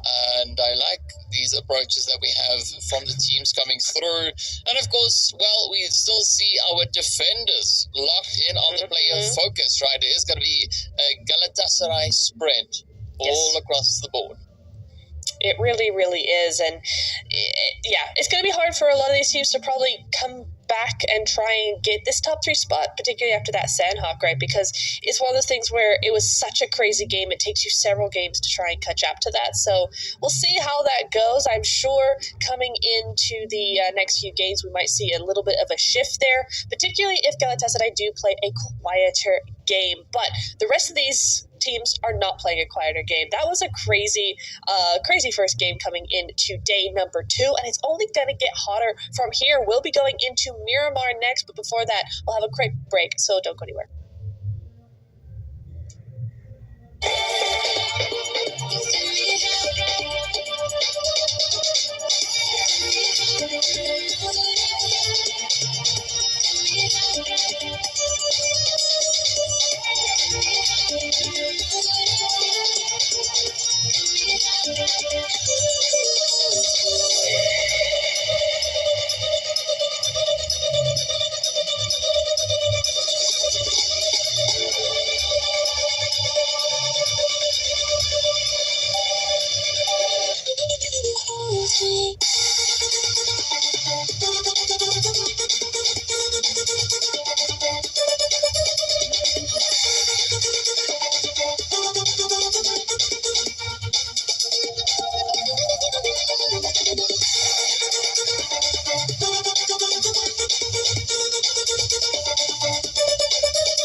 the PMEWL finals, day 2, game 2. We're getting into it. And we'll be going over into Murmur very, very, very, very shortly. But DK, I think you have a question for me. Yeah, what are words? Anyway, so where would you think the zone is going to be going for this first phase, right? We've seen the zone go a few places previously, but I'm curious to know what your thoughts are as to where it's going to take us this time around, because we are going to be starting up towards La Cobreria, and we are stopping right in between Partona and Puerto Pareso, so quite a bit of a reach. I mean, when you asked me before we came back, I thought Impala. I think it could definitely go over there, but with that plane path, I could also see it centering right up over Cruz del Val as well. So I could see both of those things happening. But what about you? Yeah, Cruz del Valle could be an interesting spot to go to. I'm going to be hoping maybe again something towards La Trillera, maybe Chumacera, Monte Nuevo, a little bit more towards this western side. I think that could be an interesting shift for these teams. So, but we'll find out in due course where exactly that zone is going to be going.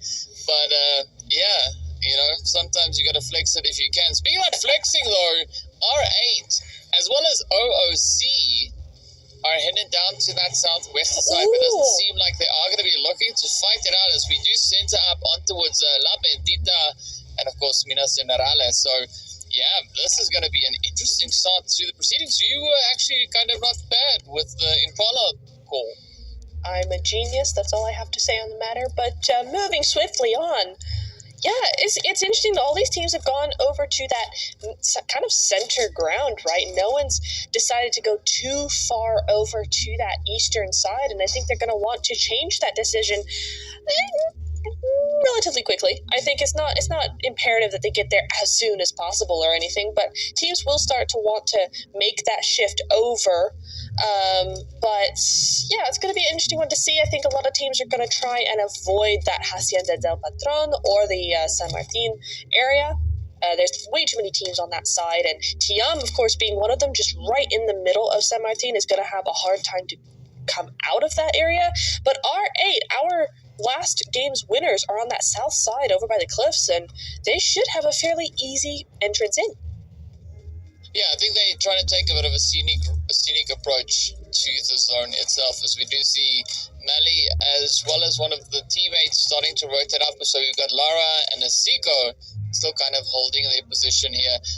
Mali rather, and the teammate, I can't see who that is, but it is definitely, it's Gucci, right? Mali and Gucci are pretty close to Chumacera, just exploring their options, looking to see how close OOC really is to them. But I don't think that they've been noticed just yet. Of course, there is a bit of a mountain in the way, so that is a decent spot, at least to start off the proceedings here for the day. But I'm going to be curious as to what's going to happen up here towards the edge of zone. AOR, S2G, we've got Red Tiam, all in pretty close proximity to each other, holding up in towards San Martin and the surrounding areas. So there could maybe be quite a bit of pressure to come through, especially playing for the edge of zone control. Yes, indeed. And I'm going to be looking also at Zeus. Do you see this big split that they've got going on? I mean, all across Graveyard, La Bandita, and Minas Generales as well. So that's a massive split coming through there from them. Not one that is sustainable long-term, to be sure, but definitely one that would give them a lot of fingers and a lot of pies. So something to look out for there as these teams start to move on in is definitely Zeus having that central position and actually spreading out so that they have more of a central position is a very interesting tactic. I mean, it's okay. For the early stage of the game, there's nobody to contest them, so they can play it however they feel to. So I think it does set them up quite beautifully should the zone decide to move anywhere, really, because they can either go south, they can go north, they can go east, they can go west. They've got players, as you said, right, with a finger in each of those spies. So it opens up the opportunities for them. But I'm curious as to who's going to try and commit to that far eastern side of zone. Maybe going towards Truckstop, maybe all the way up in towards Impala or even Puerto, because there's still quite an opportunity to be had up in Puerto. And I think TPS might be the team to try and push for Puerto itself. Yes, they've kind of beat out R8 there, right? They were in Partona, and they've moved across the bridge quick like a bunny, going over to Puerto Paraíso. And they might actually stay there, but they probably are going to try and go more for a more Impala or something similar that's more mid-zone. I can't really see that much of an edge play working out for them, especially with those cliffs all up on that coastline there. Over to the north side, you got Goat and you've got Fenerbahce. I think they will really be able to go in very, very easily into that northeast side of zone as well. And it's interesting how much area of this new zone we actually still have left open. Yeah, I mean, there's still quite a bit of options here for teams to move into. With the blue zone moving up, though, we do see the players from Not Noobs again out in the blue, same as what we had on Erangel for them. This time they are all the way over in Ruins, so that far northwestern side of zone. So they're going to have quite a bit of a journey to get themselves secured in towards that zone. So hopefully they will continue to keep pushing on forward, as we do see them only having to pick up Pinky still. So things are looking up and up for them. Meanwhile, Pmewl Nova going to be looking to push, I think, closer towards Impala, just scouting out the area, making sure that there's nobody obstructing their rotation. So this could be a good setup. I'm going to be hoping either like a very centralized kind of Impala position, or opting for those hills that we have over towards that eastern side, maybe even towards the north. But yeah, they're going to be in a race up against the side of TPES, though, I think, testing for Impala. Yes, indeed. And I think a lot of teams are going to try and have that same sort of strategy coming through here. It's a good spot to have. And as the zone starts to move on in, we will know very shortly how that is going to shape up into phase 2. But big thing coming through here, OC and Galatasaray moving through each other here. Galatasaray just storming past OC's position. They could look to have a little bit of a gatekeep / altercation going on down there, but we'll see how that works out. As you said, Pmewl and TPES do get a little bit closer to each other, but that is going to be the elimination feed popping off there. As Galatasaray, one of their players is very, very low. Yeah, that's not ideal, right? You want to try and keep those health bars up. I'm not quite sure. Well, there we go. That health bar is so low that the player went all the way into the lobby. Yeah, you got to watch out for that one. The Wildcats also getting poked and prodded at, as it is Red Tiam doing all the poking to them. As we got Lara, or rather, one of their teammates, Hannah, over there in the distance, just kind of keeping that distraction going. Well, Cat Veins and the rest of the crew now get ready to jump. As they've already gotten that knock, they want to try and follow through, get those elims, and then kind of get that momentum going. As Cat Veins flies the nade on towards elim, and this could be that opening that they've been looking for. Finally, this is what we were wanting to see from Tiam yesterday. Here we go, a 1-3 split, trying to sneak up on that knock, trying to sneak up on this team. Another great nade to follow through there. Cat Veins does not win that 1v1 and might just make the rest of them fall. We'll have to see. Sometimes it does happen, but Kawhi ready to step up where Cat Veins had to fall down there. Nice Molotov as we move over to OC and Galatasaray, though. And Galatasaray seem to have found themselves in a tricky situation, as that's 2 more down for them. And Maddie, she's left alone on her own, away from the rest of her teammates. She can do nothing here, and somehow they're gonna have to be a solo this early on.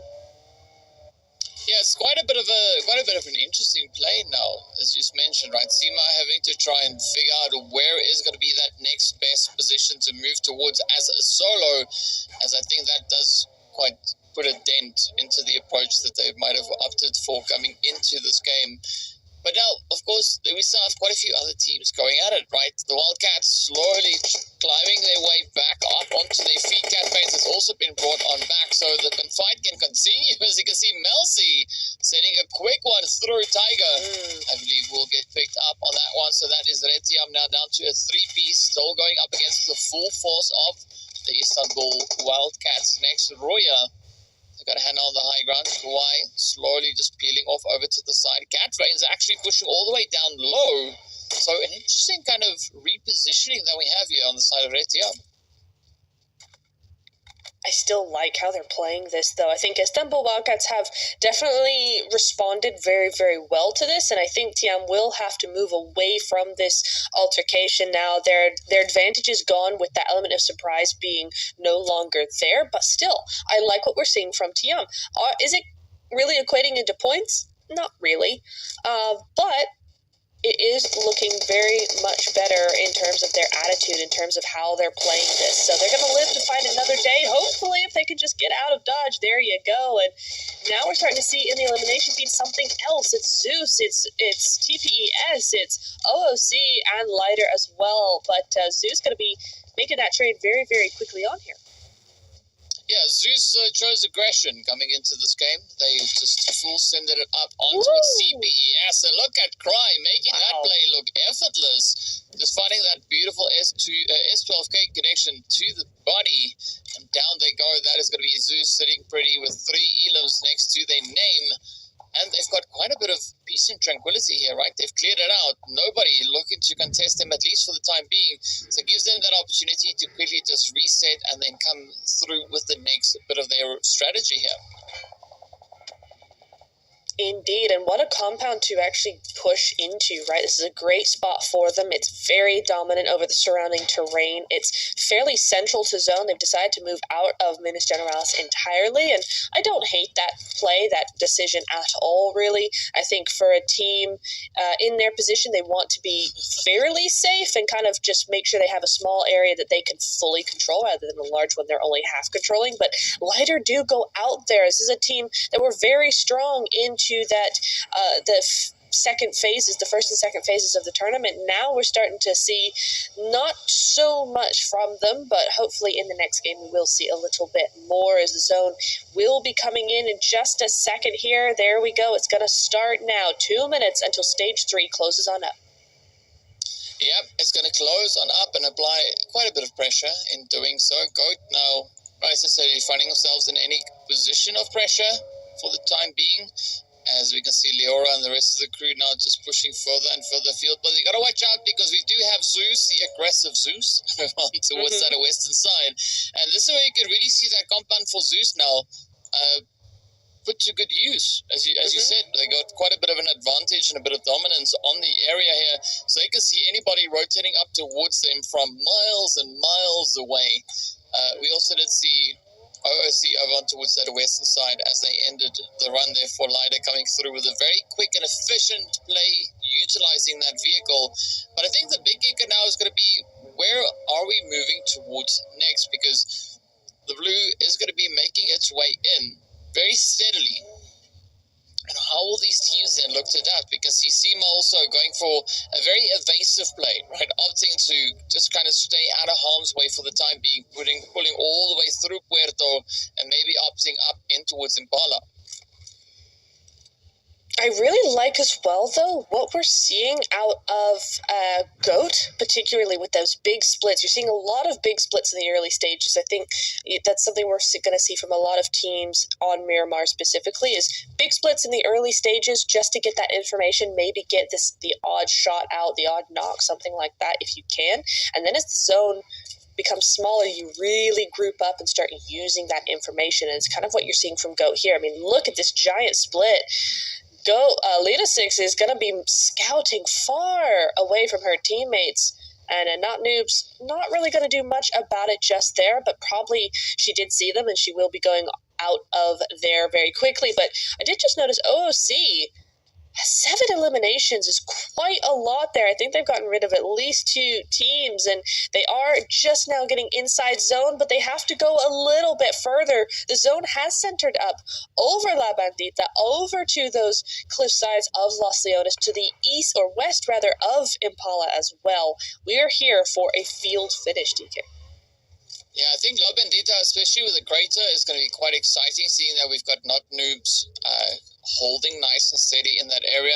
And of course, still a little bit of a region of Los Leones is going to be in play, especially the hills down to that northern side of Los Leones. So Ida are going to be looking to occupy that. But I think for Mel's Nova, looking over on towards the southwestern side, or southeast rather, we've got quite a bit of an angle here, right? We've got R8 yet to move in. We got Seema there from Galatasaray yet to move up. Zeus as well as Fenerbahce, so quite a bit of congestion now starting to form. It's going to be up to Pmewl to decide how they're going to look to play through this. You can see the rotations now coming in, pushing towards the compounds. And I like this that Pmewl Nova are really quick on the scouting, right? Identifying those potential angles to be quite wary of. But in the meanwhile, it's going to be R8 and Fenerbahce going toe-to-toe. It is indeed R8 looking to come back strong with this one, but with 3 down already, Fenerbahce looking like the strong ones in this. And R8 Laura, she can do nothing else except run away and get out of there, survive a little longer. There's no placement points for her here if she goes out now. And that's crazy. Fenerbahce just sweeping through them there, and you'd expect a little bit more of a stance from them, but Fenerbahce, they played a good game in that first Erangel, and now they come through with that momentum. R8 unable to do much about it. Laura now has to move into zone her own way, but I think she's going to just reevaluate what her loadout is now that she's a solo. Might be looking for perhaps a slight change of weapon and looking for a safer spot to play from. Bonfire, didn't see anything of them in the last game. They were too busy being out in the zone, but they are here now. We see them further in zone this time around, and looking over towards not noobs. They're age-old enemies, DK. Oh yes, a little bit of poking could happen right here. But yesterday we were talking about 4 teams not having winner chicken dinners on this map. Of course, that changed. We're down to 3. So it's AOR silently, OOC, and S2G. Those are the only 3 teams that have not yet found a winner chicken dinner on Miramar. So I'm curious as to how they're going to look to kind of play through this. Looking at OOC, they've decided that they're gonna try, right? What they're gonna try, we don't know. We'll find out soon, but they've definitely put in quite a bit of effort. As you've mentioned, those 7 eliminations, that's gonna look quite nice there for them. But it's all gonna depend on how they play these next few moves, because they find themselves relatively close to the Wildcats as well as S2G.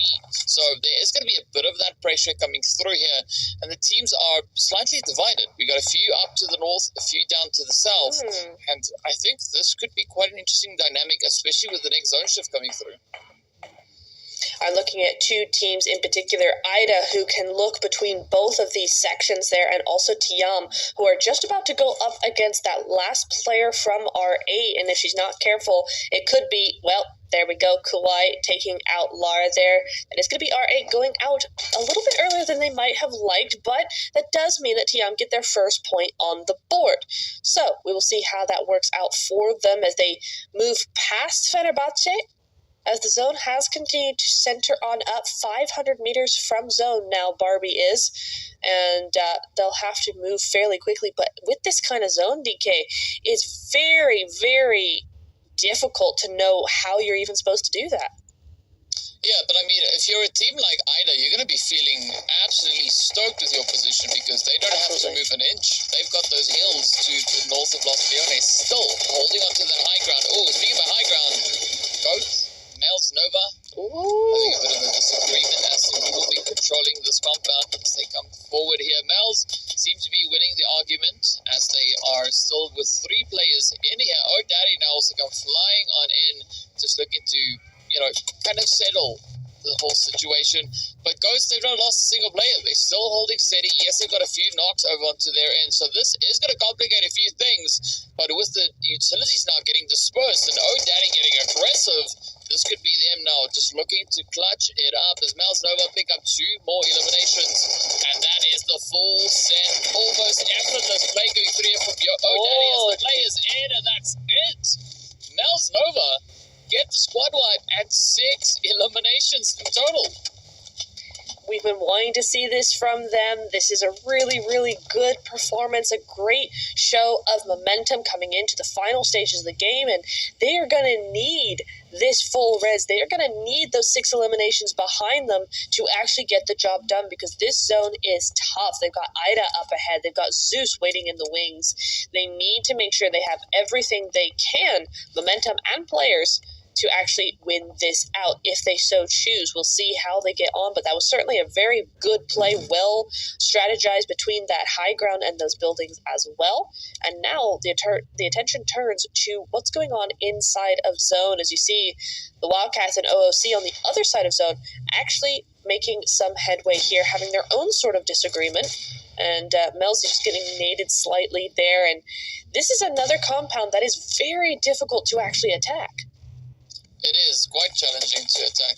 You're 100% right in saying that, but they're also going to be very careful as to not make too much noise, right? I know that's difficult to not make too much noise because, you know, you got weapons and grenades and things, but S2G, we have them just towards the north, so we can see up on that mini-map, so that could also potentially pose a bit of a threat here, but fortunately the zone has shifted down south, and IDA, they are just smiling all the way through. Fenerbahce coming through with a very quick push coming in on that southern side. But Wildcats, OOC, they need to make a very decisive call here. Are they going to try and kind of ride out this fight, or are they going to dip out and play for that zone positioning? I think they have no choice but to play it out and try their best to get this done as quickly as possible, come what may. I am so confused how the zone every single time is going to one team only. Most of these teams are not in zone right now. With that zone shift, Ida was the only one inside that new zone. And so I think in some ways the Wildcats and OC have a decent time to actually do this. They don't have to rush too much because everybody else is going to be so occupied with doing their own thing. They're not going to notice, but the Wildcats aren't going to be distracted at all. That's going to be OOC going down very quickly, very efficiently there. And the Wildcats move up to 5 eliminations. And even though they're outside of the points, the placement points, OOC was 7, not half bad. Yeah, definitely not half bad. But it does require them to do quite a bit more work in the remaining matches here for today. It is going to be Aurelia, though, for the side of Fenerbahce, quickly trying to get the team back on their feet as we do say goodbye to Licious. So Mel's Nova, I like that bit of pressure they're going to be looking to apply here, but Ida also going to be keeping it nice, hot, and toasty. A quick nade off the side of the head, sure, why not? We do say goodbye to Galatasaray. We go out with, a bit of a donut, but it's fine, right? Because they've got so many points. They're not even going to feel it in this game. So, you know, it's okay. It's all right. They can afford to have a little bit of a game like this. But I like these quick repositions coming through now from the side of Ida. But Mel's Nova also going to look to push up. So we're going to maybe look at a bit of a triangle of despair here as the teams are going to look to really get down to business.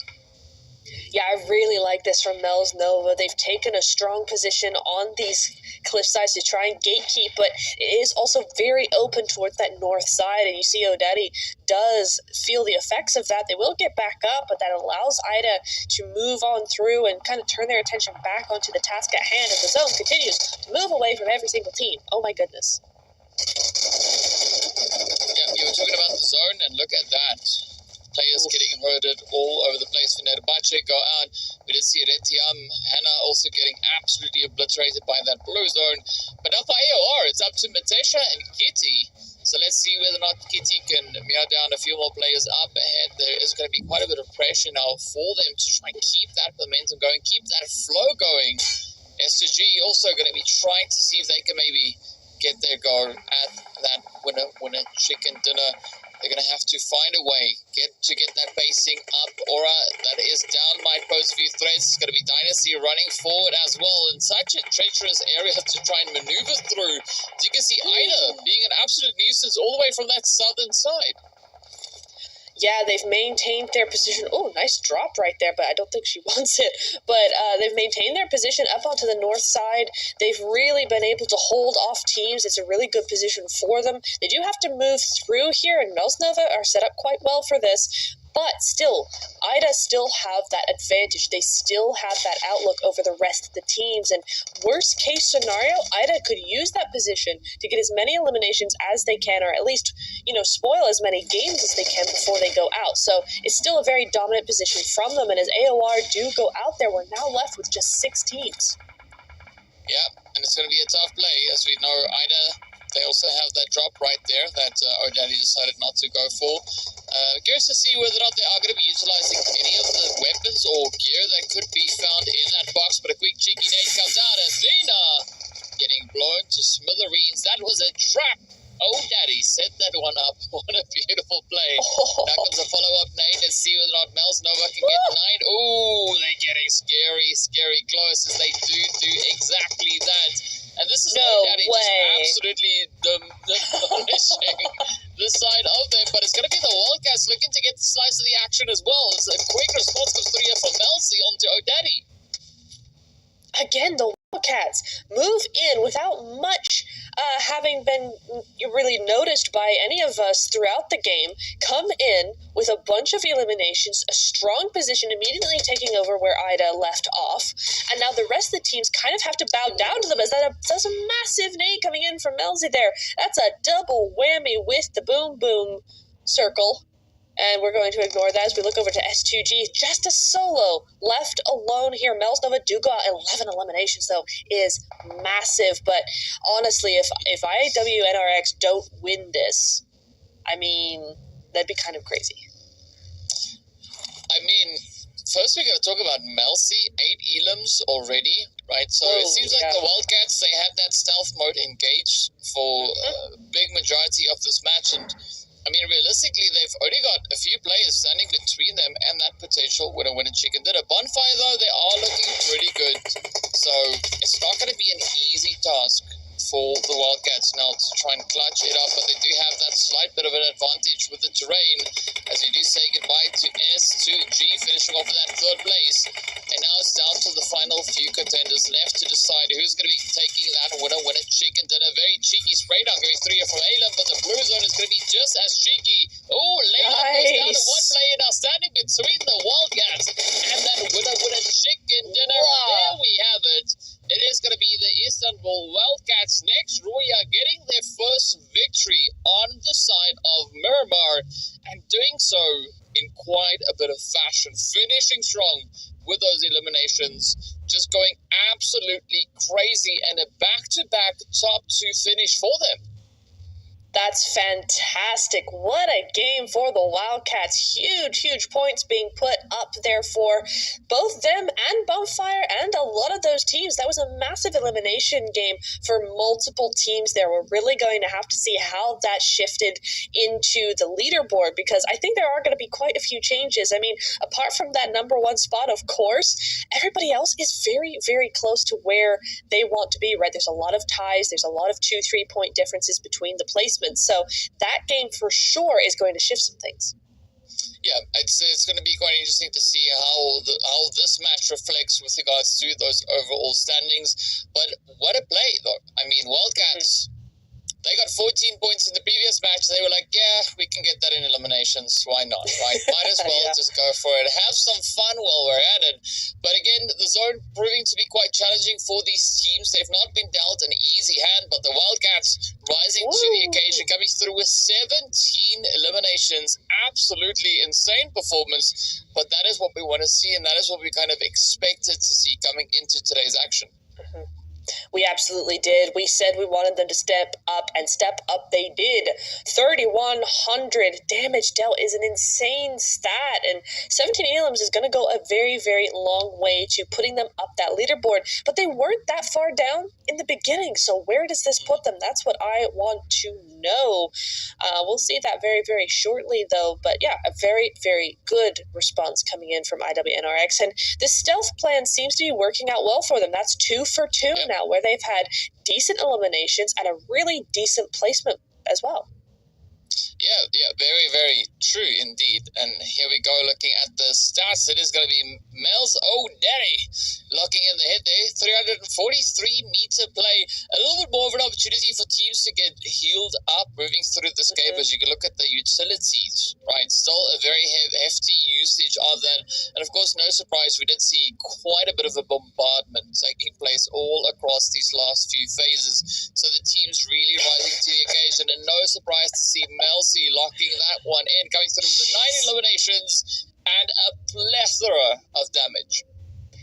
Well, ding, ding, ding, bell of 1,000 damage. There we go. But that's nearly 1,500 damage. I mean, that's got to be one of the bigger ones we've seen in this tournament so far. And what a fantastic show for her. 4 assists as well, really tallying up to nearly 13 eliminations just on her end alone. So definitely doing some massive work there. And you can see that in the points as well. 27 versus 15 for Pmewls is quite the gap. Yeah, it is quite a bit of a gap, but I think at least looking at Pmewls, they are going to be quite happy with 15 points regardless of, where it is and what the gap is, because coming into this match, they had 7 points. Right now, securing themselves 15 does award them quite a bit of a move. And speaking about moves, Zeus also got some points on board. Right, so the teams are starting to make some waves, starting to make some moves here. OOC, I like the approach that they brought through in this game. Unfortunately, things didn't go all too well with regards to those placement points, but eliminations, though, still securing 7. A very, very good play from them. Absolutely. And here we go, the overall rankings. IWNRX move into second place, and the gap continues to close here. It's really, really good from them. S2G as well, OOC as well. Both of those teams moving up into that top 5 position. And if we look over to that left side, or rather the right side as well, I mean, there's not much movement up or down between the teams, but that gap, those points are getting smaller and smaller. Yeah, that is definitely something that we see happening right there. What we also did notice is that GOAT moved down, right? We did have them in 3rd place. They've now moved all the way in towards that 6th position. But OOC, they've jumped up from 9th up into that 5th position. So the games are starting to work, right? The teams are starting to continue with their pacing, increasing a steady amount of points as we step through these matches. Absolutely, yeah. We're seeing the team still might have a little bit more of a journey ahead of them to get to that player focus. Though Galatasaray is still very dominant on both the overall rankings and the player focus. But that may all change, right? We've had 0 points coming in from Galatasaray in that last game. What will happen on the Sandhawk is another question entirely, and one we will answer in just a few minutes while we take the short break.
everybody. I hope you're as ready as we here on the desk are for this Sandhawk. I'm very excited for the Sandhawk to come through because we saw what an epic game that was from Galatasaray in day one, but I'm waiting for some of these other teams to step it up in the jungle.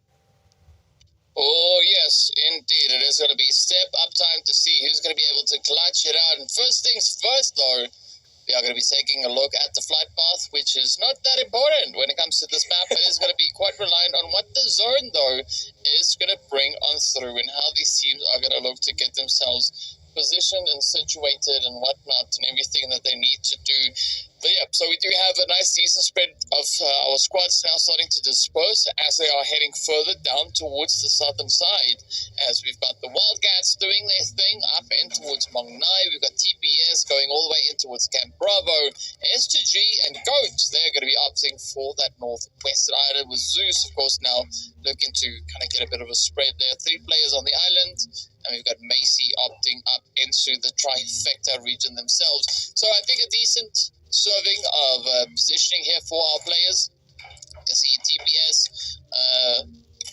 trying a few things there, maybe getting a little bit too close onto the side of Fenerbahce, but it's not going to be of any major concern, though. It is going to be AOR and Aida getting ready for the action as Yildiz gets dropped right on down. Mutation are going to try and hold it nice and steady as Aida continues to try and strife their way on through, trying to find the angles. Matesha, somewhat isolated, still has the reinforcements now starting to roll on up as Aida has been brought to their knees. It is going to be one player trying to stand between them, and that next continuation is Fireshine is the player left to hold the torch here for the team. So a very aggressive start coming through, as we saw there from ARR, looking to make a few statements. And speaking of statements, Mel's Nova also feeling the heat, feeling the pressure, as Lida also come in, packing it quite hotly up into the little shack. And yes, hotly will make that a word for today, as it's just aggression all across the board. It really is. Oh my goodness me. These teams are not messing about. And, you know, it's teams, both of these teams that needed some points, right? Lighter haven't had the best or the easiest of games in the first 2. And now they're using the Sandhawk as they should, as that springboard into the next couple, it looks like, at least with how it's going down now. Mel's, we're really, really hoping to, you know, follow up that last game with another great game on Sandhawk. But as a duo, that's going to be very difficult to do. And the same for Aida as well, a solo, even worse off 2 minutes into the game than Mel's were. So we're going to see how they navigate this now, but Aida going out so quickly, or almost out so quickly, is quite the shock. Well, it's the aggressive map, right? It's the map that lends itself to teams doing some things that we won't necessarily see them doing on the other 2 maps. So, yeah, I mean, talk about capitalizing on the opportunity, right? That is exactly what we saw just then and there. But now things have quieted down a little bit, temporarily. We do see Zeus holding onto the bootcamp hills. We do see OOC full sending in that direction. So we are going to be in for another stretch of a bit of carnage. It's going to be just on the horizon. Speaking about horizons, though, Fenerbahce also trying to get just over the horizon here, so they do have AOR ahead of them. And here is that fight that I was talking about. Zeus now having to defend as OOC and Galatasaray are going to be trying to just pressure them into submission. Zeus and Galatasaray seem to find each other a lot, both on Erangel and on Sandhawk here, but it's OOC that finds them first, I think, and Galatasaray could be a dangerous third party coming through here. OOC should be aware of that. They need to not be tunnel visioned in this instance. They need to make sure that they have all the information they need, as Galatasaray over in the kill feed or the elimination feed might just go and grab one of the Zeus players. And Fenerbahce, they're looking for their own eliminations, for their own blood to take for themselves as they go up against AOR, but this is a tricky position here, DK, right up against OOC behind this rock. Oh, was Kylie going to get spotted out there. So Zeus going to find a way to push forward, and I think the best play for both OOC and Zeus here would be to focus onto Fenerbahce, because we saw what they did last time when they played on Sadok. So yeah, you don't want a repeat of that necessarily. So Zeus, they still have the solo left, so Cry can still maybe find a bit of an opportunity, a bit of a play here, maybe move a bit further down towards that southeastern side, maybe head slightly more east towards Quarry, find a good spot to hide, because looking at the aggression that we see there from OOC and Galatasaray, it's going to be really difficult to survive this current positioning. But it seems like Galatasaray, at least for the time being, are going to be focusing their efforts over on towards OOC. And, well, Paradise could also be receiving quite a bit of attention. It could indeed, and I would love to see that. We haven't seen Paradise in serious play for so very long, and we might not see either one of those teams in play for that Paradise circle, though, because Galatasaray and OOC have decided to take full control of this fight themselves. Zeus are no longer in the picture seriously here, down to that solo in the compound. So OOC have 3 eliminations on the board for now. They've lost one, so it's a decent trade of points for people. But Galatasaray just a little bit too far to do any real damage there, so it's a bit of a standoff over onto that hillside. And the Wildcats over by Paradise, this is what you were talking about, right? And the Wildcats could do some insane work here. They're coming off of 2 very, very good games for them, and they're looking to make this one a third. And as you said, that zone could be quite potentially onto that area, onto those teams. They certainly seem to like they're centering up over there, so we'll see how that goes. As now GOAT have to try and get into this next phase. Yeah, I mean, they don't have to work that hard because they've just made it in, right? So a very effortless rotation on the side of GOAT. The big question is, are they going to decide to get off of the northwestern island and pull over on towards the mainland, or are they going to opt maybe for a bit of a trifecta positioning, right? Only time will tell. It does seem like they might be opting for trifecta or somewhere close to that. But we do have S2G just over on towards the eastern side, so they can't get too relaxed here. They're still going to keep their wits about them. Speaking about wits, it's going to be the Wildcats and Bonfire. Ooh, witsing it out. The Wildcats wrapping that fight up, and they still managed to hold on to their full squad, even though they had those 2 knocks come in so quickly, just alleviating quite a bit of the pressure. Fenerbahce also, they've moved a little bit further down south. We got vehicles driving over water. Nobody's aquaplaning. That is amazing. And good escape here now for GOAT to get themselves back into a strong position towards zone. And this is the other thing, is that I don't think S2G...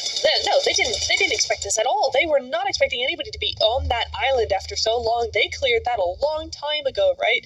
No one thought that there'd be vehicles moving across the water in that little land bridge there, but GOAT found it, and that's going to be 2 down for GOAT, but it's the same amount for STG as well, and STG are in a far more precarious position here. So definitely a really good play by GOAT to catch STG unawares, and now it's just down to STG to figure out how they're going to overcome this.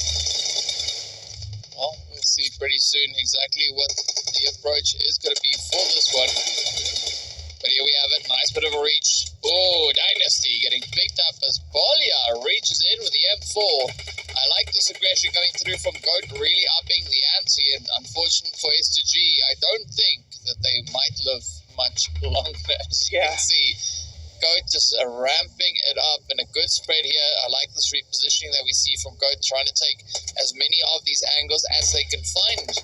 And even though they had the knocks, that is not going to stop GOAT, right? They've been able to pick their players back up and continue to apply the pressure. Ooh, as you can see, Polia yet again getting found. Oh, but here comes the sprays now. Lucy and Sarah definitely just riding on the edge there. Yes, indeed, and that's going to be Saren going on down to that Molotov, a great Molotov to not only knock players, but to push them out as well.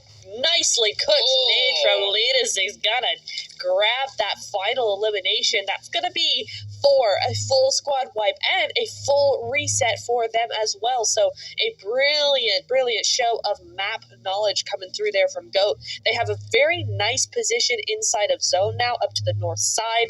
The zone has shifted towards them, so they're actually kind of mid-central in this position of zone, and this is going to work out very, very well for them now. Yeah, it is definitely going to work out quite well for them. And another thing that I'm quite happy to see is that TPS, they've found some points, right? They got those 3 points on board as we jump straight towards them. And I mean, it's about time, right? Yeah. Because the last time we saw them getting points was in Game 4 yesterday, when they got that glorious winner chicken dinner with the 10 eliminations. After that, all they got was 1 placement point. But now they seem to be looking to bounce back, right? 3 eliminations up. We're nowhere near placement points, but they could still be quite a bit of a change to come through from this cupquake and try and get themselves patched up. But they do have to worry about R8's positioning up on that slight bit of a ridge. You can see Asiko and everybody now getting to full sended as they look to apply themselves onto the action here. Yes, indeed, and we leave right before the action starts. Here we go. We're back looking towards Samina here as she's trying to do something, maybe get some of that utility going so she can throw her own nades, because RA are not anywhere near done with their utilities here. Cupquake does go down to that nade, a really nice spot. Suzu is almost down as well, just trying to heal up a little bit here. Nice little play, backstab in there, but it's not going to work. Suzu, the last player standing now, gets one, but cannot get the rest. And Gucci makes sure that TPES gets only the 4 eliminations for this game. That was an interesting turn of events that we had coming through from both of our squads here. I mean, they actually, both of them played quite well on Sanhok in general. That we've seen, right? Both teams had the winner chicken dinner. Both teams had 40 total points. So a good, kind of decider there as to who's going to be the one to survive for the rest of the map. R8, of course, are going to be feeling quite happy about that situation, securing themselves a few additional points and also just trying to strengthen the overall angles or kind of slotting that they have with regards to those standings. Not that they are really in much need of a lot of stress, right? They've already had that winner chicken dinner today, but they are going to try and make that play to get themselves higher up. So I think for TPS, 4 points, it's not necessarily something to write home about, but 4 points are 4 points, right? Could it be none? It absolutely could have been none, and I think that's the fear in a lot of these other teams, right? We see 4 teams with no points at the moment, and it could be all that they are able to get because that zone has shifted towards Ruins. There was not a single team on that side of the map. Everybody had gone over to that mainland on the right-hand side, and now everybody has to go back, and in 20 seconds as well. As you see, that damage is really being dealt by this stage 3 zone. So Ida and crew really have to work to get inside this zone, and they're going to be pulling up right behind Pmewl's. So it's only these 3 players that are in a good position in zone. Yeah, it's an interesting shift that we saw for that zone. So hopefully Ida can make it in, right, to have fire shine all the way through to the very end of this game, or at least into the next few stages. Fortunately, stage 3 is not going to be all too devastating, but I'm actually quite happy to see that the heal strat is not as viable anymore, right? That blue zone has become quite devastating, quite brutal. But you were talking about Malznoa being one of the only other players that have a good angle here, and I think it's a glorious setup, especially close towards this bridge. Quite a bit of an advantage point that they could look to leverage here as the teams now start to converge over towards that eastern side, just all trying to cram into a little bit of something, but there's not much to really utilize. We got those the beautiful bootcamp mountains or the hill towards that southern side, and everybody has now decided to go for that. Oh, you know what happens, DK, when too many teams try and go for one position? Pancakes. They make pancakes. They make pancakes. Yes. Yeah. Yes, they make pancakes. Other than waffles. They make eggs. They make eggs and bacon and sausage and all the good things, and then they go out to the lobby so they can eat that breakfast. And they eat it. They go out to that lobby quite quickly, I think, and we're going to start seeing that here as now Fenerbahce down to a solo. A really good game from them so far. 5 eliminations on board, but still only 12th place if they go out right now. So that solo's got to be very, very careful. Lighter seem to be taking a more passive approach here, just really making use of a good compound and waiting for that zone, waiting for those teams to come to them. So both plays are good ones. Oh, hang on, Caffeine's up against the Wildcats there. This could be a really interesting fight about to break out. It could be. This could, it's one of those things that Etiam are in a position to try and benefit off of. And you see that knock now coming through onto Shanks, but yeah, it's going to be Galatasaray all the way from within boot camp, all the way up in the north, poking and prodding up into the fights. Now, Hannah with a nice position here. The Wildcats in a bit of danger.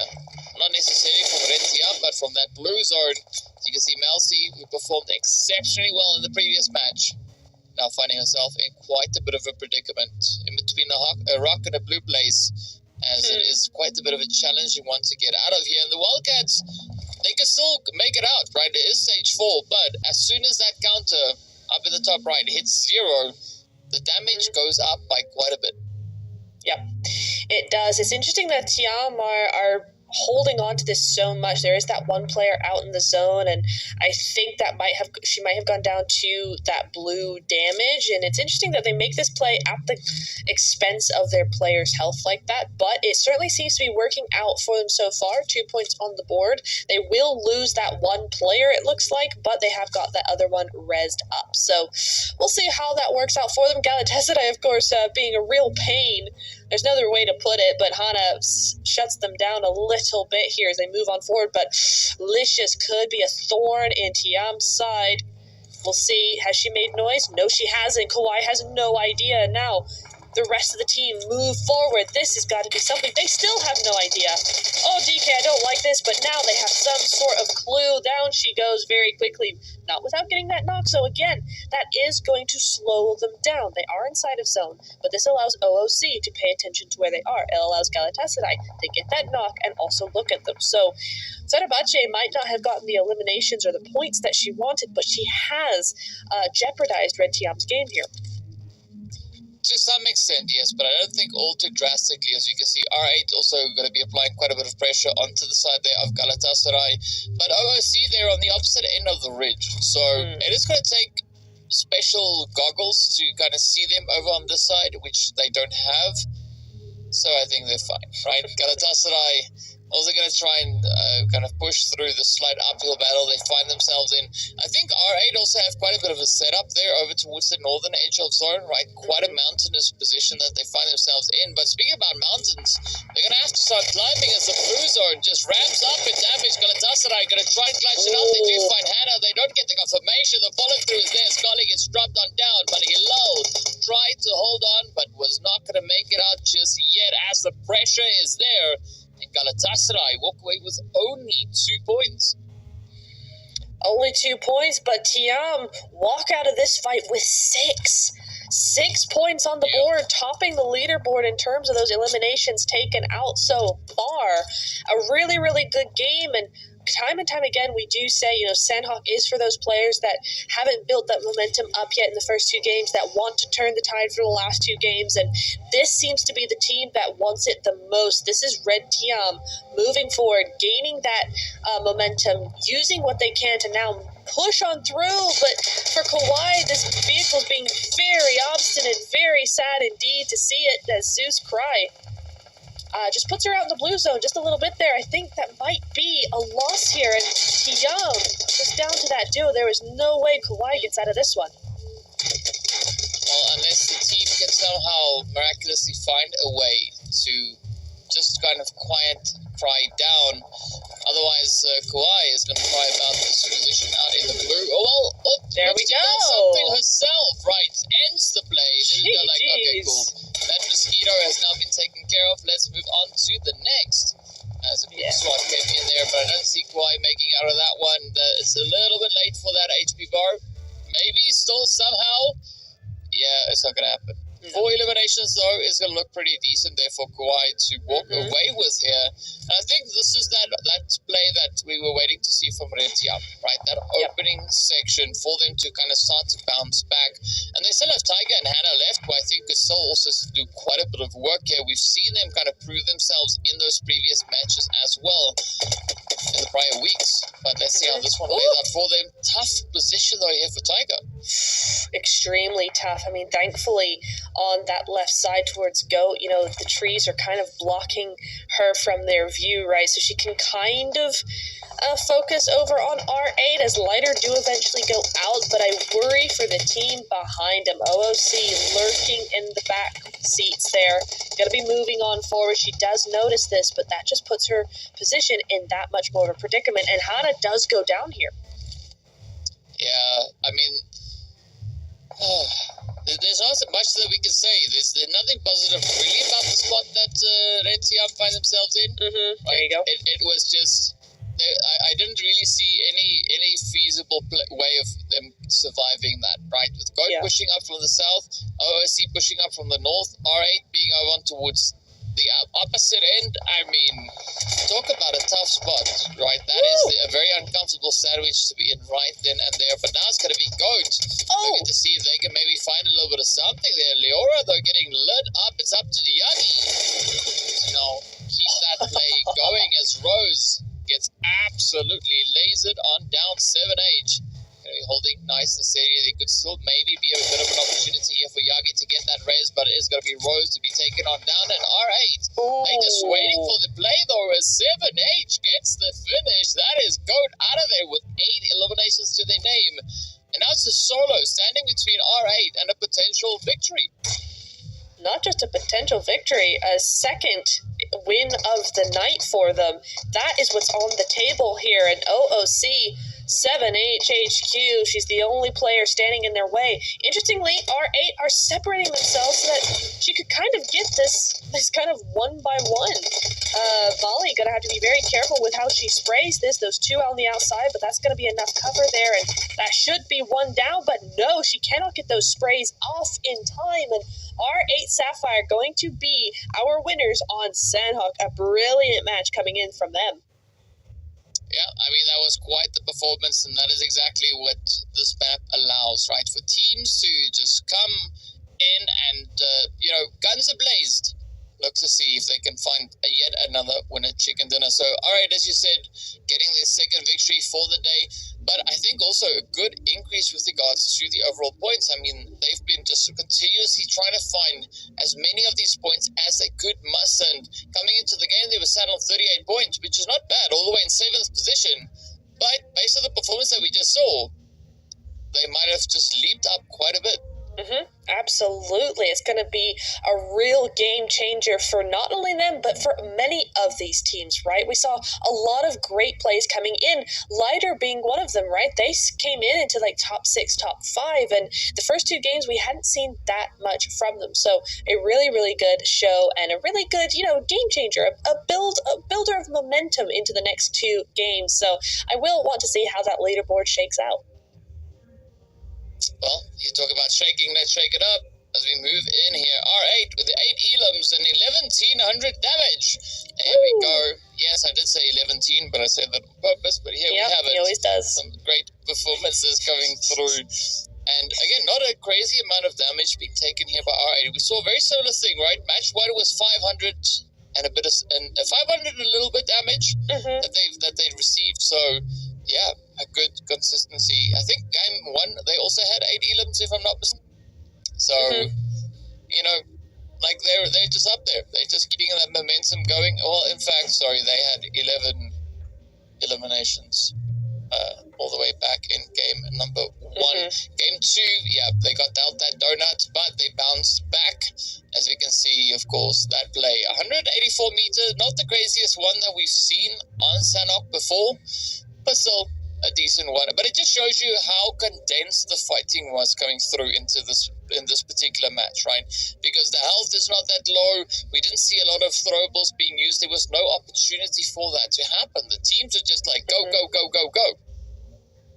They were indeed. I mean, right from the very beginning, you saw that, right? As, Frisha from Lighter gonna be the one to be the MVP. 3 eliminations, 1 assist, 608 damage. That's surprising considering the big numbers that we were seeing from a bunch of the other players.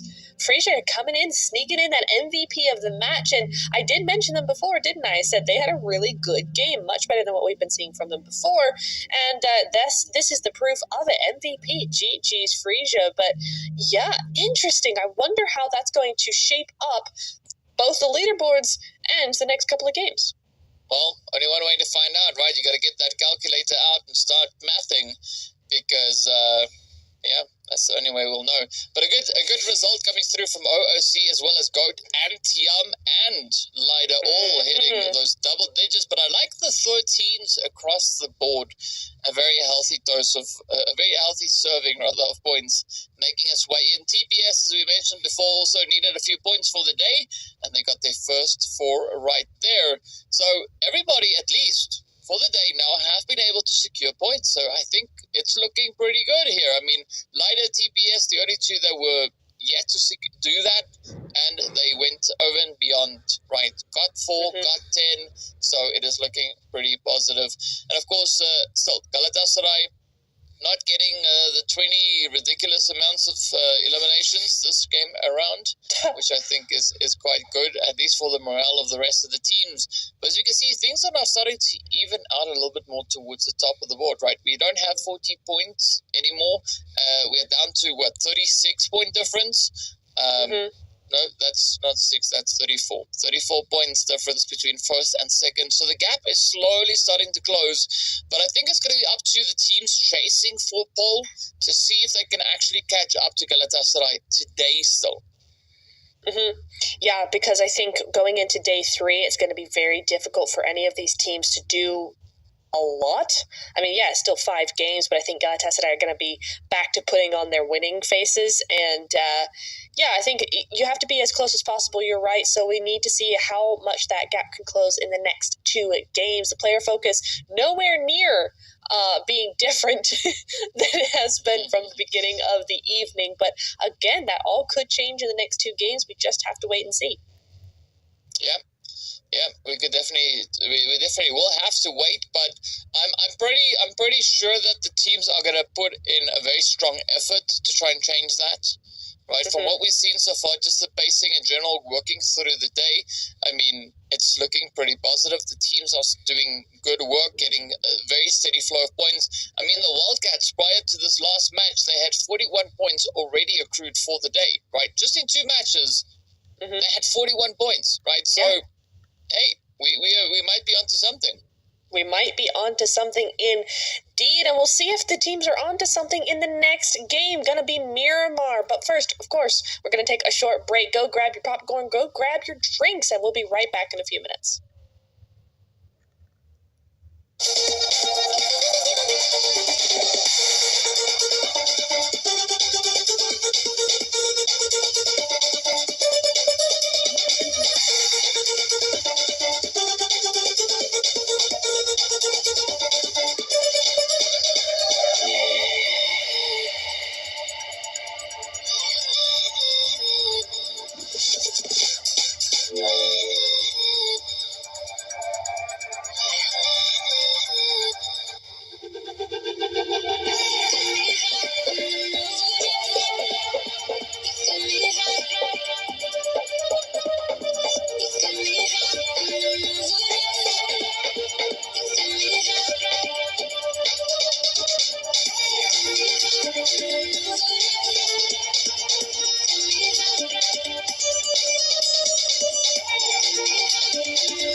Welcome back, everybody. We're getting ready for the fourth game of the evening. It is going to be Miramar, and this is where it all starts heating up. If we thought it wasn't hot enough before the first half or the halfway point of the entire finals, it's going to get that way now. It's going to get boiling, almost as hot as is in South Africa, DK. But we're going to be looking at a lot of spicy stuff, especially going over to those sands of Miramar. Yeah, I mean, I'm already ready for the desert, right? Yeah. It's like it can just bring it on as we hop straight on in. We are going to be making our way through to see where the teams will have to get themselves situated. But interestingly enough, though, we've been seeing two teams giving it a lot of effort today, and then we've got strong efforts, strong attempts being brought in by a few others, right? So, Wildcats, they've just unleashed the beast. Maybe they got a bit of catnip somewhere. I don't know. Something's happening. R8 also, right? Both teams, so they've just really let it loose so far today, right? The Wildcats on 43 points for the day. R8 Sapphire on 39 points, so only 4 points separating them. And that's all basically just down to eliminations, right? They are pretty even with regards to eliminations. So that just shows you that, these teams, they're not messing around. They are ready to go. And I mean, the aggression extends all the way to Fenerbahce, right? So we got OOC, Retian Blossom, as well as Fenerbahce Esports, all still packing in quite a bit of heat with regards to those eliminations. We did see Mel's Nova, as well as Goat Invicta, and AOR Silently. But they're obviously going to try and find that bit of a balance to even it out with the placement points as well. Speaking of balance, though, not noobs. They've got company. They do. This is a very interesting turn of events here. We're going to have a hot drop down on the south side, where the zone most likely is not going to be.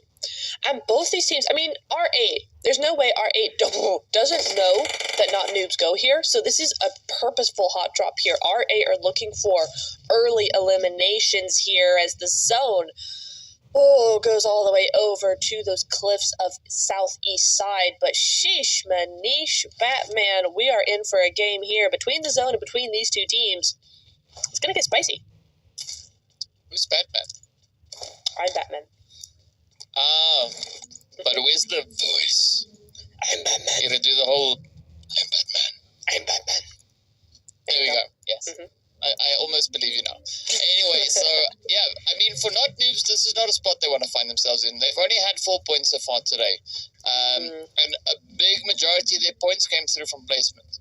Right. So, yeah, I hope at least for the side here of not noobs that they can fend off the assault coming through here from R8. That's what I'm hoping for, at least for them. R8, though, looking at it from their perspective, they just like points. Let's get some more, right? And it's unfortunate that they decided to hot drop right onto the side here of not noobs. But yeah, maybe not noobs can do something. We'll find out soon. Yeah, we'll just have to wait and see how this one pans out. Indeed, yeah, that's gonna be. I thought they didn't see her for a second. No, they are going to take her out, though. That's the first point going their way here. 1,700 meters to zone, though, is quite a stretch, especially when you're considering how close to the edge of the map they are. So that blue is going to start hitting them within a minute, right? It's not going to be like, a minute and a half till it gets to them because they're kind of mid-map. It's not. They're on the very edge here, so the zone's going to hit them quicker. They've got farther to go, and they've also got this hot drop.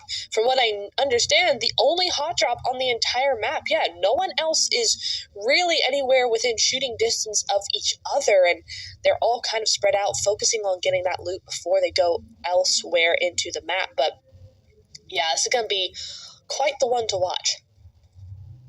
Yeah, we might maybe have a little bit of a potential something up in towards Picado, but again, it's not confirmed, so we'll just wait and see what Lida and the Wildcats are going to be doing towards that region.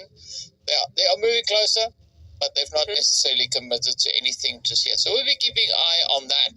San Martin also respectfully quiet, right? AOR kind of testing the water towards the north with 2 of their players. That is going to be Matesha and Giti.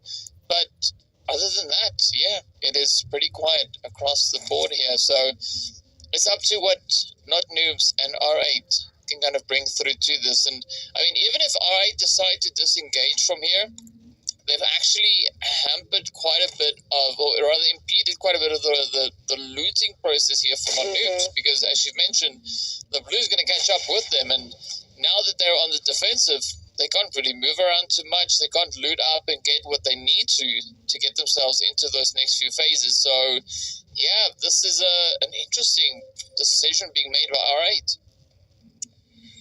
Yeah, it's interesting that it's not against a team that is normally more up against them, right? As you said, Not Noobs only have had 4 points in this evening, in these last 3 games. So they're not really a threat to R8, right? You could understand if they hot dropped someone who either dealt them a bad hand in the Sandhawk or were closer to them and they wanted to get rid of them so they could just play their game.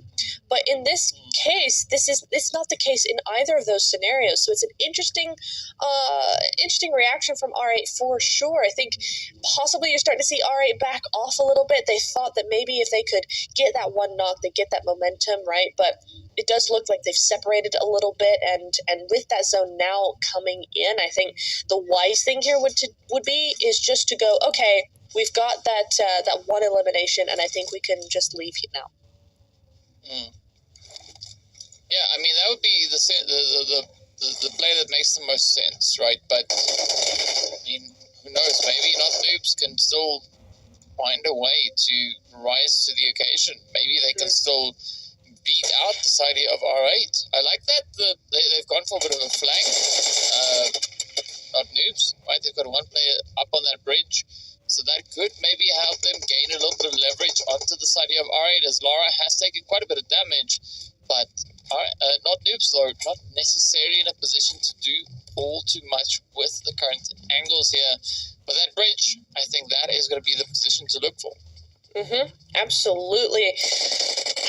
I wonder if TPES kind of heard those shots being fired over in the city, right? Because I almost want to say that TPES could try and gatekeep this, go up over to that area just below the A of Chumacera there, and try and do something with that third party or with that gatekeep position. I almost want to say they could do something like that, but I don't really know. Now, what we do know is that Not Noobs are fighting back, and fighting back with a vengeance. However, it is only a solo left alive, and that first fight was good, but not good enough here. And R8 are going to be able to get this full reset through, but with no medication, and that zone starting to, pack a bit of a punch considering the length of the just 1.9k meters they got to go.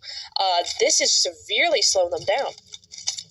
Yeah, I think Kiss made a good call disengaging, rather prioritizing survivability over anything else. But now the problem comes is, does Kiss have anything to work with? Any meds? Right? And I don't think the answer is an astounding yes. So it's going to be a tough play, though, for the Not Noobs team to continue to play further into this game. R8, though, I think they stayed there a little bit too long, right? I think once the blue zone was close to them, seeing that they weren't all too successful with their initial plan, I would have thought that they disengage and go for a bit of a setup elsewhere with regards to that zone. But unfortunately for them, that's not quite how it panned out. But yeah, we did see a little bit of aggression coming through there from Galatasaray as well, finding Zeus along the way. But Zeus now have quite a few teams moving in, right? We've got OOC towards their southern side. We've got Ida even further south from that. We've got the players from Elida moving up to their north. So Zeus are getting encircled as the zone kind of shifts up ever so slightly, allowing for even more continuation of the aggression here. Yeah, it's really unfortunate for Zeus because they have good splits and they have good ideas and good rotations, but somehow they always seem to be in the middle of all these different teams, and normally it's the stronger teams as well, right? You see them losing one to Galatasaray, for instance. Now OOC is looming over top of them, and OOC have had a pretty good run here today, so it's not really a team you want to go up against in those early stages. You know that they're doing well, they're on a roll, they have that momentum. So I'm not sure what Zeus needs to change that a little bit, so it's not always in the thick of it all the time, but we'll see how they can navigate it in this game alone. And the Wildcats, this is one that we want to see more from. I mean, we started to see it, right? We have that one win on the last Miramar. Can they make it a second one? That would be kind of awesome. They're looking quite good here with this split that they're maintaining in the vehicles. They're moving through this next zone, trying to find a position that suits them, as the zone is going to go over. I mean, it centers up, but it goes slightly north. So truck stop is still in the center, or not in the center. Truck stop is in the north of zone, obviously, but La Bernita is in the center. Impala is also in the center. And we're going to be moving away from Los Leones unless there's a hard shift. Yeah, I think it's going to be an interesting one to see if anything will come through from that either, though. They're going to be ascending it up as they rush up onto the side here of Pmewl. Nova finds a bit of an opening, a bit of an angle. Are they going to be able to push all the way through with their finish? Oh, look at that, though. A nice response for Fireshine going through with a vehicle, trying to pull it up, but again, Fireshine is going to be the potential lone survivor for the team here, so not quite done with Pmewl Nova. Going to find a way to kind of just approach this, and for the time being, that might be just looking to dip in behind the ridge lines, just get out of this very sticky situation. My goodness me, yeah, that's unfortunate for Ida, but Mel's can't be too comfy either. Look at Goat there, just trying to zoom around and scout out a little bit, but looks like she might just pass on that one. Fireshine might not pass, though. Nice little shots coming through there very, very quickly, but I think there was a little bit of a response from somebody else, and she's thought the better of it. She is going to go elsewhere and just try and heal up here. Mel's does take out her player, just finish that up, so 2 eliminations, not too bad, but being a solo this early in the game, oh, that's a tough one. Yeah, it's not necessarily what you would have wanted. I don't think that's necessarily what anybody plans for. But, you know, sometimes that's just the cards that you are dealt. But as we've seen from Fireshine, you know, she's capable of quite a few things. So I'm curious as to what her next decision will be. R8, they've also just joined us, making it up out of the blue. Coming in on that far southern side, and I think they are the most southern team that we currently have moving their way in. Guess also from Not Noobs has made it all the way up on towards the north, but yeah, gotta be a little bit careful. So we got a few solos scattered throughout this map. Teams definitely have to keep an eye on that. But I like this play here for the Wildcats. They found a bit of an angle onto the side here of Galatasaray. It is still quite a bit of a distance, so not necessarily expecting all the shots to make perfect connections, but I think it's a good play here for the Wildcats, just to try and reduce their health bars and, of course, those meds coming through on the side of Galatasaray. Oh, but Goat decided to full send here. A nice little split coming in from them. Over onto the duo of Pmewl Nova. Pmewl need a really good game here. They've had a good night so far, but they'd really like to cement that with an outstanding performance here. But Goat might make that very difficult for them. Yes, they have 3 eliminations, but there's only 2 of them left outstanding. If they can get to a top 5, they can still get that win, right? A duo, we've seen them win the games before, but they cannot if Goat decide to take them out, and it certainly looks that way, that Go are definitely intending on making them their next 2 eliminations. Well, let's see if it will come through. I like the fact that we have more and more teams now just starting to converge. Goat, yep, there goes the play. It is going to be quite the bit of a dent dealt into the side of Pmewl's. But, yeah, where will they take this fight next? Because they got quite a few teams towards the north, right? Quite a few options, and they still have D1. Just holding on for bare life, but absolutely getting encircled. Goat, Invicta, absolutely relentless as we do say goodbye to our first team for this match. The zone, of course, has taken a slight shift up back towards the north, again towards La Bendita.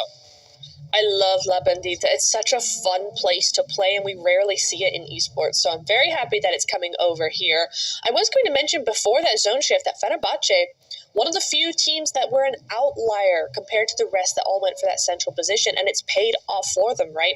They now have those cliffs of Minas Generalis. They're going to be able to get all of these teams that are moving in. TIAM going to be one of them, AOR, Lighter potentially, as well as S2G if they decide to move further in as well. So there's going to be a lot of chaos on the front side, rather the south side, and Fenerbahce could be in an excellent position to take advantage of it. Well, let's see how it plays. Fenerbahce could definitely look to do exactly that, but it's not going to be an easy task, right? Because we find them all the way up towards the north, kind of within a few compounds, so there might still be a little bit of something that could come through, and I'm expecting quite a few teams now to move in that general direction. But down south, it's still going to be a little bit of a hornet's nest here, as we've got quite a few players all vying for a spot, trying to get themselves situated up in towards zone. Wildcats could actually look to push onto the side there of the Bonfire squad, as they've been looking to continue that momentum they've been able to have throughout the prior games here today. So far, not a single elimination or any points to their name just yet, as we do move further and further through this third stage. But it does seem like a little bit of the congestion towards the southern side is now starting to slightly dissolve, as the teams are committing to a more northern rotation. And that's the safest play, right? The problem happens is when all of the teams go, this is going to be super busy, let's go north, but every single one of them does that, and so now you've got the exact same fight, but just on the north side instead. So they have to be careful of that, and R8 look to be trying to clear that crowd, thin through everybody there as they take some shots over, and the Wildcats as well see that Galatasaray is there and go, oh, never mind, let's go elsewhere. Over onto La Bandita, though, look, you've got OOC, you've got, who is that? Oh, yeah, Zeus and Lighter as well, all in that area. So that could be a really interesting point of contention as well, because they're all still situated. They're there now. They've arrived, and now they can fight. Yes. Let's see if they will be fighting. That'd be nice. I'm curious as to what's going to come of that crater, right? Is anybody going to maybe look to occupy that eastern side of it? Because that's pretty much center zone, and it's a nice bit of elevation to try and play off of. Speaking about elevation, Hilal going to try and get up onto the roof to elevate the angles here. And there's only one team, maybe two teams to really look at all the way from that position. Meanwhile, onto the edge of zone, Leora spots out a bit of that rotation now coming through, as it is going to be the players from R8 just trying to cram on up, finding themselves in a bit of a blockage, but they are going to try and do their best to either through that or around it, or it might not even be needed as, well, go decide to move on. There's still going to be a bit of that spray coming through from Galatasaray, and they're always going to be there just trying to do a little bit of something. Yes, DK, that's an in the elimination feed. That's an I'm so happy. We have a snip snub in esports right now, and it's an as well. It's a bolt action over on Miramar. I want to see the distance of that first of all, but TPES do go out here in a fight with Tiam. So that's going to be Tiam up to 4 eliminations just like that. Oiku does go down there. Hasiko snatching up her first elimination on the board here. Their fourth for R8 and Tiam and AOR now. AOR, the queens of third party, they do this time and time again, and now Tiam have to back out of this because they are just a duo and they want to stay alive as long as possible. Yep, they definitely want to try and do exactly that. Now comes the go time though here for R8 as Gucci discrests that hill, spots Melcy. Let's see if the rest of the Wildcats are going to allow for any of this to continue to be the play. Melcy now doubling back, trying to maybe come in behind Gucci and Mali. This could be a very sneaky play. Mali, though, does find the play up onto Elo. Oh, Mali continuing to just clear it up. But that is just one player now. It's Melcy who also gets caught, and down they go. It's going to be the Istanbul Wildcats next. Roya making their way back to the lobby. At least, though, they found a point, right? So they're not going back empty-handed. No, they're not going back empty-handed at all. And so far, DK, all the teams that have gone out have at least 1 point. So that's really nice to see from them as well. Oh, Galatasaray getting caught in a very rare low ground moment, right? S2G able to nade down onto them, and this is going to be that push for a very vital compound inside of zone. I can see why Galatasaray want it, but this group up down the valley here is not the best look for them, and those nades are being a testament to that. Well, let's see if those nades are going to make the necessary connections. S2G, though, trying to find a little bit of a spread, right? They don't want to all get huddled up in one particular point. Can't say the same here for Galatasaray as they caught themselves down on that slight bit of a dip. It makes it quite easy for those grenades to just bounce their way on in. But it doesn't seem like S2G are overly committed to getting all too aggressive just yet, right? They are giving the Galatasaray a little bit of breathing room, right? There's a chance for them to get that quick reset to come on in as the shots continue to fly on through. Yeah, Galatasaray has brought their player back up on their feet, and this could maybe come back to bite S2G as they've now kind of provoked the bear just hiding on the other side of the ridge. But there's another full send that's going to be coming through here from the side of Bonfire. This could be interesting. Thankfully for S2G, actually, it looks like Bonfire is being taken out by Galatasaray and OOC here. So that stopped that side, right? So now S2G can really look towards Galatasaray. Again, like you said, I am surprised that they allowed them that full reset. A couple more nades would have done the trick while they were distracted by Bonfire for a bit there. But actually now we're looking at S2G really holding them off quite well. They're not able to get that footing that they so desperately need, right? For Galatasaray to win something, they need to be able to push in, and without that foothold, it's being very difficult for them. Yeah, it is quite difficult indeed.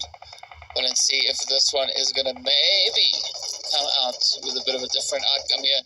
Galatasaray also, I'm actually quite surprised that they didn't just go to town onto S2G here, and the blue is going to come shifting up pretty soon as well, so they're going to have to conclude at least a little bit of something.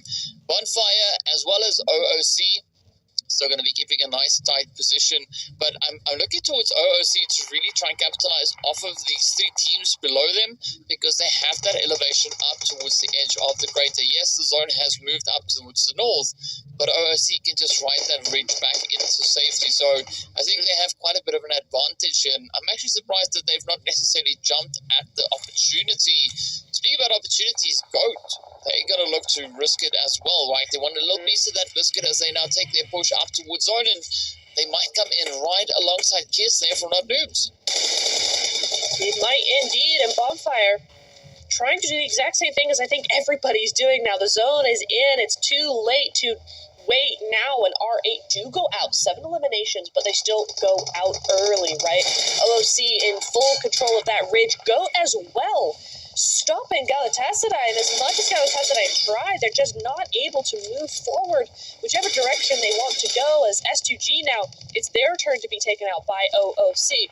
OOC up to 4 eliminations now. This is where things start to rack up the points, and this zone now starting to hurt pretty badly. Those nades, or rather those meds, need to get going, and they need to get inside zone, because now that zone has moved off the high ground entirely. I doubt, DK, we're going to see many actually enter.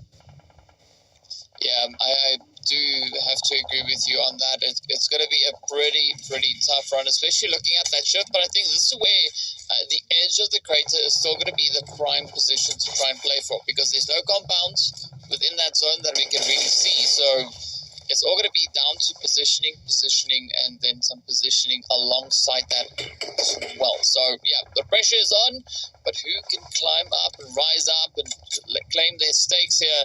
I'm surprised that Kiss is still alive for not noobs, right? Just some phenomenal survivability coming through on that end. Galatasaray still looking to do quite a bit of work over towards the edge here. OOC looking to pressure them. I like this play, but you got to watch out. Lida, they are going to be quite relentless in their own efforts. We can see them approaching from that more western edge. Everybody trying to just play for that optimal angle here. If we do say goodbye to Leora, as Goat is going to be feeling quite a bit of the pressure down to a solo, and yet they will still try and hold on as best they can.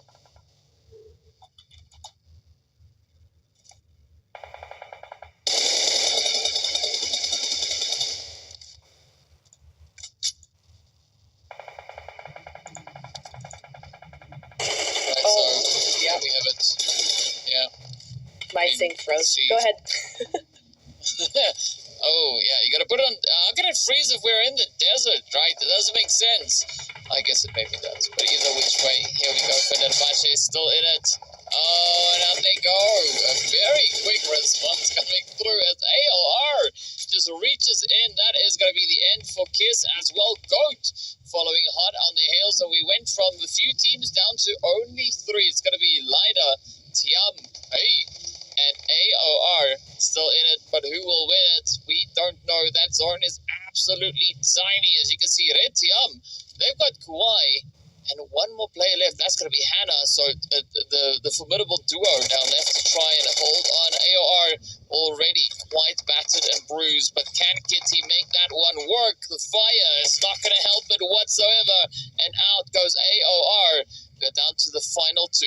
It is a full squad of Lida up against a potential solo here from Red Tiam. Oh, and they both so desperately need this win, right? They both need the points. They both have some good points here, but it is just down to Kawhi to do something for her team. But Lighter are surrounding her, cannot do much more than that. And Lighter will be taking this Miramar, the 4th game of day 2 in style. A very nice, strong performance coming in from them. Yeah, it was about time for Lida to step up, right? They've only been able to find 10 points prior. Yeah. So, yeah, this is going to bode quite well for them. It's, of course, going to look quite comfortable alongside the 44 points that they've already been able to secure in all the previous matches. So, it's about time that they continue to kind of stoke that fire. And, I mean, yeah, I'm not surprised at all, because as we know, they showed their capabilities coming through week 1, week 2. Now moving into the finals, they keep that, keep the stakes pretty high. Yeah, they do. It's a really, really nice job from them to continue that momentum forward, to make sure they don't go too far down those leaderboards, even if they are having a bit of a rough day. It's certainly not been the day that we've seen in the past, but it's definitely not a bad day at all. You know, you can't always go all out all the time, and it's been a really consistent day from them. We keep seeing them in those final circles. We keep seeing them have a couple of points here and there, and this time they're able to bring all of that together into one win. That's pretty big. Yeah, it's going to be quite big, but we'll see just how big, in fact, it will be as we move on in here. It's going to be 6 eliminations in total for the side here of Lida Esports. We did see, of course, their player get the MVP in the previous match, I believe it was, right? Game number 2. So, yeah. Good follow through that we have right here coming full circle. But now the big question is, will they have the MVP award yet again? And of course, only taking 657 damage is going to look quite nice there for them. But it is going to be Goat, though, that will be securing the longest hit. And again, some heavy utility usage coming through here. Yes, indeed. And more healing than we're used to seeing as well, right? There was a lot of players still out in that blue zone throughout the stages as well. So we will see what happens there in their angle. I wonder if it's going to go up or down. We'll see how that zone ends up going. But yeah, 271 meters, longest distance elimination, Lena 6. I didn't actually see who had the so I don't know if that's her with that, but we will see. And oh, it's Kawhi, MVP of the match. Last player standing there for her team at the end there. 4 eliminations, 2 assists, and 1,000 damage. Ding, ding, ding. Bell of 1,000 damage going over to her for this game. Yeah, well done, well played. I mean, it was about time for Etiam to step it up, and they stepped up quite a bit, right? This last match looking pretty good for them. Of course, they've already been able to secure themselves 20 points so far for the day. And I think day 2 is definitely the day for comebacks, right? Because we've seen quite a few teams that were in much need of points doing exactly that, right? Accomplishing their goals here for the day. And I'm curious to see how they're going to look to continue with that flow, right? Will we see that be the situation all the way up onto the very last match? But to close this game off, though, yeah, you can't fault what Kawhi has done on this one. 4 eliminations and those 2 assists. That is definitely going to help the team quite a bit as they now pull up onto 15 points. 1 point behind Lider Esports with that glorious with a chicken dinner. But of course, the points continue to move further down, right? We've got AOR on 9, we've got GOAT on 9, we've got OOC and RA coming through with 7 points respectively. What I love here is that I think this is probably the first game, possibly, certainly of the day, that we're seeing no teams with 0 points. Everybody got at least 1 point, where that's a really, really nice thing to see, that everybody's trying to get those points, everybody's succeeding in getting those points. You know, it's not going great, but it's not going wrong, right? You get those points, and points are points, as we keep saying. IWNRX, that 1 point game, not going to worry them too much, right? They're in second place. Zeus, however, they're going to feel that 1 point a little bit more, and this game is going to mean that much more to them. Again, it's a team that keep doing the right things, but unable to convert that into points, so something needs tweaking there. But going back over to that left side, we're seeing a lot of very small gaps. Yeah, I mean, the gaps are definitely starting to close on up. The difference between first and second was 34 points. It's now 33. Slight little bit of an increase there, but R8, they've hopped all the way from 4th place up into 3rd place, right? So this last game doing quite well there for them. Bonfire, yes. Bonfire as a result, getting moved down. But, of course, our dynamic duo plus 2, right? That's 4. Yeah. Well, that's the best way that I could say 4, right? Without saying 4. But there's the 4 ladies here from Galatasaray still holding nice and steady. There's another one just over onto the further right side, just off screen. You just can't see her, but she's there. I see. And Galatasaray, they've just been keeping that consistency going. Earlier, we did see Purple from Bonfire getting pretty close to, stepping up into the player focus. But yeah, it's tough, right? Galatasaray, they're not making it easy. So they did quite a bit of work on day 1, and now day 2, they can just continue to kind of keep, just adding a little bit of wood to the fire. Right, because they've done enough. They did enough in that first day to cruise through day 2. So we'll see how that goes for them in the last match of this evening. It is going to be a wrangle, but first, we're going to take a short break. Don't go anywhere. We'll be right back.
everybody. Here we go. It is the final game of day 2. We are about to hop into Erangel. Almost got it right. I almost got an opening right. Gosh darn it. Maybe next time. Maybe tomorrow.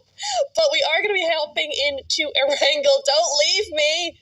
Don't leave me alone. Okay, we're good. We're good here. We're going to go into Erangel, and we're going to see a lot of things that will distract you from the mess that is me right now. We're going to be moving into our final game, and this is where it really heats up, DK, right? This is where we start to see those teams really start to go bit by bit towards the finish line, and those points are really starting to matter now. Yeah. Points matter, as they always do. So it's going to be interesting to see the teams get the point situation going. We still see a steady increase with regards to the overall points that the teams have been able to secure so far here today. Right, R8 to all the way up onto 46 points. We got the Wildcats on 44. We got Red Tiam on 35. OOC and Lida on in excess of 25 points each. So, yeah, things are looking good, right? The teams are definitely trying to climb it up. But what I like especially is the fact that Lida, right, this last game that we saw from them, it's done amazing things for them with regards to just the overall points that they've had for the day. Yes, it didn't change their position on the rankings. They were in 7th, and they were still in 7th, but they've just solidified their position, right? They're only trailing by 1 point behind OOC right now. So that's great. And it's funny because they also trailing by 3 points behind OOC for the day in general. So, the consistency is there. But now it's all going to boil down to this final match.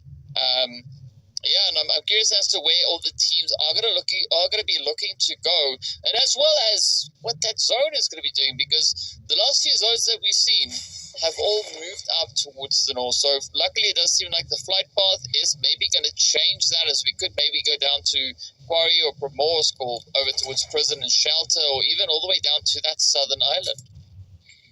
We could indeed, and only time will tell here. Let's see. 3, 2, 1. Yeah, there we go. We are going to be going over to Shelter and Prison. That is still inside of zone, but we are centering up more around that hillside between Rosshawk, Yasnaya, and Shelter. So that's a really nice little central position to have there if you're one of these teams. I do want to point out, though, we are seeing a little bit of a different drop location for a couple of the teams as well, though. You've got AOR onto that western side. We haven't seen them there in a long while. And Not Noobs actually going up to Stalber instead, going for that northern positioning. So a nice little shift of drop spots coming through here, and Fenerbahce not liking this at all. One does go down to Tiam here, as you saw them on that map, just getting a little bit too close for comfort to a lot of teams over there. Yeah, so I was just quite distracted by Liot's character here. I'm trying to figure out where all that hair went. I've heard of buns before, but I mean, like, if that's that helmet comes crazy. off, the hair is like, it looks like wings, right? So how do you fold all of that up under a small little helmet like that? Doesn't make sense. I cannot imagine. Hey, game physics, right? It's amazing. Anything is possible. So, yeah, you were talking about the hits that were coming through at the expense of Fenerbahce there, of course, going onto the side of Red Tiam. I think it's a good start, a little bit of an altercation in the early phases of the game. But unfortunately, it does seem like there's not going to be too much of that continuation of aggression just yet, right? The rest of Red Tiam are all up here, up in Yasnaya Poliana, and they're going to have to share with Pmewl Nova as well as Ida Esports just off in the distance. But I mean, looking at what we've had so far happening for Ida Esports and Pmewl Nova today, I think this would be a good opportunity for Ida Esports to step it up. Right, to just have a bit of fun and get more points, because they've been able to gain 13 points so far for the day. Another team that also has 13 points for the day is Galatasaray, right? But that's okay, because they have 106 total points. They are leading by 38 points ahead of second place. Right, so if they get 13 points or if they get 5 points today, it doesn't really matter. They have quite a bit of a lead. So it's going to be up to the rest of the squads now to play that catch-up game. And I like the fact that the Wildcats have put in quite a bit of effort so far today to do exactly that. Them, and of course, R8, as we've seen. Bonfire, yeah, they've not had the same kind of day as they had yesterday, which is surprising. But they've still been, consistently securing those points. Not necessarily being all too aggressive. Only 7 eliminations for the day so far. So it's interesting to look at all these numbers and how they all just break down. It is very interesting when you think of that, you put those numbers into perspective of Bonfire constantly being way outside of the zone, right? And always opting for that late rotation coming into zone. It's always zone 3, zone 4 before we even see them out of the blue, let alone in a fight, right? So they are getting those small placement points, but the momentum and the force behind that has been lacking tonight. Here we might see a different outcome for them, though. They are in the center of zone this time. There's no way that they're going to be out in the blue for a long time unless they purposefully put themselves in the blue zone. So this might actually work out better. Maybe for this last game, they've decided to go kind of all out here. This zone is allowing them to actually put that into practice, and they'll be able to get a good point game to end the night.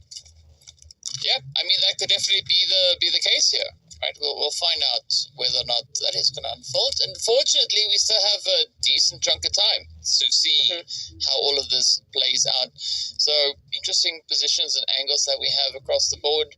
As I like the bit of a convergence that we have in towards center zone. OOC are heading in, R8 are heading in, Zeus already there. Bonfire, relatively close. We've got Atlas, who we saw being quite aggressive yesterday. Set up quite nicely, quite close towards that shelter angle. I think Atlas might actually be inside a shelter as opposed to, above on the surface.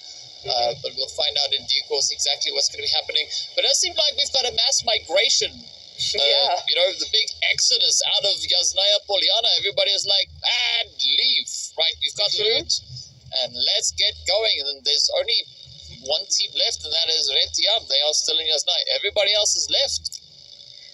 Wow, they really have, haven't they? There's just, as you said, been a mass exodus out of there, all flooding the hills and the fields of Yasnaya there. Go and TPES, the only teams outside of the zone right now, and TPES still in Zarki. They've gone for a very long rotation into zone here, and they're not starting just yet. So we'll see what they do. Go as well should have a fairly good entrance into the zone on that south cliff or south coast side as well. So we'll see what happens there with them. But yeah, you're right. The majority of these teams are all pushing for the center. We're going to be seeing quite a few clashes now because it's very open in that area of the map. Yeah, Potato Hill, surprisingly empty.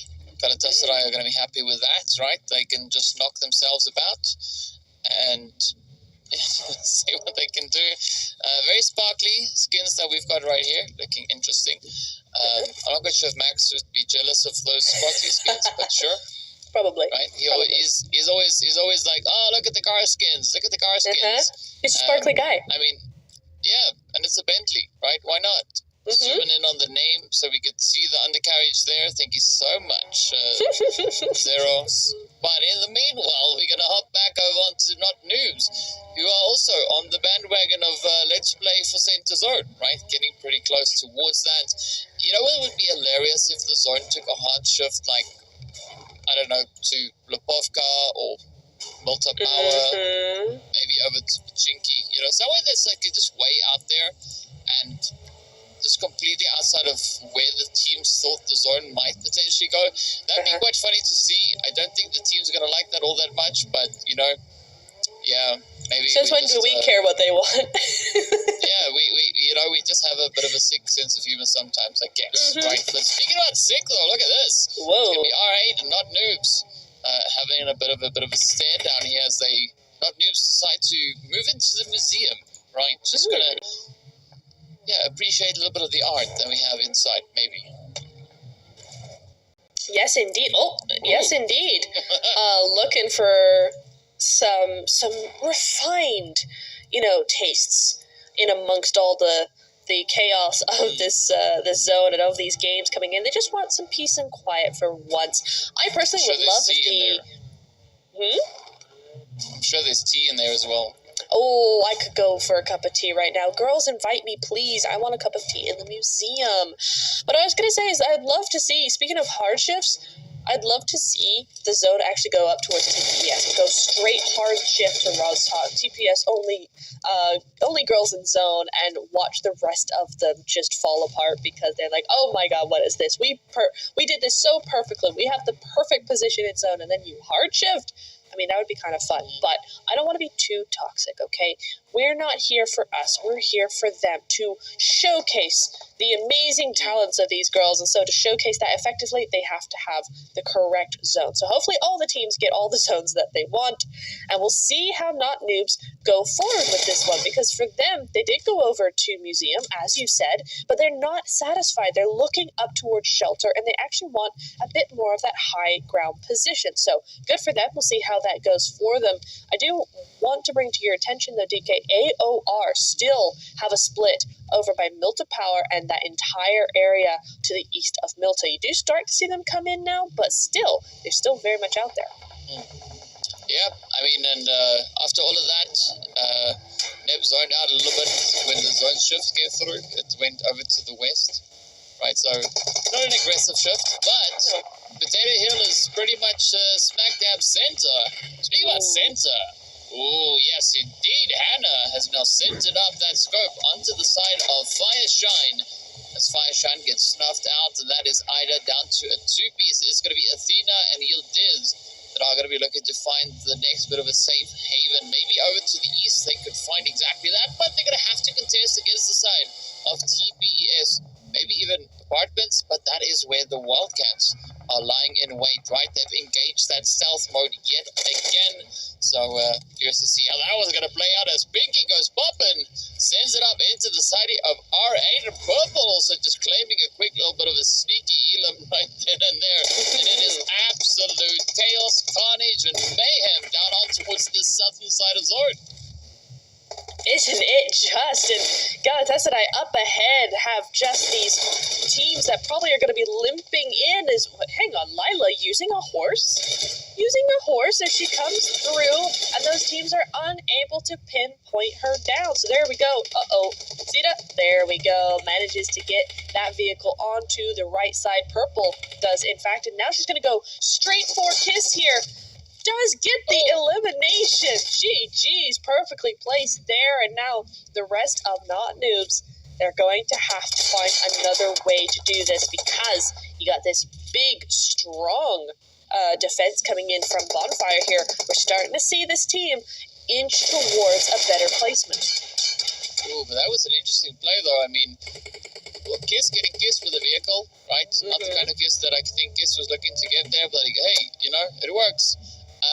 But yeah, I also wanted to say when we saw that horse running and the player was, getting fired upon, and just decided to say, nay, we'll just continue to rush further forward.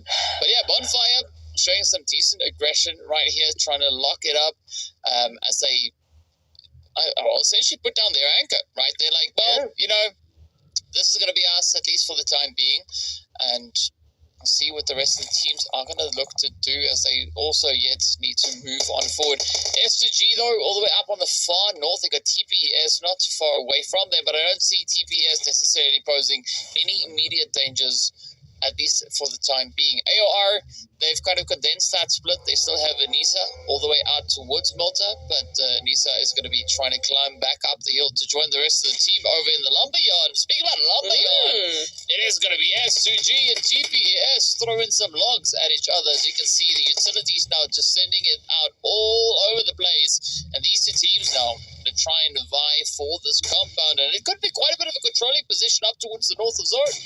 Oh, absolutely could be. It's vital for both of these teams that they're the one that comes out on top here. And TPES were overrun a little bit, but they're fighting back really nicely here. Lucy is down, and the rest of STG seem unable to make an actual push inward. They're just stuck on the outside here, and I think they might decide this is a little bit of a failed push. You do see Reese coming over to bandage up, get a little bit of that ground cover between them.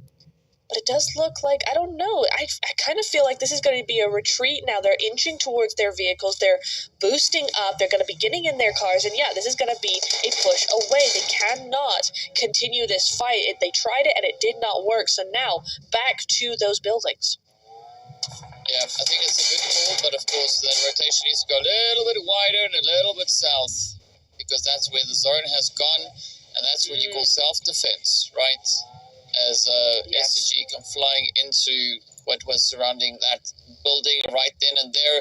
But yeah, realistically, I want to see them take that southern play, trying to find the next approach, moving into the zone, because we did see quite a bit of a shift in tactics here, right? We did have quite a few teams just trying to play for center zone in the previous phase. This one, they're all moving away from center, right? They're getting in their vehicles and they're moving back out to the edges, which is a very interesting shift in the approach here.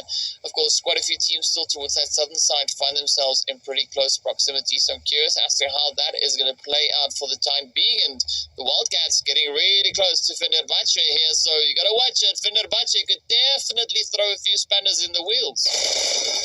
They absolutely could. Here you go.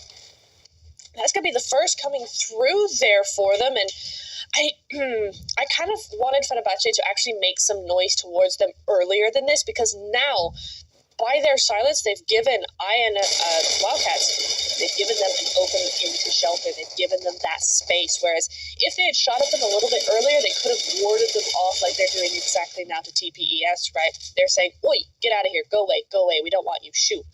It's not happened with the Wildcats, and now the Wildcats have control of one of the positions of shelter and also that underground area as well. But what's happening in the elimination feed? DK, Bonfire, and S2G having an explosive, interaction. I would say. It looks like in the elimination feed we might lose a couple there as we look towards that zone and towards that those rotations coming through. Ida, the only player not in zone right now, and TPES might just have their comeuppance with OOC as well. But I will say, DK, the eliminations are not coming as quickly as we've seen in previous games. Yeah, they're not coming in hot and fast, right? They just they're trickling in, but that's going to change pretty soon. Once we hit stage number 4, we're going to have some more action making its way in here. It's going to be Zuzu. I would guess that's how you said it previously. Just holding a nice little bit of a blending angle there next to the tree, just trying to get a good assessment as to what OOC might be doing. But they can't hold that angle for too long because S2G is moving right behind them. And of course, Fenerbahce is still going to be trying to do their thing up in towards that shelter angle. But as you've mentioned, Wildcats, they've already gained quite a bit of territory, so it is going to be difficult for Fenerbahce to regain a lot of that ground. And yeah, I think Zuzu here is playing with fire, with S2G just over on towards the edge here. Aura also just waiting in the vehicle. It could be quite a bit of a surprise up for grabs. We'll find out soon what is going to happen. Oh, no. But S2G, do they have a player AFK there? Is Aura there or still loading in, or what's happening? There is no way. She's got this. She's moving now. Oh my goodness, the timing on that, DK. I cannot believe the timing. Oh my goodness me. Just as Zuzu gets inside there, does Aura go, oh, I'm here. Let's move forward and get on with the rest of the game. That's crazy timing coming through, but it works out in her favor there, and she's going to be able to just take a breather, be in the shelter, be in that shed, and wait for the next point to come across here as the zone has moved again. We're going to be going down to that south side. We're going directly onto farm, and I don't think 16 teams can survive any longer, DK. This is where we're starting to see a lot of numbers fly. Yeah, numbers fly, players fly, vehicles fly.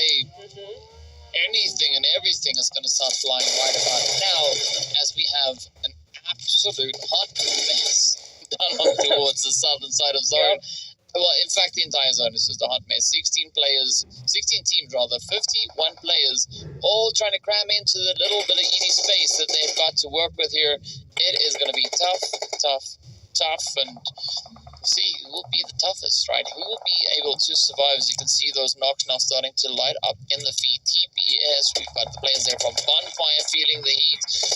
They're just running this way and that. Zeus moving in alongside them. Purple scoping in from the top of the hill, just poking in back up to the side of Zeus. It is absolute carnage, and of course, well, a few players still on the outskirts. Zone not necessarily getting involved in the fights just yet, but Bonfire trying to outlast, and it is going to be Atlas will be falling as now Bonfire hold on to 2 pieces. It's going to be Purple and Layla. They have a bit of an opportunity onto the side here of OOC. Ooh, that nade could be exactly that chance. Does find a bit of damage onto Mizumi. But now, what is the response going to be here from OOC? Well, not much, it seems, as Mizumi gets zoomed up as the grenade connects it up. Amaya trying to quickly get themselves patched up. And, I mean, Bonfire just lighting it up all over the place. They sure are, but they're getting lit up as well. Zeus finally making some moves here. You're seeing them in the background, taking out 1 or 2 of Bonfire here. So Purple is just that solo now, right? So now she's about to get pushed on up onto OOC, and again, the timing is crazy with this one. They timed that really, really well. Those are going to be probably some utilities coming in. She's trying to pressure them. They're trying to pressure her. Amaya is down here, and that's the response coming in from OOC. They will take her out eventually. There are 3 eliminations going over to Purple. That's going to be 6 for them total, but they aren't the first ones to go out. That is crazy that you can survive 20 minutes and still be in 16th place. Yeah, and I mean, we did see the zone shifting quite aggressively down to farm, and it's continued to keep up with that trend. We do see the Wildcats also now falling to the pressures, to the sprays, and out they go in 15th place now. We've got 14 left to go. Still not a lot of space to work with as we are approaching the end of stage number 5. TPES are going to be the next one to take a ticket as they walk out of here with 3 eliminations up. You can see Lida Esports also just holding up nice and steady towards the center part of that zone, looking towards the north, right? There's no easy way to play through this. Not noobs also still trying to find an approach that could maybe work out for them. Fenerbahce opting to do exactly the same. We've got 3 teams all still held over the edge, and in the next few seconds, things are going to get real tough. I wouldn't want to be in this game, DK. I really wouldn't. I'm quite happy being up here where just watching all of this, because this is slightly insane. Going out there, 1 elimination on the board. That's going to be them for this evening. Not noobs. Have some work cut out for them, that's for sure. They have 2 on the board right now. They have 3 players left alive. They do have that advantage, right? I don't think Fenerbahce really know exactly where they are, so that could be good as well. But now, you're right, this exodus as the zone continues down off this hill. This is where OOC have to move in. This is where Zeus have to move in. This is where Tessadai have to move in if they've not already. A great spray coming in there from Milta, able to take out Barbie. And that's going to be the push they need to move on forward and get out of dodge as well. They're going to get that 1 elimination at least. Rose goes down now. Galatasaray starting to make some noise. Yeah, it looks like someone spilled a bag of Skittles all across the zone. It's just colors all over the place. Look at this conversion. No, Zeus down to cries like, well, yeah, I'ma just sit in my car and wait and see what's gonna happen, because there's not much else that can be done, at least for the time being. I mean, Red Sea, I'm also trying to hot blaze their way on in. It's Lighter just pumping vehicles all over the place. There goes even more. Leaves get swept under the rug. OOC, alright, Sapphire, everybody just holding on. And the numbers are tanking, as you can see. Vehicle hits coming through here. I mean, there's so much happening, the feed can't even keep up with what has already unfolded in this past few moments. But OOC managing to at least get a good bit of a foothold over on towards the edge of zone. Can't say the same here for S2G, as Aura still has quite a bit of a way to go to get back into safety. And of course, no surprise to see Galatasaray being an absolute menace, raining down chaos onto the rest of the lobby. And S2G could be the next ones to book their ticket out into the lobby. I wouldn't be surprised at the furthest outside of zone right now with that really strong position on that roof that could pose some challenges. Maybe OOC will help them out a little bit here. Galatasaray do lose one, but not the roof. That's the position that they want taken out here. Pmewl Dino trying her best, does go out, 2 eliminations and a 9th place finish. So that's going to be just outside of those placement points. And Amaya doing her best, Galatasaray doing their best, S2G just trying to survive a little while longer. This is going to be a good regroup here from Galatasaray, though. A nice little regroup onto this higher building inside of zone with their teammate. S2G do go out eventually. Cat Fades goes down for the 3rd time, as does Taiga. And that's Red Tian Blossom out in 7th place, but with 3 eliminations.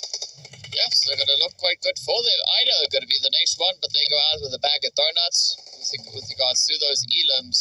But we've got only 4 teams left. Galatasaray looking pretty strong here. They got 3 players up, but if we look over to Lida, they still have the full squad available. So that could definitely work in their favor. OOC also trying to hold on with the 2 piece alongside AOR, but the pressure is going to be on. Amaya has been doing so much work in this match. And it's really good to see Kitty and the rest of AOR, though, going to have a pretty tough time getting back into safety. And even for OOC, it's going to be a tough run just moving back towards that zone. But it does put them in quite a bit of a vulnerable position. AOR tried their best, but, well, it just wasn't on the cards for them. And now with Galatasaray and the players here from Lida that are going to be going at each other, that could definitely open up a beautiful opportunity for OOC Dreamcore. It could indeed, but I'm loving what I'm seeing from Lighter, right? We saw them win that last game. Now they're coming into their own here. They've got that momentum behind them. And here they are again, top 3, full squad. I don't know how many eliminations, but it's got to be a fair few to get this far. OOC with 5, and just that solo remaining. Oh, and she nades herself. An interesting turn of events that they must have seen, but perhaps don't really realize what's going on. But Lighter, I don't think, are going to make many moves towards that. They might be trying something, but again, it's just that little bit too far, right? But interesting. Just push back anything happening just a little while longer. Maya nearly not getting spotted, but there down she goes, and Carly just has eyes in the back of her head. That one. There she goes, getting that. Another elimination there. That's going to be her 2nd one. Galatasaray with 8 eliminations on the board right now, looking to close out the evening with a bang here to really solidify their position. Yeah, and they're going to look to do it in style, right? And this is one of the first matches, actually, that we've got all the way to stage 9 even. So, you're right. Yeah. Yeah, mad respect going out to these ladies, just keeping that fire going. But I think it's a good play here for Lida Esports, right? Again, keeping up that consistency. They've been having a fairly decent day so far.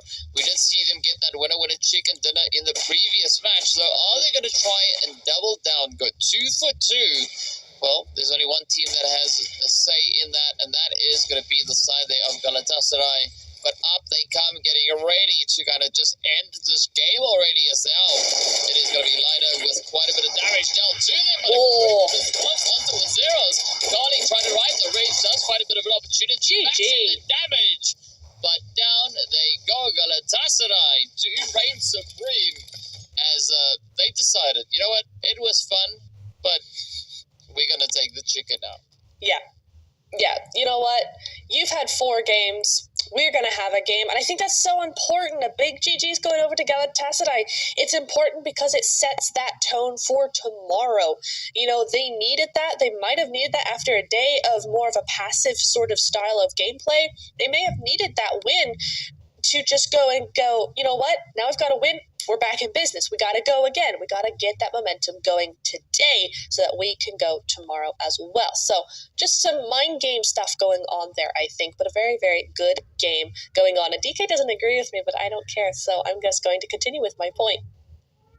I don't think Galatasaray were ever out of business. No, I didn't say that. I didn't say that. You said they're back in business. Yeah, they're back in business figuratively. They were never out of it. I don't think they ever decided like, nah, we're done. It's okay. But yes, just a nice little bit of a flex coming through there from Galatasaray. Yeah. And I think it's going to be it's quite a healthy thing for them because the other teams have had 4 matches to really do quite a lot in. Right, Galatasaray only had 13 points out of those 4 games. And now this last one, they're like, yeah, all right, let's just just make 100% sure that nobody's going to catch us anytime soon. And of course, they come through with 12 eliminations, one more than they've been collecting in all the other prior matches here today. Of course, walking away with that 1800 damage and only taking 800 damage. So, yeah, a very, very comfortable and confident showing coming through from the side of Galatasaray. Very much so indeed. Yeah, they really said, y'all came close, but that's close enough. You just stay over there, please. We're going to keep this gap to ourselves, and that's going to be a fair gap as well, considering that the Wildcats went out very early on, right? So that gap is going to close, but not really. I think they've really widened that gap with this last game, but 323 meters is a pretty gappy distance elimination. That's very long indeed, and Purple's going to be the one to do it. Bonfire did step up in this last game. We saw some good stuff from them, and we're going to continue to see that through until tomorrow, I'm pretty sure, because this step up here means a step up tomorrow as well. Yeah, and Tofida is going to reign supreme for the last game, going through with those 5 elims, 3 assists and 800 and a bit of damage to close it up. But yeah, I mean, a good performance coming through from Galatasaray yet again. But you also got to commend Lighter Esports and OOC for sticking it up all the way to the very last bits of the stage. Of course, we can't forget AOR, right? AOR also just showing that they have it still, right? Not that they've ever lost it, but just reminding us yet again, right, that they are also a very, very capable team. But yeah, a really good performance coming through on that. Bonfire again, just, as I said, adding a few logs to the fire as well.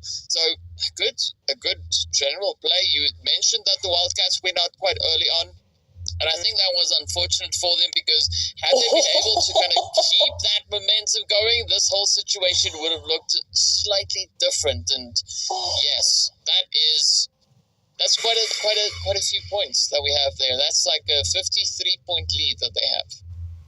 No, I'm not looking at that. I'm looking at the Wildcats. That 1 0-point game brings them down 3 places. Lighter, OOC, and Bonfire just push straight past them and into that top 5. That is crazy, and that just goes to show you how close the points were and how close they still are. Looking at this board, I mean, even top 12, I think, could easily reach second place in tomorrow's games. I mean, it's very, very close. Yeah, I mean, the same thing happened with the R8, right? Yeah. They were in 3rd place. That's true. Now they're in 6th place. They also got moved down quite a considerable amount. And I mean, GOAT also moved from 5th down to 7th. AOR went from 8th to 8th, right? So they kept it consistent. But Lighter, phenomenal jump. All the way from 7th up into 2nd place. So, I mean, they just ran up those standings. And there we go. Rose coming through with a nice little surprise right on the last game. Yeah, very nicely done for her. Out of context, get their name on the board here with Rose. 19 eliminations, 3,600 damage, 11,000 survival time as well. So rivaling fairly narrowly the rest of the girls from Galatasaray as well. So a very good show here in the second day. And it really just gets you really excited for what there is going to be in store for us tomorrow. It really does, yes, indeed. So, yeah, day 2, ending off on quite a big note, right? But not as narrow of a play as we had yesterday, right? Today, the points were much wider spread out across several teams, and I think it was a healthy day for the competition. But I think the big kicker, obviously, is going to be what's going to happen tomorrow, right? But this is where I'm curious as to what Galatasaray's approach will be leading into tomorrow's matches, right? Are they going to come in and just go like, you know what? Here come some points, and they're just going to keep on dishing them out? Or are we going to see the rest of the lobby trying to respond? Because, I mean, sure, a 50-something point gap, that's a gap that's not going to be easy to close, right? No. Isn't. I mean, I'm pretty sure they gotta bring quite a bit to the table. Yeah. No, they absolutely are. It isn't a small gap at all in the way these teams have been playing. Are they going to bring more out tomorrow? We'll have to see. But we have to see, right, DK? We have to see, and they have to wait till tomorrow. And we got to give these girls a rest. They got to get a good night's sleep if they want to do well tomorrow. So we're going to let them go. We're going to let you all at home go as well. We will be back here, same time, same place. And for us, that's going to be it. We'll see you tomorrow.